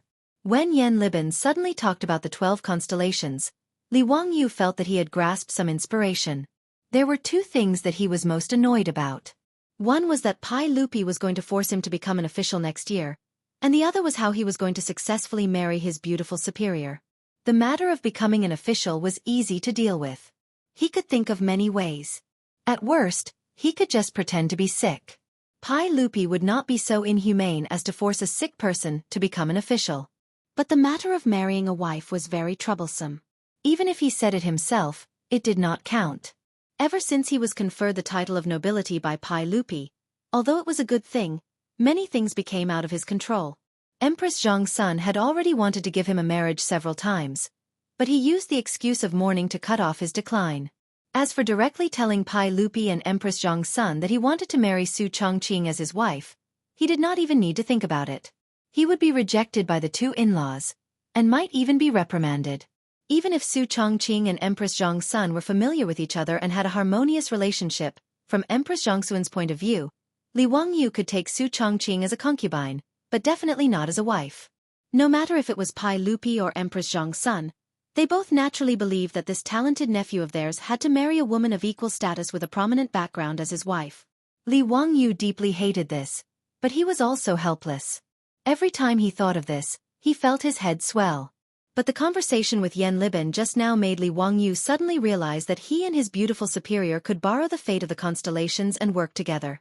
But this matter was not urgent. He had to go back and plan it with his beautiful superior. Li Wangyu was thinking about something and did not pay attention to what Yan Liben was saying. Teacher. And Li Wangyu heard this and came back to his senses, looking at Yan Liben. Teacher, this disciple is asking, what do you plan to do with these armors? Yan Liben brought up this topic again. He really couldn't stand Li Wangyu preparing to use these armors as costumes. Wouldn't that be a waste of God's gifts? Give it to someone. Li Wangyu answered matter-of-factly. Yan Liben was stunned. He didn't expect that Li Wangyu would spend so much money to make these armors for someone else. Teacher, are you going to offer these armors to the saints or Lu Guogong? Yan Liben asked again. Li Wangyu shook his head. No, I am preparing to give it to Cheng Chumo, Fang Yai and the others. Tomorrow, I have an appointment with them to hunt in the Forbidden Garden, so I can give them these armors. These saint garments were meant to be given to the rich. Li Wangyu wasn't a stingy person. Now that he had something good, he naturally wanted to share it with the other rich kids. Yan Liben was speechless. He opened his mouth, wanting to persuade his teacher, but he didn't know what to say. The armors were paid for by his teacher. Naturally, he could do whatever he wanted with them. But in Yan Liben's view, these armors with astonishing defensive power were not given to Li Er, or given to Cheng Yaojin Yuqi Jingda, these military generals, but instead given to Cheng Chumo, that group of silk pants. It was indeed casting pearls before swine. As a junior supervisor, Yan Liben also had some craftsmanship. Originally, he was unwilling to use the well-tempered steel to make armors. But when these 13 sets of armors were made, his thoughts naturally changed. As the saying goes, a sword is given to a hero, and powder is given to a beauty. Wouldn't it be a pity for such good armors to fall into the hands of those rich kids? Li Wangyu didn't know what Yan Liben was thinking. He ordered Niu Wu to arrange for the servants to pack the 13 sets of saint garments into boxes. After bidding farewell to Yan Liben, he left. Yan Liben looked at the backs of Li Wangyu and the others as they left. Thinking of the armors, he couldn't help but shake his head and sigh. He ordered his servants to take the iron armor that had been shot full of holes by Niu Wu's bow and arrows and return to Chang'an. Back in the Yan mansion, Yan Liben was in a bad mood. He ordered the servant girls to bring him wine and drank alone. Lang Jun, the first master, is here. The servant girl came in to report. The first master was his elder brother, Yan Lide. Yan Lide entered the central room and saw his younger brother drinking alone. He couldn't help but be surprised. Liben, what are you so worried about? Didn't you say a few days ago that you were helping County Count Hu to make new bows and armor? Did it not go well? Yan Lide asked curiously. After Yan Liben greeted his brother, he shook his head and smiled bitterly. Brother, it's not that it didn't go well. How could the teacher's ideas be wrong? Everything has already been made. Oh, then why do you look so down? Brother, look at this armor and you'll know. Yan Liben pointed at the armor on the side. Yan Lide picked up the armor that was full of holes. He could tell at a glance that the holes on the armor were all made by armor-piercing arrows. What's wrong with this armor? Yan Lide didn't understand. Yan Liben smiled bitterly and said, Brother, do you know what this armor is made of? Yan Lide habitually knocked on the armor with his knuckles and looked at the patterns on the armor. He couldn't help but ask in surprise, Liben, is this armor made of well-tempered steel? These patterns are clearly unique to well-tempered steel. Brother is right. It is made of well-tempered steel. Do you know how far away these holes were made by armor-piercing arrows? Yan Lide shook his head. I can't guess. This is the first time I've seen armor made of well-tempered steel. Isn't it too extravagant? Yan Liben smiled bitterly and raised 2 fingers. A 2-pickle-strong bow and an armor-piercing arrow could only pierce through this armor from a distance of 20 to 30 steps. Yan Lide sucked in a breath of cold air. Really? What a strong armor. I've never seen an armor with such a strong defense. Not only that. Brother, look at the back of the armor. Yan Liben continued, this is the idea that the teacher came up with. The back of the armor is lined with many layers of silk and cowhide. That day when we tested the arrows, this armor was tied tightly to a pig. But 7 or 8 armor-piercing arrows only scratched the pig's skin. There wasn't even much blood. I reckon that armor made with this method can be said to be invulnerable. It's very impressive. As a supervisor of craftsmen, Yan Lide naturally knew how impressive this armor was. He was amazed and praised it repeatedly. He admired Li Wangyu's bold and imaginative ideas. Unremarkable silk and cowhide could actually increase the armor's ability to defend against arrows. This kind of fantastic idea, even he, a master craftsman, could only admire Shando for a long time. Liben, isn't that a good thing? Why are you frowning? Yan Lide didn't understand. Yan Liben bitterly smiled and shook his head. He told Yan Lide about how his teacher wanted to gift this batch of armor to Cheng Chumo and the other rich kids. Hearing this, Yan Lide also shook his head, understanding why his younger brother was so depressed. Yan Lide looked at the armor in his hand and smiled. Liben, this is very simple. Oh, brother, what brilliant plan do you have? Can you persuade your teacher to change his mind? Yan Liben didn't understand. Yan Lide leaned close to his ear and whispered a few words. Hearing this, Yan Liben's expression changed greatly. How can I do this? Brother, aren't you asking me to be ungrateful? I can't. Yan Liben waved his hand. Hee, how can this be considered ungrateful? Aren't you asking for credit for your teacher? How can County Count Hu blame you? Yan Lide twirled his beard and smiled. Yan Liben hesitated. Can this really work? Won't the teacher blame me? Of course. Why would I lie to you? Let me think about it. Chapter 765. The next day, Yan Liben sat among the officials in a daze. He touched the hard object in his bosom, not knowing if he should listen to his brother or not. Yan Lide was not far away from him. Seeing Yan Liben remain silent, he could not help but turn around to look at him. Naturally, he was urging Yan Liben not to waste any more time. Yan Liben's gaze was unfocused. He still could not make up his mind. His gaze unconsciously landed on the two sides of Taiji Palace, on the armored palace guards. The armor that these guards wore looked majestic, like the majesty of the royal family. However, Yen Liben knew that this armor was just for show. Not to mention armor-piercing arrows, even ordinary arrows would be able to pierce through it from a distance of 1 to 200 steps. Compared to the armor in his bosom, it was like the difference between heaven and earth. At this moment, in Taiji Palace, the matter of sending troops to the Eastern Turks was being discussed. In the winter of the second year of Zhengguan, internal strife broke out in the Eastern Turks. Shui Yantua, Hueha, Bei, and the other tribes betrayed them. The plains were also hit by a snowstorm, causing many sheep and horses to die. As a result, there was a famine, and the Eastern Turks all left. The second Khan of the Eastern Turks, Tuli Khagan, had been suppressed by Sheli Khagan for a long time. He had also secretly contacted the Tang Dynasty, expressing his willingness to submit. Faced with such an opportunity, how could Pai Lupi let it go? He had already made up his mind to attack the Eastern Turks. The officials in Taiji Palace had already discussed for a long time about the preparation of the various troops and provisions, as well as how to send troops.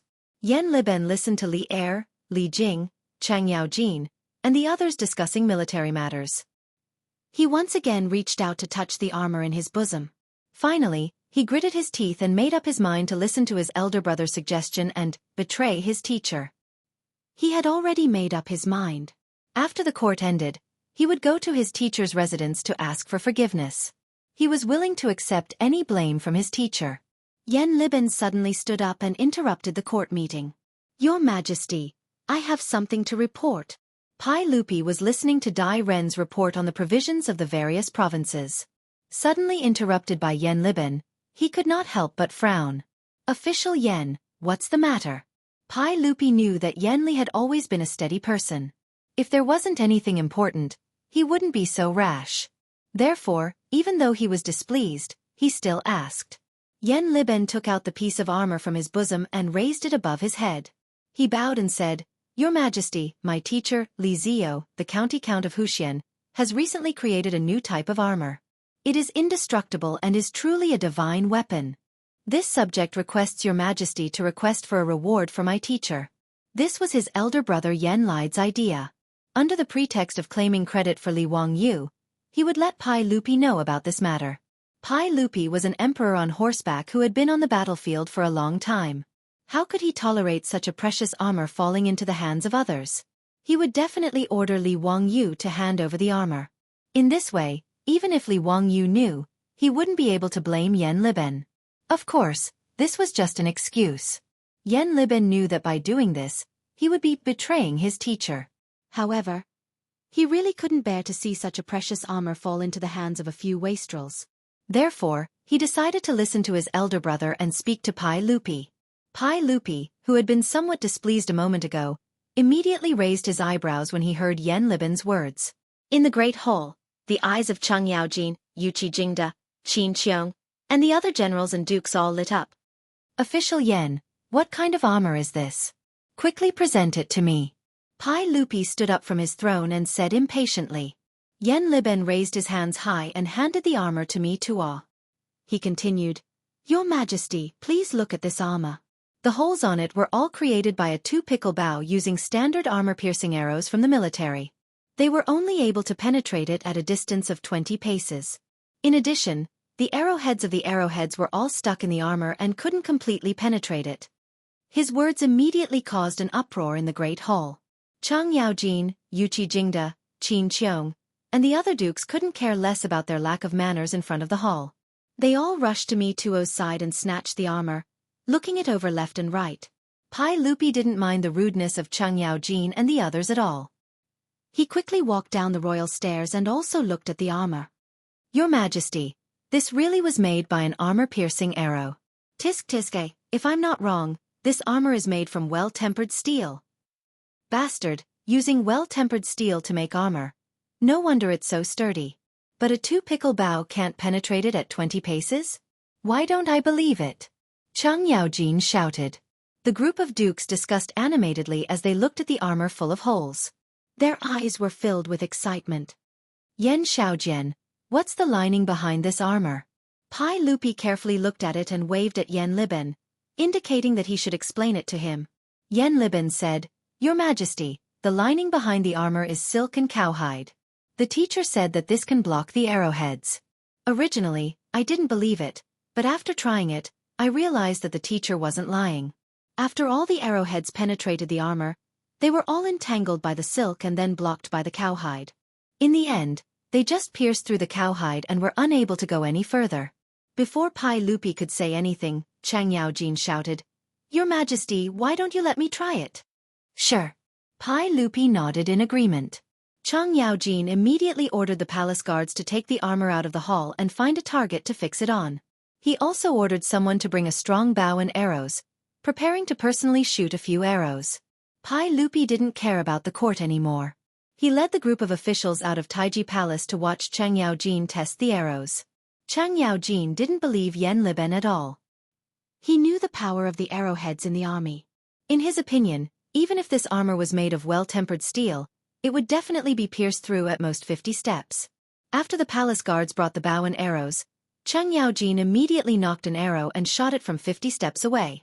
With a metallic clang, the arrow pierced into the armor. It swayed a few times before a gust of wind blew the arrow down. This scene fell into the eyes of Pai Lupi and the officials, causing an uproar. Xianxia couldn't help but blush. He cursed in his heart that the armor was so hard that it couldn't be pierced at 50 steps. He didn't dare to be careless anymore. He was afraid that the next arrow wouldn't be able to pierce through the armor. Xianxia simply walked 20 steps away with the bow and pulled the string again. This time, the arrow pierced deeply into the armor, creating another hole in the armor that was already full of holes. "Your Majesty, this armor is really F*King strong. It really can't be pierced at 20 steps. Xianxia put down the bow and indicated for the palace guards to take down the armor. After carefully examining the back of the armor, everyone was shocked to find that the arrowhead of the arrowhead only revealed a little bit of the arrow. Obviously, if this was on the battlefield, this kind of arrow was no different from being bitten by a mosquito. It couldn't hurt them at all. Pai Lupi and the group of dukes' eyes immediately became burning hot. They all turned their heads and stared at Yen Liben like hungry wolves. "Yen Liben, did you use this method to make armor?" Yen Liben hesitated and nodded. "As a teacher, I used well-tempered steel to make 13 sets of armor. They were all carefully drawn by my teacher. 12 of them were made by my teacher according to the 12 constellations. Each constellation corresponds to a set of armor." Once they heard that Li Wangyu had 13 sets of armor made of well-tempered steel, the eyes of all the generals and dukes, including Pai Lupi, began to shine. "There's such a thing? Your Majesty, is today's court adjourned? How about we make a trip to Dingzhou village?" Xianxia wanted to immediately fly to Li Wangyu's residence and take the armor. Pai Lupi nodded without hesitation. "Yes, today's court will end here. Me too. Order someone to prepare a horse. I want to make a trip to the Hu County Count's residence." Yen Liben swallowed and said with difficulty, "Your Majesty, my teacher is not in Dingzhou village today. It is said that he made an appointment with Cheng Chumo and the others to go hunting in the Forbidden Park." With Yen Liben's tip-off, Pai Lupi led Xianxia and the other generals to the Forbidden Park on horseback. Chapter 766. Li Wangyu would never have thought that he would be betrayed by his disciple Yen Liben. He was still pondering why Pai Lupi would lead a group of old hooligans to ask him for the saint cloth. Could it be that they also wanted to cosplay? Li Wangyu, who had never experienced war, could never imagine how tempting these armors were to military generals. "Uncle Cheng, I was going to give those armors to Brother Chumo and the others." Li Wangyu muttered as he looked at Xianxia's expression that looked like he wanted to eat someone. Xianxia's eyes widened like copper bells. "Bullshit, those bastards. Why would they need such good armors? You little brat, stop talking nonsense and quickly hand over the armors." "All right, my natal body is Aries. Give me that Aries constellation armor." Li Wangyu's mouth was wide open. He felt as if he had seen a ghost. Not only did this old gangster want to snatch his saint garment, he even F*King mentioned that he wanted the Aries saint garment. Did he have any shame? Without waiting for Li Wangyu to speak, Pai Lupi also laughed loudly. "Haha, I am Aquarius natal body. Ziyu, go and bring the Aquarius armor to me." Li Wangyu's mouth twitched, not knowing whether to laugh or cry. It felt like they had teamed up to rob him? But since Pai Lupi and Chang Yaojin, these old hooligans, had spoken, what else could he say? He could only wave his hands towards Niu Wu and the others, indicating for them to bring the wooden boxes over. Uncle, these are the boxes for the armors. Every box has a set of armor corresponding to the constellation. Li Wangyu helplessly explained as he pointed at the Saint cloth boxes. Pai Lupi, Chang Yaojin, and the others ignored Li Wangyu and the other hooligans. They each looked for the constellation that their natal body belonged to in the wooden boxes. After Yan Liben revealed, and personally witnessed the incomparably fierce defense of the armor, even a big shot like Li Jing could not resist the greed in his heart and followed Pai Lupi to the Imperial Garden, preparing to ask Li Wangyu for the armor. Since Yan Liben said that he had helped Li Wangyu make 13 sets of armor, then those who had the qualifications to follow Pai Lupi to the Imperial Garden and ask for a set of armor would have an explanation. Obviously, those who did not have enough status and were not close enough could only stand to the side. Cheng Yaojin, Yuqi Jingda, Qin Qiong, Li Jing, Duan Jishuan, Lu Hongji, Chai Shao, Su Shiji, and Li Daozong were all Grand Dukes, and no one dared to compete with them. As for Hou Junji, although he was also a Grand Duke, he knew that his relationship with Li Wangyu was terrible. Even though he coveted the armor, he did not follow Pai Lupi to the Imperial Garden to join in the fun. Although there were 13 sets of armor, they did not push things too far. They were prepared to leave one set for their master, Li Wangyu. They were planning to divide the 12 sets among themselves, which could be considered quite benevolent. But with Pai Lupi included, there were only 10 spots. There were still 2 spots left, and that was enough for the prefectural dukes to fight over.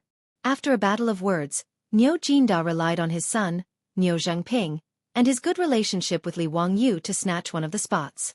Zhang Gongjin, as the prefectural duke of Dingyuan and one of the 24 meritorious officials of Lingxiao Pavilion, was able to snatch the last spot.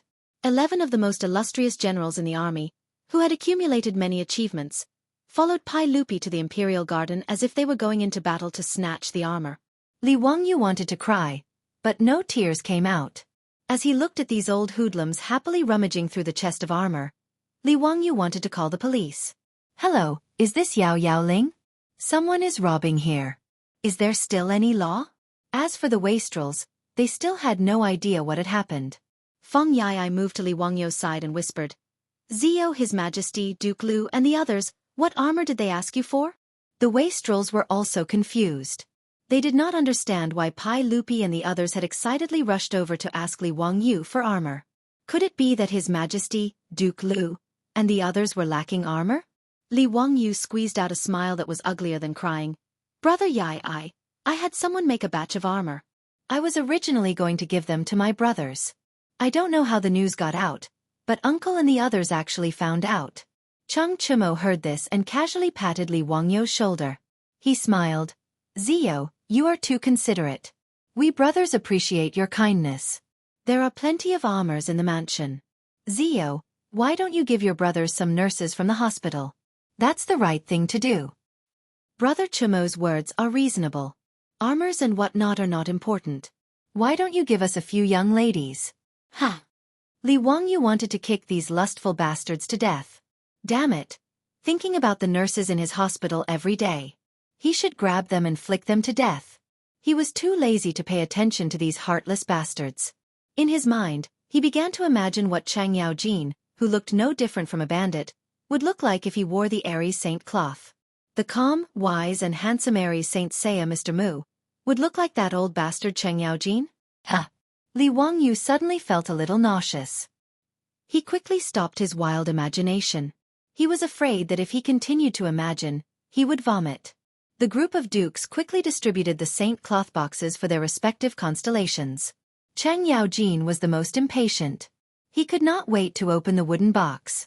The wooden chest opened up, revealing the Aries constellation gold saint robe. Coincidentally, the sun shone down and shone on the golden saint robe, blinding everyone's eyes. Including Pai Lupi, everyone sucked in a breath of cold air. What an exquisite armor! The silk pants were stupefied by the scene in front of them.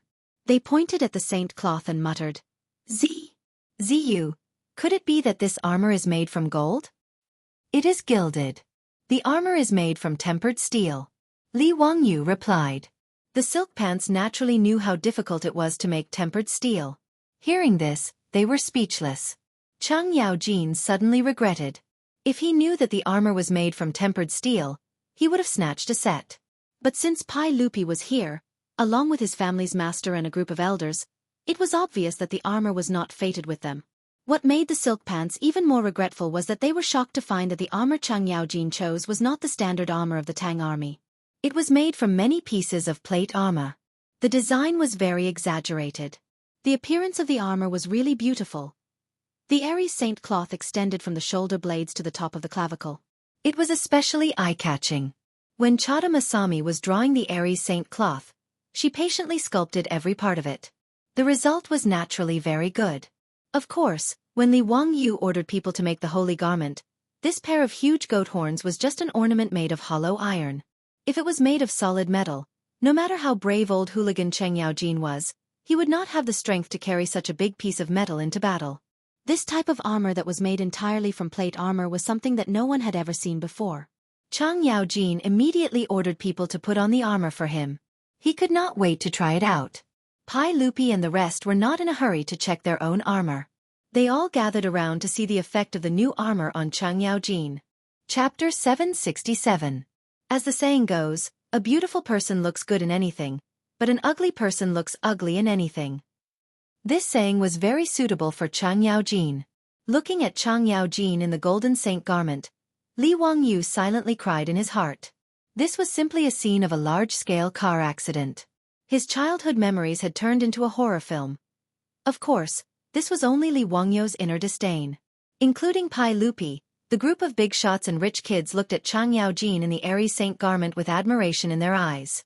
It had to be admitted that the armor made of large pieces of plate armor was indeed more powerful than the Tang army's armor made of small pieces of metal. Even the Mingguang armor was not as good in terms of aesthetics. After Chang Yaojin put on the airy saint garment, he was very proud. He looked left and right and almost asked someone to bring him a bronze mirror to look at himself.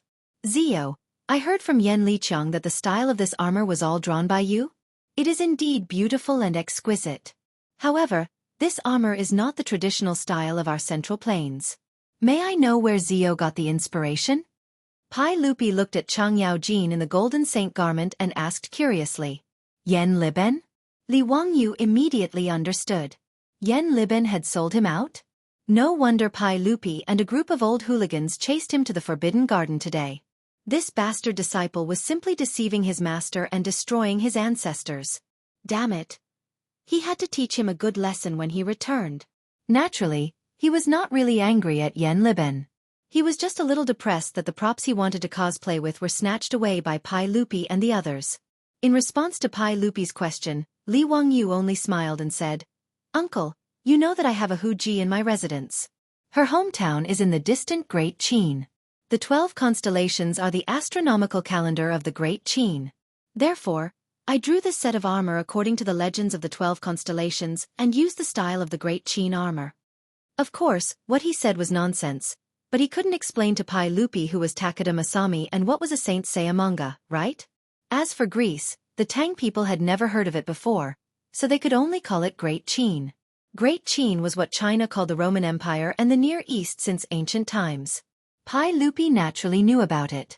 He didn't think too much about Li Wangyu's explanation. He nodded and continued to admire Chang Yaojin's armor. It could be seen that the Saint Seiya cloak, which was a combination of Greek and Roman styles, was unanimously appreciated and recognized by Pai Lupi and the big shots. After commenting on the Aries Saint garment, Pai Lupi and the others also began to call for people to help them put on the armor. Not long after, 12 tin cans that emitted a dazzling golden light under the sun appeared in front of Li Wangyu. Dazzling, it was simply too dazzling. Li Wangyu suspected that if Pai Lupi or Chang Yaojin really wore the golden saint garment on the battlefield, wouldn't it be too eye-catching? This was simply an excellent tool for luring monsters in online games. It was completely telling the opponent that the commander was here. Come quickly. However, he thought about it again. It seemed that in ancient battles, the commanders were all like this. They even had to raise a banner and parade it around the city. In any case, there were no snipers in ancient times. It seemed that there was nothing wrong with wearing such eye-catching clothes. On the contrary, because of the presence of the commander, It could boost the morale of the soldiers. Since Pai Lupi and the others liked it, Li Wangyu naturally didn't have anything to say. As for the group of wastrels, it was too late for regrets. They also coveted these armors. Cheng Chumo didn't say anything about how there were plenty of armors in his residence. He only looked at Li Wangyu with resentment. Naturally, he also wanted it. Li Wangyu turned his head and pretended that he didn't see Cheng Chumo, and Cheng Chubi's eyes filled with desire. Damn! Did these bastards think that it was easy to get these armors? Didn't it cost money to make them? These 12 golden saint garments cost a lot of money. Basically, the cost of each golden saint garment was almost 100 taels of gold. Although the Lai Hot family had a large business now, the landlord didn't have any extra food, right? It was very obvious that Pai Lupi and the group of old hooligans had snatched his golden saint garments. They definitely weren't prepared to pay him. Of course, the most important reason was that almost half of Yen Liben's stockpile of well-tempered steel had been ruined by him. If he let Yen Liben use well-tempered steel to make another set of armor for him, that stingy granddette would probably directly kill himself in front of him. He couldn't bully honest people again and again, right? Li Wangyu ignoring the wastrels made Cheng Chumo grit his teeth in anger, but there was nothing he could do. He simply opened his mouth and shouted, "Ziyu, don't forget our bet today. It's getting late, let's start hunting." When Pai Lupi heard this, his interest was piqued and he asked, "Cheng Chumo, what bet did Ziyu make with you?" "He, replying to your majesty, Ziyu made a bet with us. He didn't need the help of the prefectural troops and could use his own bow to kill his prey. Naturally, we didn't believe him, so we made a bet with him." Cheng Chumo rubbed his head and replied with a smile. Cheng Yaojin laughed on the side. "Wahaha, even I don't believe this.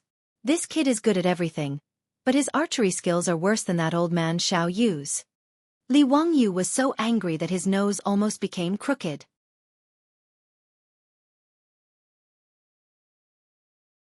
Chapter 768.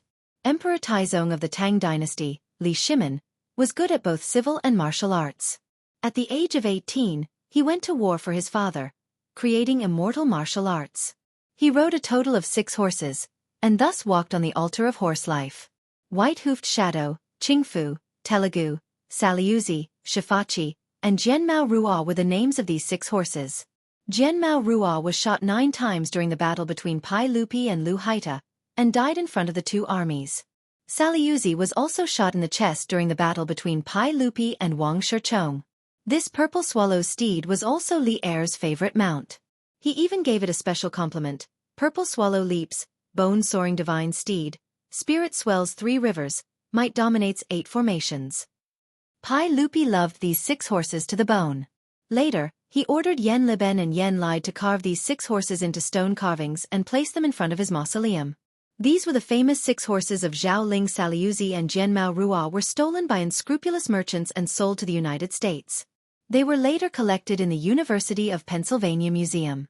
The other 4 horses were collected in the Steel Forest Museum in Xi'an and Xianxia. Li Wangyu obviously knew about the 6 horses of Zhao Ling. When he traveled to Xi'an in the future, he also saw the carvings of the remaining 4 horses in the Steel Forest Museum. When he traveled to the Tang Dynasty and saw the horses with his own eyes, Li Wangyu was pleasantly surprised and felt that it was very surreal. The purple Saliuzi was a tall Dewan horse. It was unusually divine, and Li Wangyu had the deepest impression of it. First, it was because the carvings of Saliuzi were lost overseas, which made Li Wangyu feel deeply regretful. Second, it was because Saliuzi's carvings were the most special of the 6 horses of Zhao Ling. It depicted Pai Lupi's general, Qiu Xingong, pulling out an arrow and healing the horse Saliuzi. On the stone inscription, after being shot by the arrow, Sasha Luzi lowered her head and snuggled up to someone. Her eyes were gloomy, and her buttocks were slightly backward. Her limbs were slightly weak, and the severe pain made her whole body tremble, which made people respect her. When Pai Lupi said that he would give the Saliuzi to him, Li Wangyu was naturally pleasantly surprised. He did not understand why Pai Lupi was suddenly so generous. One had to know that these few horses were Li Er's favorite. Even Pai Lupi himself wasn't willing to ride these fine horses, let alone give them to others. After Pai Lupi said that he would give the Saliat purple to Li Wangyu, the surrounding people's eyes suddenly became scorching hot. The Tang people loved horses. Their love for these divine horses was no less than the men of the later generation's pursuit and desire for top-notch sports cars. Because of Pai Lupi's words, the group of playboys was so jealous that their eyes were about to turn red. They thought that His Majesty really doted on this guy, and was even willing to give his beloved Saliot purple to him.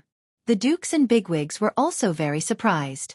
However, they respected their status and did not open their mouths to say anything. Their eyes were also full of envy. Only Chang Yaojin shamelessly shouted, "Your Majesty, Saliot purple is your most beloved mount. How can you give it to this kid? Isn't that a waste of God's gift? If your Majesty wants to give Saliot purple to someone else, why not give it to me?"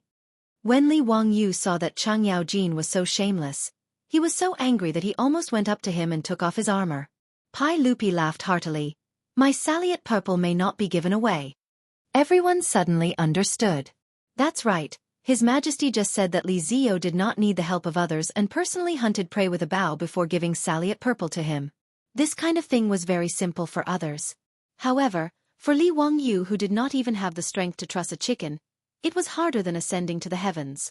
The playboys winked at each other. Naturally, they were laughing at His Majesty for not being kind enough to use this kind of method to catch Li Ziyo's appetite. Wasn't this feeling of being able to see but not be able to obtain something even more unbearable? Pai Lupi indeed had such thoughts. Today, he had received a set of armor from his nephew. As the emperor and Li Wangyu's elder, how could he be so stingy and not do anything? However, how to reward Li Wangyu was a problem. His nephew did not lack money and did not seem to be interested in women. What could he reward Li Wangyu with? This made Pai Lupi somewhat hesitant. After hearing Cheng Chumo mention the bet with Li Wangyu, Pai Lupi came up with the idea of giving his beloved horse, Saliot purple, to Li Wangyu. If Li Wangyu did not live up to expectations and was unable to shoot prey, then naturally he could not say that he was stingy as an uncle, could he? Pai Lupi was very satisfied with his quick-wittedness and turned his head to look at Cheng Yaojin and the others. Everyone is also Zio's elder. How could you have the nerve to take Zio's armor for free? We have even taken out the Sasha Du purple. You uncles can't be stingy. Chang Yaojin, Yuqi Jingda, and the others also figured out Pai Lupi's thoughts. Hearing this, they all laughed. Your Majesty's words are reasonable. Zio, this old man has 1,000-year-old ginseng in his residence. Today, if you can personally hunt prey, this old man will give you this ginseng as a gift in return for this set of armor. Haha, Zio, don't dislike it. Wahaha boy, this old man's residence has a set of 7 colored glazed cups. They have been passed down from the pre-Qin dynasty. They are very rare. Count who this old man's residence has. The group of dukes and elders all rushed to promise Li Wangyu that they would give him all kinds of rare treasures as a gift in return. However, the condition was that he had to personally kill the prey. Li Wangyu was dumbfounded and speechless. Damn it! Did they really think that he did not know what they were planning? This group of old ruffians, including Pai Lupi, really were not good people. However, Li Wangyu was secretly laughing in his heart. Later, when he used his new composite crossbow to kill the prey, he did not know if Pai Lupi and the others would still be able to laugh. He was also afraid that if he used the crossbow to kill the prey, Pai Lupi and the others would not admit to it. He hurriedly asked, "Uncle, everyone, this nephew plans to use the crossbow to hunt. Is that possible?" Pai Lupi, Chang Yaojin, and the others all laughed and nodded. What the silk pants understood. This group of elders naturally understood even more clearly. Li Wangyu could not even draw a 1-pickle bow. How could he hope to string a 2-pickle crossbow? Zio, Zhen said that as long as you can hunt prey without the assistance of others, it is fine. Naturally, using a crossbow is not impossible, Pai Lupi said with a smile. Yuqi Jingda and the others all nodded in agreement. Cheng Yaojin was very astute. He was afraid that Li Wangyu would be a blind cat that caught a dead mouse, so he added, "Brat, the prey that you shoot should at least be rabbits. Don't use some small things like field mice to make up the numbers. That is natural. Hee, Uncle Chung, let's not talk about small things like rabbits. Today, this nephew will at least hunt some deer, wild boar, and the like. Who knows, I might even kill a few wolves and leopards to satisfy my craving. Wahahaha brat, you really know how to brag." Chang Yaojin only thought that Li Wangyu was bragging and laughed until he was rocking back and forth. Pai Lupi and the others also could not help but laugh. No one believed Li Wangyu's words. Li Wangyu did not argue and directly took the composite crossbow from his back. He waved at Niu Wu and said, "Niu Wu, bring me the crossbow arm and the crossbow string. Today, I am going to start a massacre." Chapter 769. Niu Wu smiled happily at his Longjuan's order. He hurriedly took out the holy garment box on his back, took out the crossbow arm and bowstring, and began to assemble it. Niu Wu and the Lai Hot troops naturally saw what happened just now. In Niu Wu's eyes, it was like a saint fighting with a group of dukes to give something to his Lang Jun. He almost laughed out loud. Other people didn't know that Li Wangyu had ordered people to make the crossbow, but Niu Wu and the troops were well aware. Not to mention hunting a few prey, it could be said to be a piece of cake. Even when facing heavy cavalry, the crossbow was a super-killing weapon. In order to make the composite crossbow, Li Wangyu had put in a lot of effort. From the spring steel needed for the crossbow arm to the eccentric wheel and the lever winding mechanism, they were all difficult problems that the craftsmen of the Tang Dynasty couldn't solve. Fortunately, with Yan Liben's help and a large amount of gold as a reward, the craftsmen were so excited that their eyes turned red. After desperately trying day and night, they finally made the composite crossbow that Li Wangyu needed. If the cost was calculated, Li Wangyu had spent at least 200 to 300 taels of gold on this composite crossbow, which was equivalent to 6 to 7 million yuan in the future. It couldn't be said to be cheap. However, as mentioned before, with money and willfulness, Li Wangyu didn't feel the slightest bit of heartache for spending a few hundred taels of gold to make a toy. In the future, he was a white-collar loser with a mortgage of over 1 million yuan. When he ordered takeout, he had to calculate the full discount. Spending money as one pleased like this only existed in one's dreams. However, if the gold and copper coins in his residence were converted into yuan, he could barely be considered a nouveau riche. After all, the gold that he had cheated from the aristocratic families with Pai Lupi was worth at least 300 million yuan. In this kind of situation, Li Wangyu naturally spent money as he pleased. It all depended on whether he was in a good mood or not. After Yan Liben weighed the composite crossbow that used spring steel as the crossbow arm, he was shocked to find that the flux strength of the crossbow had reached an astonishing 4 pickles. This was equivalent to the Tang army's siege crossbow. Yan Liben could not imagine how fierce the arrows shot from this crossbow would be. At the very least, he was certain that at a distance of 50 paces, this crossbow could easily penetrate the well-tempered steel armor that couldn't be penetrated by a 2-stone bow. The 4-pickle crossbow, even with the use of eccentric wheels, did not reach the level where Li Wangyu could easily pull the bowstring.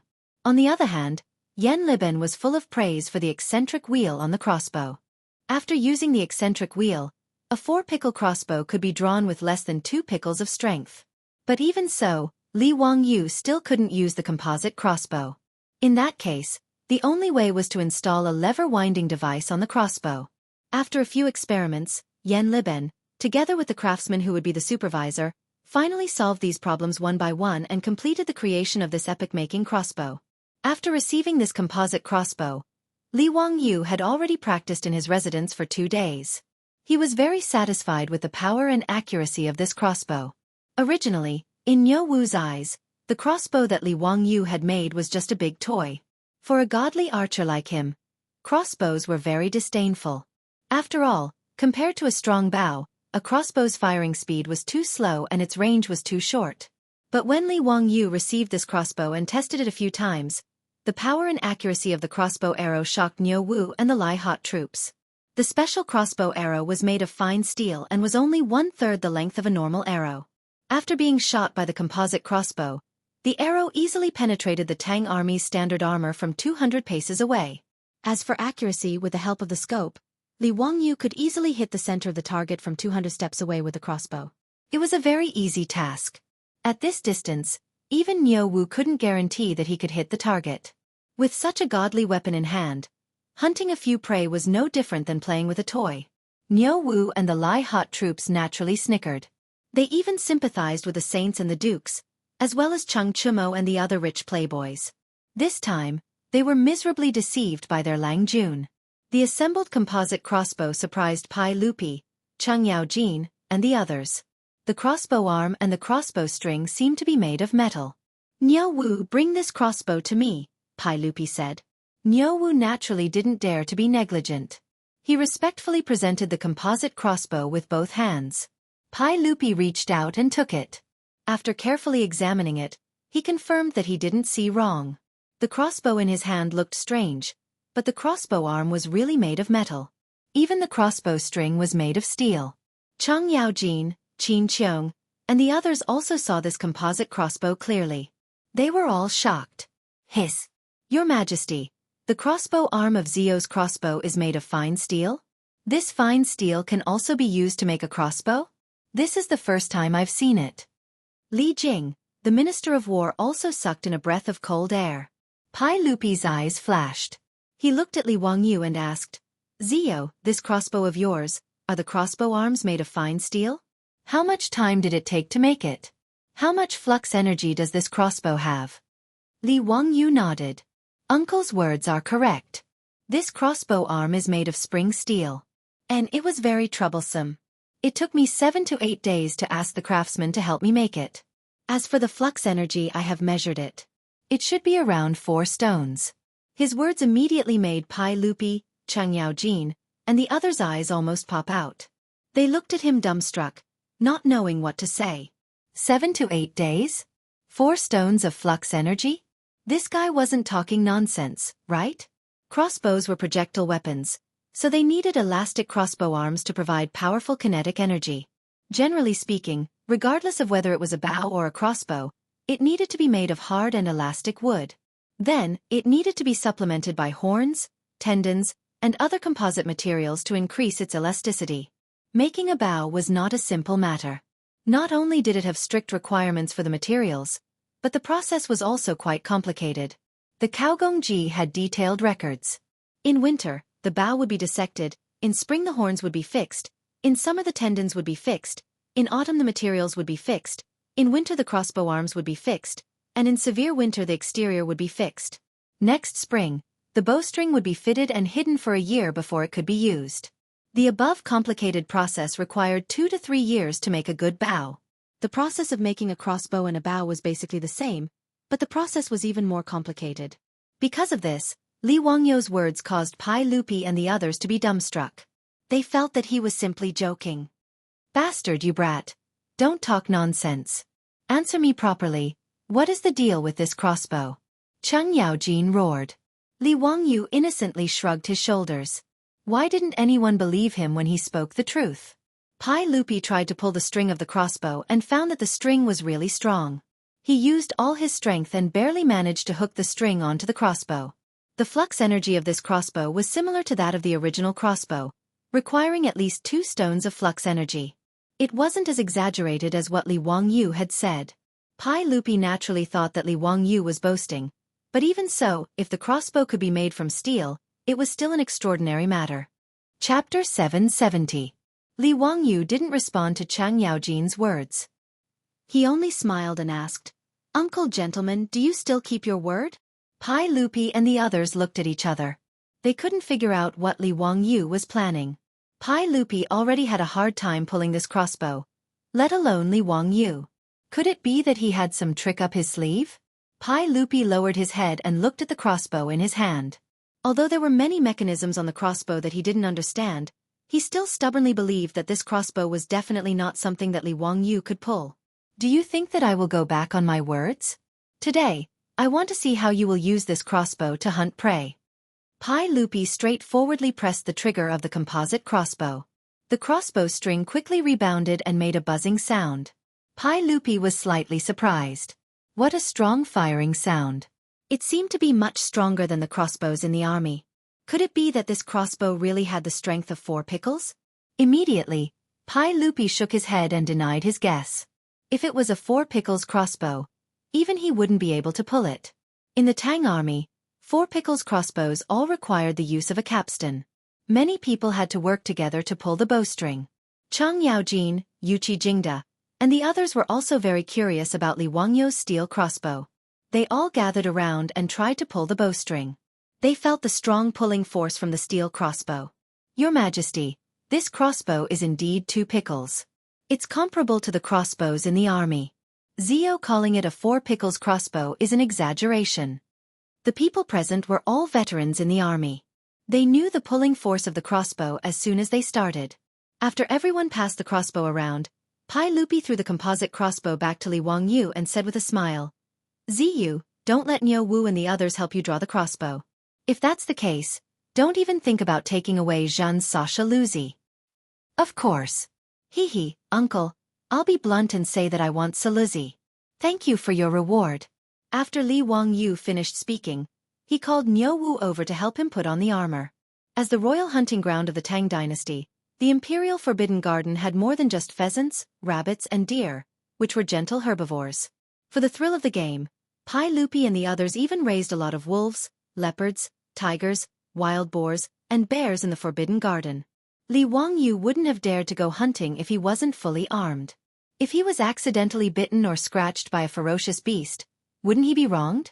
When Li Wangyu put on the silver-plated sacred robe, it was obvious that he looked better than the golden sacred robe worn by Pai Lupi and the others.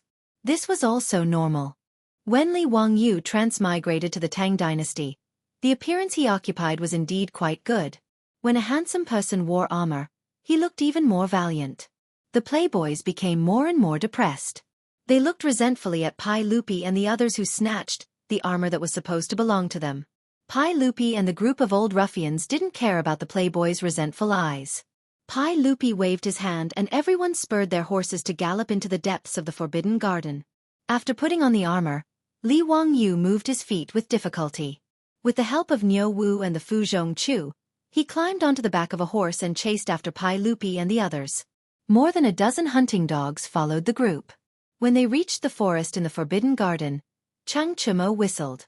The hunting dogs immediately rushed into the forest and began to help drive the prey out for the group to hunt. These hunting dogs were all well trained. Not long after, there was a commotion in the forest. Many pheasants and rabbits were chased by the hunting dogs and rushed out of the forest in a panic.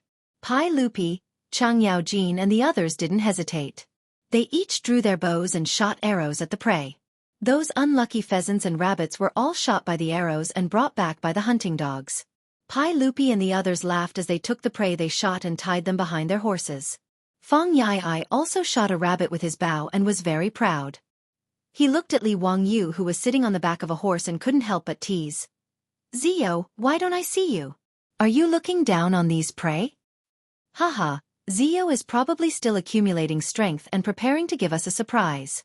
Cheng Chumo also teased Li Wangyu. The wastrels laughed and teased Li Wangyu. Even Pai Lupi and the others had a mischievous expression. It was obvious that no one thought that Li Wangyu would be able to catch any prey today. Haha, brother Yai, you are right. This little brother said just now that today I am not going to hunt these small things. If I want to hunt, I will hunt a big guy. His words made everyone laugh again. They only thought that he was finding an excuse for himself.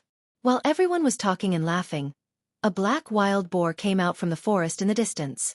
It didn't care about the hunting dogs barking around it and slowly looked for food in the grass. When Feng Yai saw the wild boar, he immediately clapped his hands and laughed. Haha, it really is what you say. Zio, do you like that wild boar? Feng Yai's words made everyone laugh again. Wild boars were completely different from domestic pigs. Experienced hunters knew that there were 1 boar, 2 bears, and 3 tigers. Wild boars were much more difficult to deal with than bears and tigers. Wild boars had thick skin and were used to scratching themselves on pine trees. When they were covered in grease and rolled around in the mud, it was almost like wearing a thick layer of armor. It was very difficult to kill a wild boar with a few arrows. When Pai Lupi and the others were hunting, they also didn't want to provoke wild boars. They felt that it was very troublesome. Li Wangyu had just said that he wanted to hunt a big guy. Who would have thought that a wild boar would come out? Now everyone was waiting to see Li Wangyu make a fool of himself. They wanted to see what excuse he would find this time. No one expected that Li Wangyu would actually nod his head in satisfaction. Not bad. This is the prey that this little brother wants to hunt today. Hee, everyone. Just watch this little brother's methods. As Li Wangyu spoke, he took down the composite crossbow that was hanging on the horse's back. His actions made everyone stunned. They didn't understand what Li Wangyu was trying to do. Did this guy really think that he could pull the string of this crossbow? Li Wangyu smiled at Pai Lupi and the others, revealing 8 white teeth.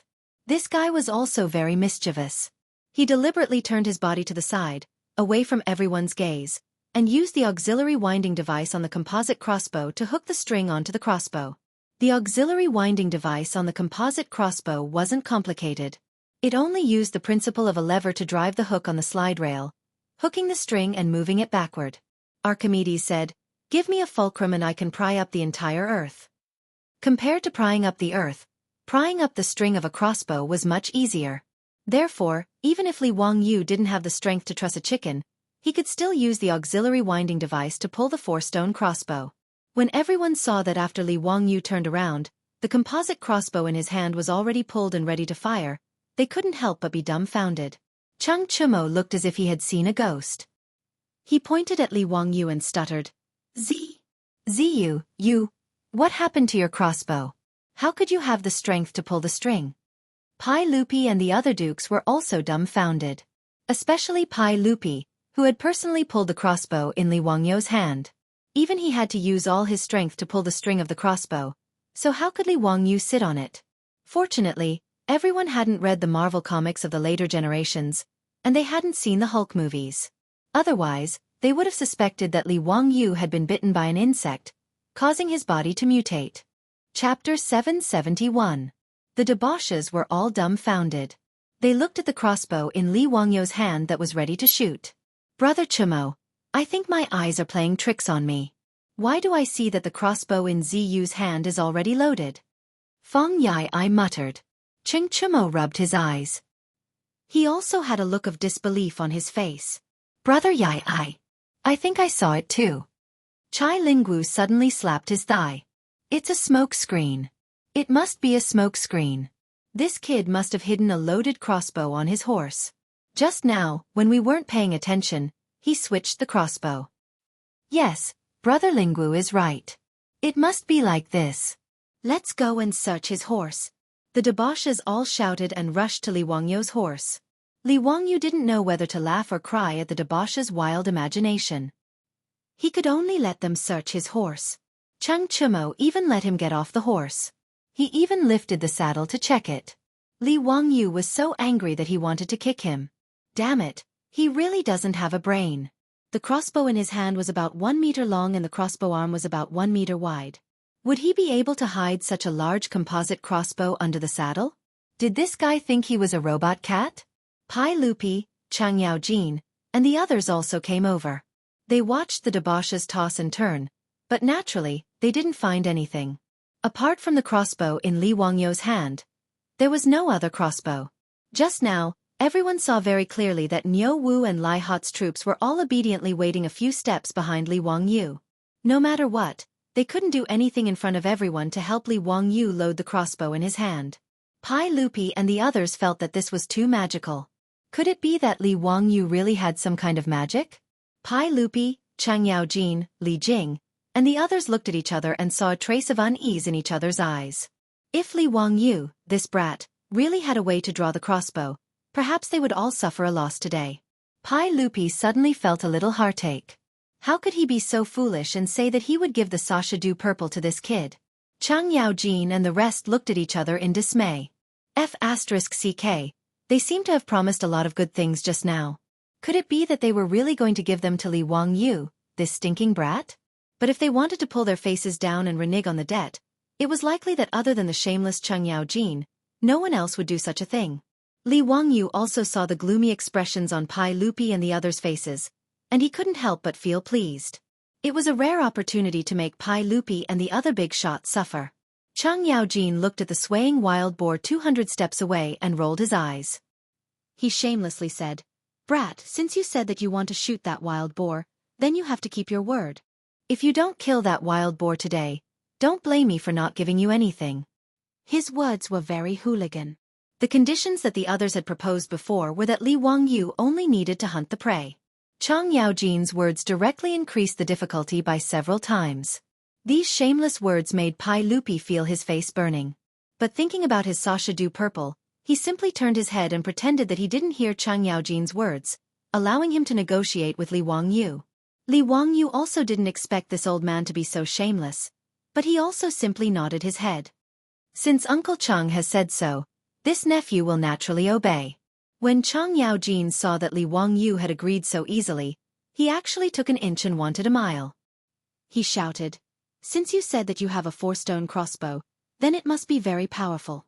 Since that's the case, then don't go near that wild boar. Just shoot that wild boar from this distance. If you can do it, then I will accept my loss and present you with the gift that I promised you with both hands. When Pai Lupi heard his words, his face couldn't help but twitch a few times. He had the urge to slap this shameless old man to death. Shameful. This was too shameful.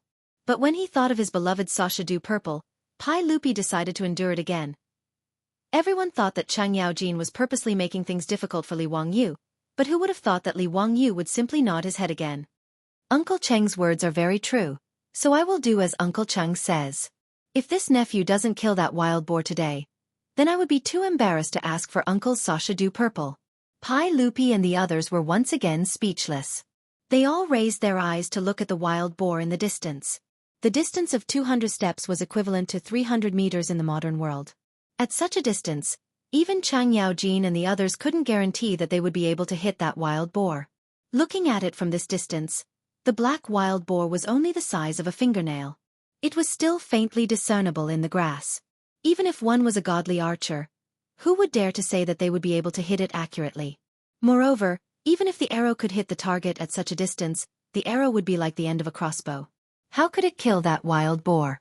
If one wanted to kill a wild boar, they had to accurately hit its vital points. Otherwise, even if the arrow pierced through, it would only incite the wild boar's ferocity. Or it would be injured and run away with the arrow. Wanting to kill that wild boar from such a distance was as difficult as ascending to the heavens. Pai Lupi shook his head. Since Li Wangyu was so arrogant, he naturally wouldn't say anything. Being able to protect his beloved Sashadu Purple was the most important thing. Li Wangyu looked at the wild boar in the distance and waved at Niu Wu again. "Niu Wu, bring me the scope." Niu Wu had a silly smile on his face. He took out the scope and handed it to his Lang Jun. Li Wangyu pressed the scope on the crossbow and moved his eyes closer to it to aim at the target. It had to be said that the craftsmen of the Tang Dynasty were quite skilled. The scope was completely made of hand-polished crystal lenses and could magnify up to 8 times. Telescopes and scopes didn't have the concept of how far you could see, or how clear you could see. The so-called 8-time scope referred to magnifying the image of the target by 8 times. It made the target appear as if it was only 1/8 of the actual distance. For example, at this moment, Li Wangyu was looking at the wild boar 300 meters away through the scope. It was the same as looking at the wild boar 30 to 40 meters away with the naked eye. Although the handmade scope couldn't be as accurate as the precision optical scopes of the future, Li Wangyu confirmed that the error wasn't too big after testing it. At a distance of 100 meters, the error was only a few centimeters. At a distance of 300 meters, the error wouldn't be more than 10 centimeters. This error was enough to hunt a target as big as the wild boar. Li Wangyu aimed at the wild boar in the distance. He took out a steel arrow from the quiver at his waist and gently placed it into the slide of the crossbow. Lang Jun, aim at the side of the wild boar's chest. That's where its heart is. You can kill it in one shot. Niu Wu reminded him in a low voice. Li Wangyu nodded and began to adjust his breathing according to Professor Niu Wu's method. He slowly pressed the crosshair of the scope on the wild boar's body. Even Pai Lupi, Chang Yaojin, and the others closed their mouths. They were afraid to disturb Li Wangyu. Everyone's expression was complicated. They were afraid that Li Wangyu could really kill the wild boar, but they were also secretly looking forward to it. Li Wangyu held his breath and focused. His finger suddenly pressed the trigger of the composite crossbow. Chapter 772. After Li Wangyu pressed the trigger of the composite crossbow, the crossbow string lost its restraints. Under the huge recoil of the spring steel crossbow arm, the fine steel arrow was instantly propelled forward along the rail. In the next moment, Li Wangyu could clearly see through the scope that blood blossomed from the side of the distant wild boar's body. However, after the wild boar was shot, it didn't immediately fall down. Instead, it was as if it had been hit by a paralyzing talisman. Its body immediately stiffened. Pai Lupi and the others didn't have binoculars, so they couldn't clearly see the wild boar situation from 300 meters away. However, after everyone saw Li Wangyu shoot the crossbow arrow, the wild boar didn't move at all. It didn't go crazy from being injured, nor did the wild boar escape. It was as if it didn't feel anything. Cheng Yaojin let out a long breath and laughed. Wahaha Zio, you brat. You bragged for so long, but in the end, you didn't even know where the arrow flew after you shot it. Pai Lupi also laughed. Zio isn't good at shooting, so it's not strange. Fortunately, the wild boar wasn't startled. Zio, you can still shoot a few more arrows and try again. At this time, Li Wangyu directly put away the composite crossbow in his hand. He had already seen very clearly through the scope just now. The crossbow bolt he had just shot out had very accurately pierced into the side of the wild boar's chest. According to Niu Wu, that was where the wild boar's vital point was. After the wild boar was hit by his arrow, not only did it not run, but it also stiffened in place. It was clear that the arrow had directly pierced through its heart. It was a fatal blow, so there was no need to shoot another arrow. Li Wangyu also didn't expect that the first real battle of his composite crossbow would be so perfect. A 200 to 300 pound wild boar was killed by his arrow from 300 meters away. This kind of exciting feeling made Li Wangyu unconsciously secrete adrenaline and his heart beat very quickly. It was said that men's love for guns and crossbows was deeply ingrained in their genes. Li Wangyu hadn't touched a real gun many times in his previous life. Other than shooting a few bullets during military training in school, he really didn't have the chance to touch a gun, let alone use a gun or crossbow to hunt. Li Wangyu loved the composite crossbow in his hands to death. Being able to personally hunt a wild boar with a crossbow made Li Wangyu feel good to the bone. In response to Cheng Yaojin and Pai Lupi's words, Li Wangyu pretentiously blew at the composite crossbow. It was as if the crossbow was emitting smoke like a gun. Finishing arrows? A real man doesn't need to shoot another arrow. Killing with a single arrow is the true essence of life. Cheng Yaojin curled his lips in disdain. You sure know how to say beautiful words, but that wild boar is still standing there. Before he could finish his words, he was stunned to see the motionless wild boar in the distance tilt its body and fall to the ground. The hounds that were barking around the wild boar understood and rushed forward. They bit the wild boar's hind leg and tried to drag the wild boar back to claim the credit. But how could these hounds be able to drag a 200 to 300 pound wild boar? No matter how hard they tried, they couldn't make the wild boar move an inch. Li Wangyu saw this scene and his face turned black. Damn, he was going to drag this wild boar back and eat it. This kind of rare wild meat should be worth looking forward to. He had never eaten real wild boar in his previous life. Not to mention how many wild boars there were in China. Even if there were, they would be sold at a sky-high price. It was not something a white-collar worker like him could afford. In fact, Li Wangyu didn't know that the taste of wild boar was not delicious at all. Wild boar had a low fat content, a strong smell, and no fragrance. It also had a strong fishy smell. The meat was hard and dry, and the taste was like chewing wax. There was nothing delicious about it. This was normal. Although domestic pigs were domesticated from wild boars, after generations of domestication, the fragrance of domestic pigs was much better than wild boar meat. But anything in his previous life, as long as it had the word wild meat, it would become very high-end. It represented a green ecology and had a high price. As for the taste, no one really cared about it. Li Wangyu was one of the people who was deceived by the word wild meat. His mind was full of the taste of wild meat. After the wild boar was bitten by these hounds, could it still be eaten?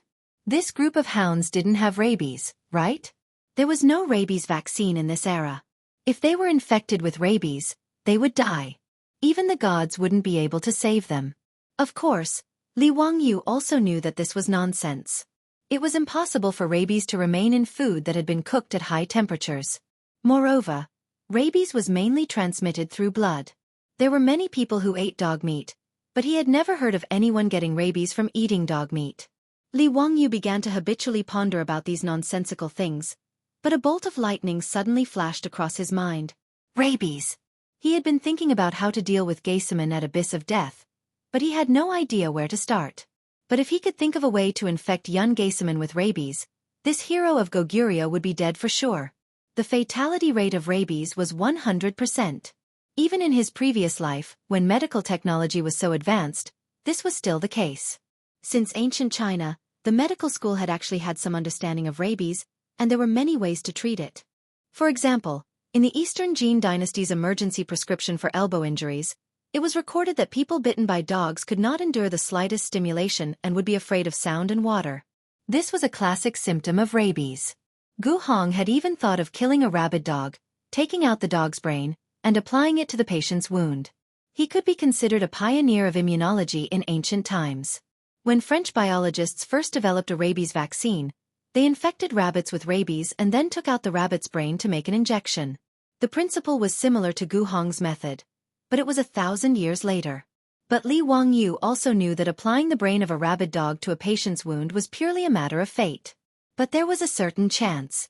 Because the rabies virus in a dog's brain was relatively infective, there was a certain chance that the patient would gain immunity and not get sick. But this method was too simple and crude, and success depended entirely on luck.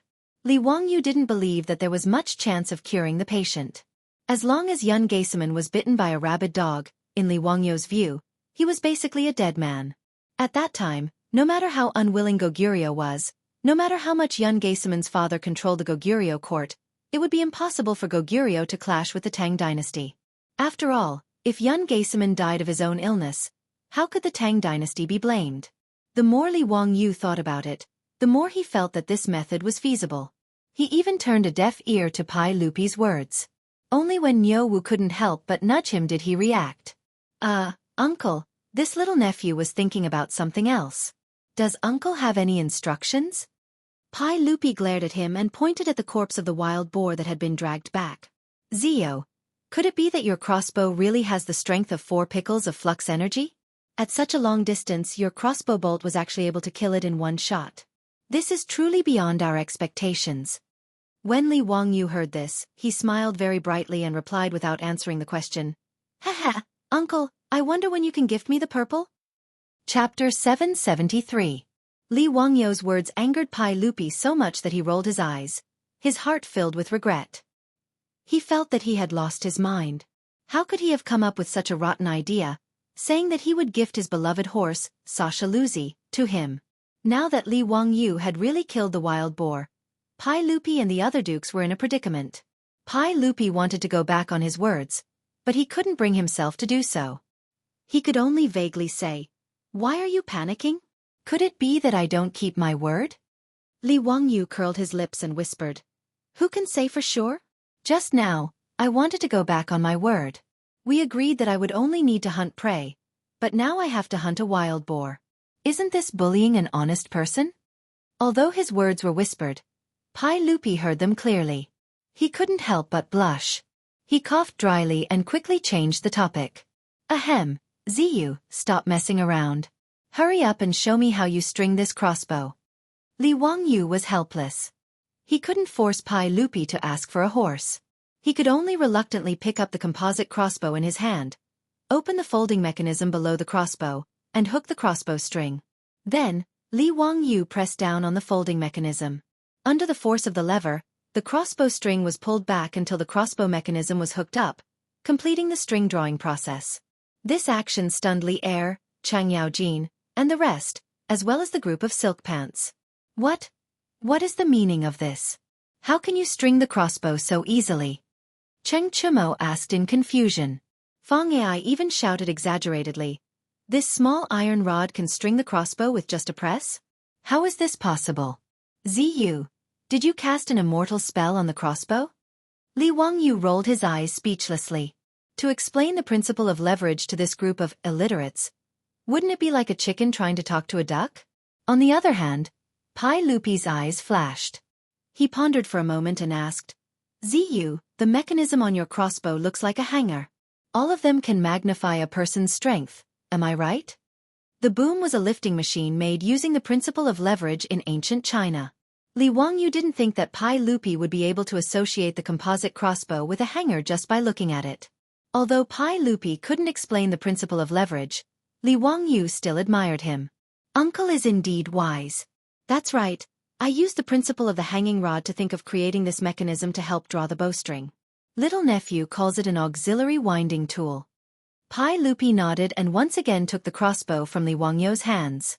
After carefully examining it, he shook his head and sighed. "This mechanism is very exquisite. It's a pity that it's too delicate. Moreover, it's made of well-tempered steel. It will be very difficult to promote this item in the military. Li Wangyu had to admit that Pai Lupi's insight was indeed unique. Yan Liben had already lamented about this problem. Although the auxiliary winding tool was useful, it wasn't easy to make and the cost was extremely high.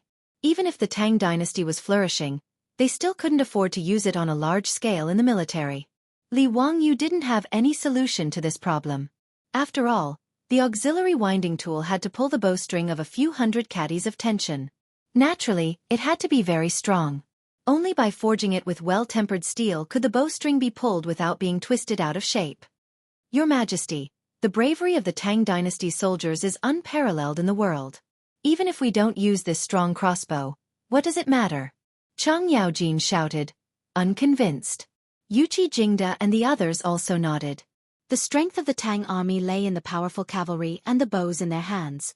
These military leaders of the Tang dynasty didn't like crossbows. In comparison, the convenient bow was more useful for offense, while the crossbow was better for defense. Tang generals like Chu Chu were only thinking about how to go to war, expand the country's territory, and kill the enemy chieftain. Naturally, they had no interest in crossbows. Pai Lupi also knew the moral character of these generals under his command, so he just sighed and didn't say anything more. At least, he continued to fiddle with Li Wangyu's composite crossbow. Pai Lupi took a look at the crossbow's scope and recognized it as a special telescope. He was a little surprised that the telescope and crossbow could be combined like this. No wonder Li Wangyu could accurately kill the wild boar from 300 steps away. He immediately thought that if he ordered people to make a batch of these crossbows and train them, it would be very useful to kill the enemy's commander-in-chief when two armies were facing each other. Pai Lupi silently remembered this matter and planned to order Yan Liben to make a batch of crossbows to try. If Li Wangyu knew what Pai Lupi was thinking, he would probably be shocked. Weren't these the snipers of the future? If Pai Lupi really trained these snipers, the Tang army's vanguard would probably be even more invincible. However, this was all for later, so let's not talk about it for now. Everyone played with Li Wangyu's composite crossbow for a while before continuing to hunt in the Forbidden Garden. Li Wangyu's first hunting trip was quite fruitful. A wild boar weighing more than 200 jin, a few pheasants, a few rabbits, and a deer were dragged back by Niu Wu and his troops. After leaving the Forbidden Garden, Li Wangyu did not return to his mansion in Chang'an City. Instead, he went straight through the city and returned to Dingzhou village. His mind was filled with thoughts of how to use the rabies to kill Yun Geiseman. In fact, there were many ways to quietly kill Yun Geiseman, but Li Wangyu wasn't a killer in the future. He was just an ordinary white-collar worker. It was already very difficult for him to come up with the idea of using rabies to kill someone. Moreover, even if he had thought of using rabies, how to carry it out was still a problem. Sick dogs were easy to find, but how to make those sick dogs bite Yun Geiseman was not easy. Just from how this fellow had been able to use his saber to block that arrow from Chang'an City, one could tell that Yun Geiseman was extremely skilled in martial arts. Moreover, as the deputy envoy of Goguryeo, he always had guards accompanying him. How could those rabid dogs bite him so easily? Moreover, even if Yun Geiseman was bitten by a dog, he might not necessarily be infected with rabies. If this problem was not solved, how could he kill this fellow? Li Wangyu had no good solution to this problem, but he did not plan to discuss it with his beautiful boss. Even if Li Wangyu felt that he had not done anything wrong, he did not wish for his beautiful boss to know about this matter of attempting to kill someone else. After returning to the Dingzhou County Count's estate, Li Wangyu was just about to soak in the hot spring to relieve his fatigue when the old steward, Li Hang, walked in and reported, Lang Jun, the Dingyuan prefectural duke's estate has sent over 2 Kunlun slaves, saying that they are a gift to thank Lang Jun for the armor. Kunlun slaves? Li Wangyu was stunned, and then he recalled that when Pai Lupi and the other dukes were fighting to give him gifts in the Forbidden Park, the Dingyuan prefectural duke, Zhang Gongjin, seemed to have said that he wanted to give him 2 Kunlun slaves. Back then, there had been too many people who wanted to give gifts, so he had not paid much attention to it. He had only been thinking about Pai Lupi's Sasha Luzi. Now that Zhang Gongjin had really sent over these Kunlun slaves, Li Wangyu could not help but feel a little sick of it.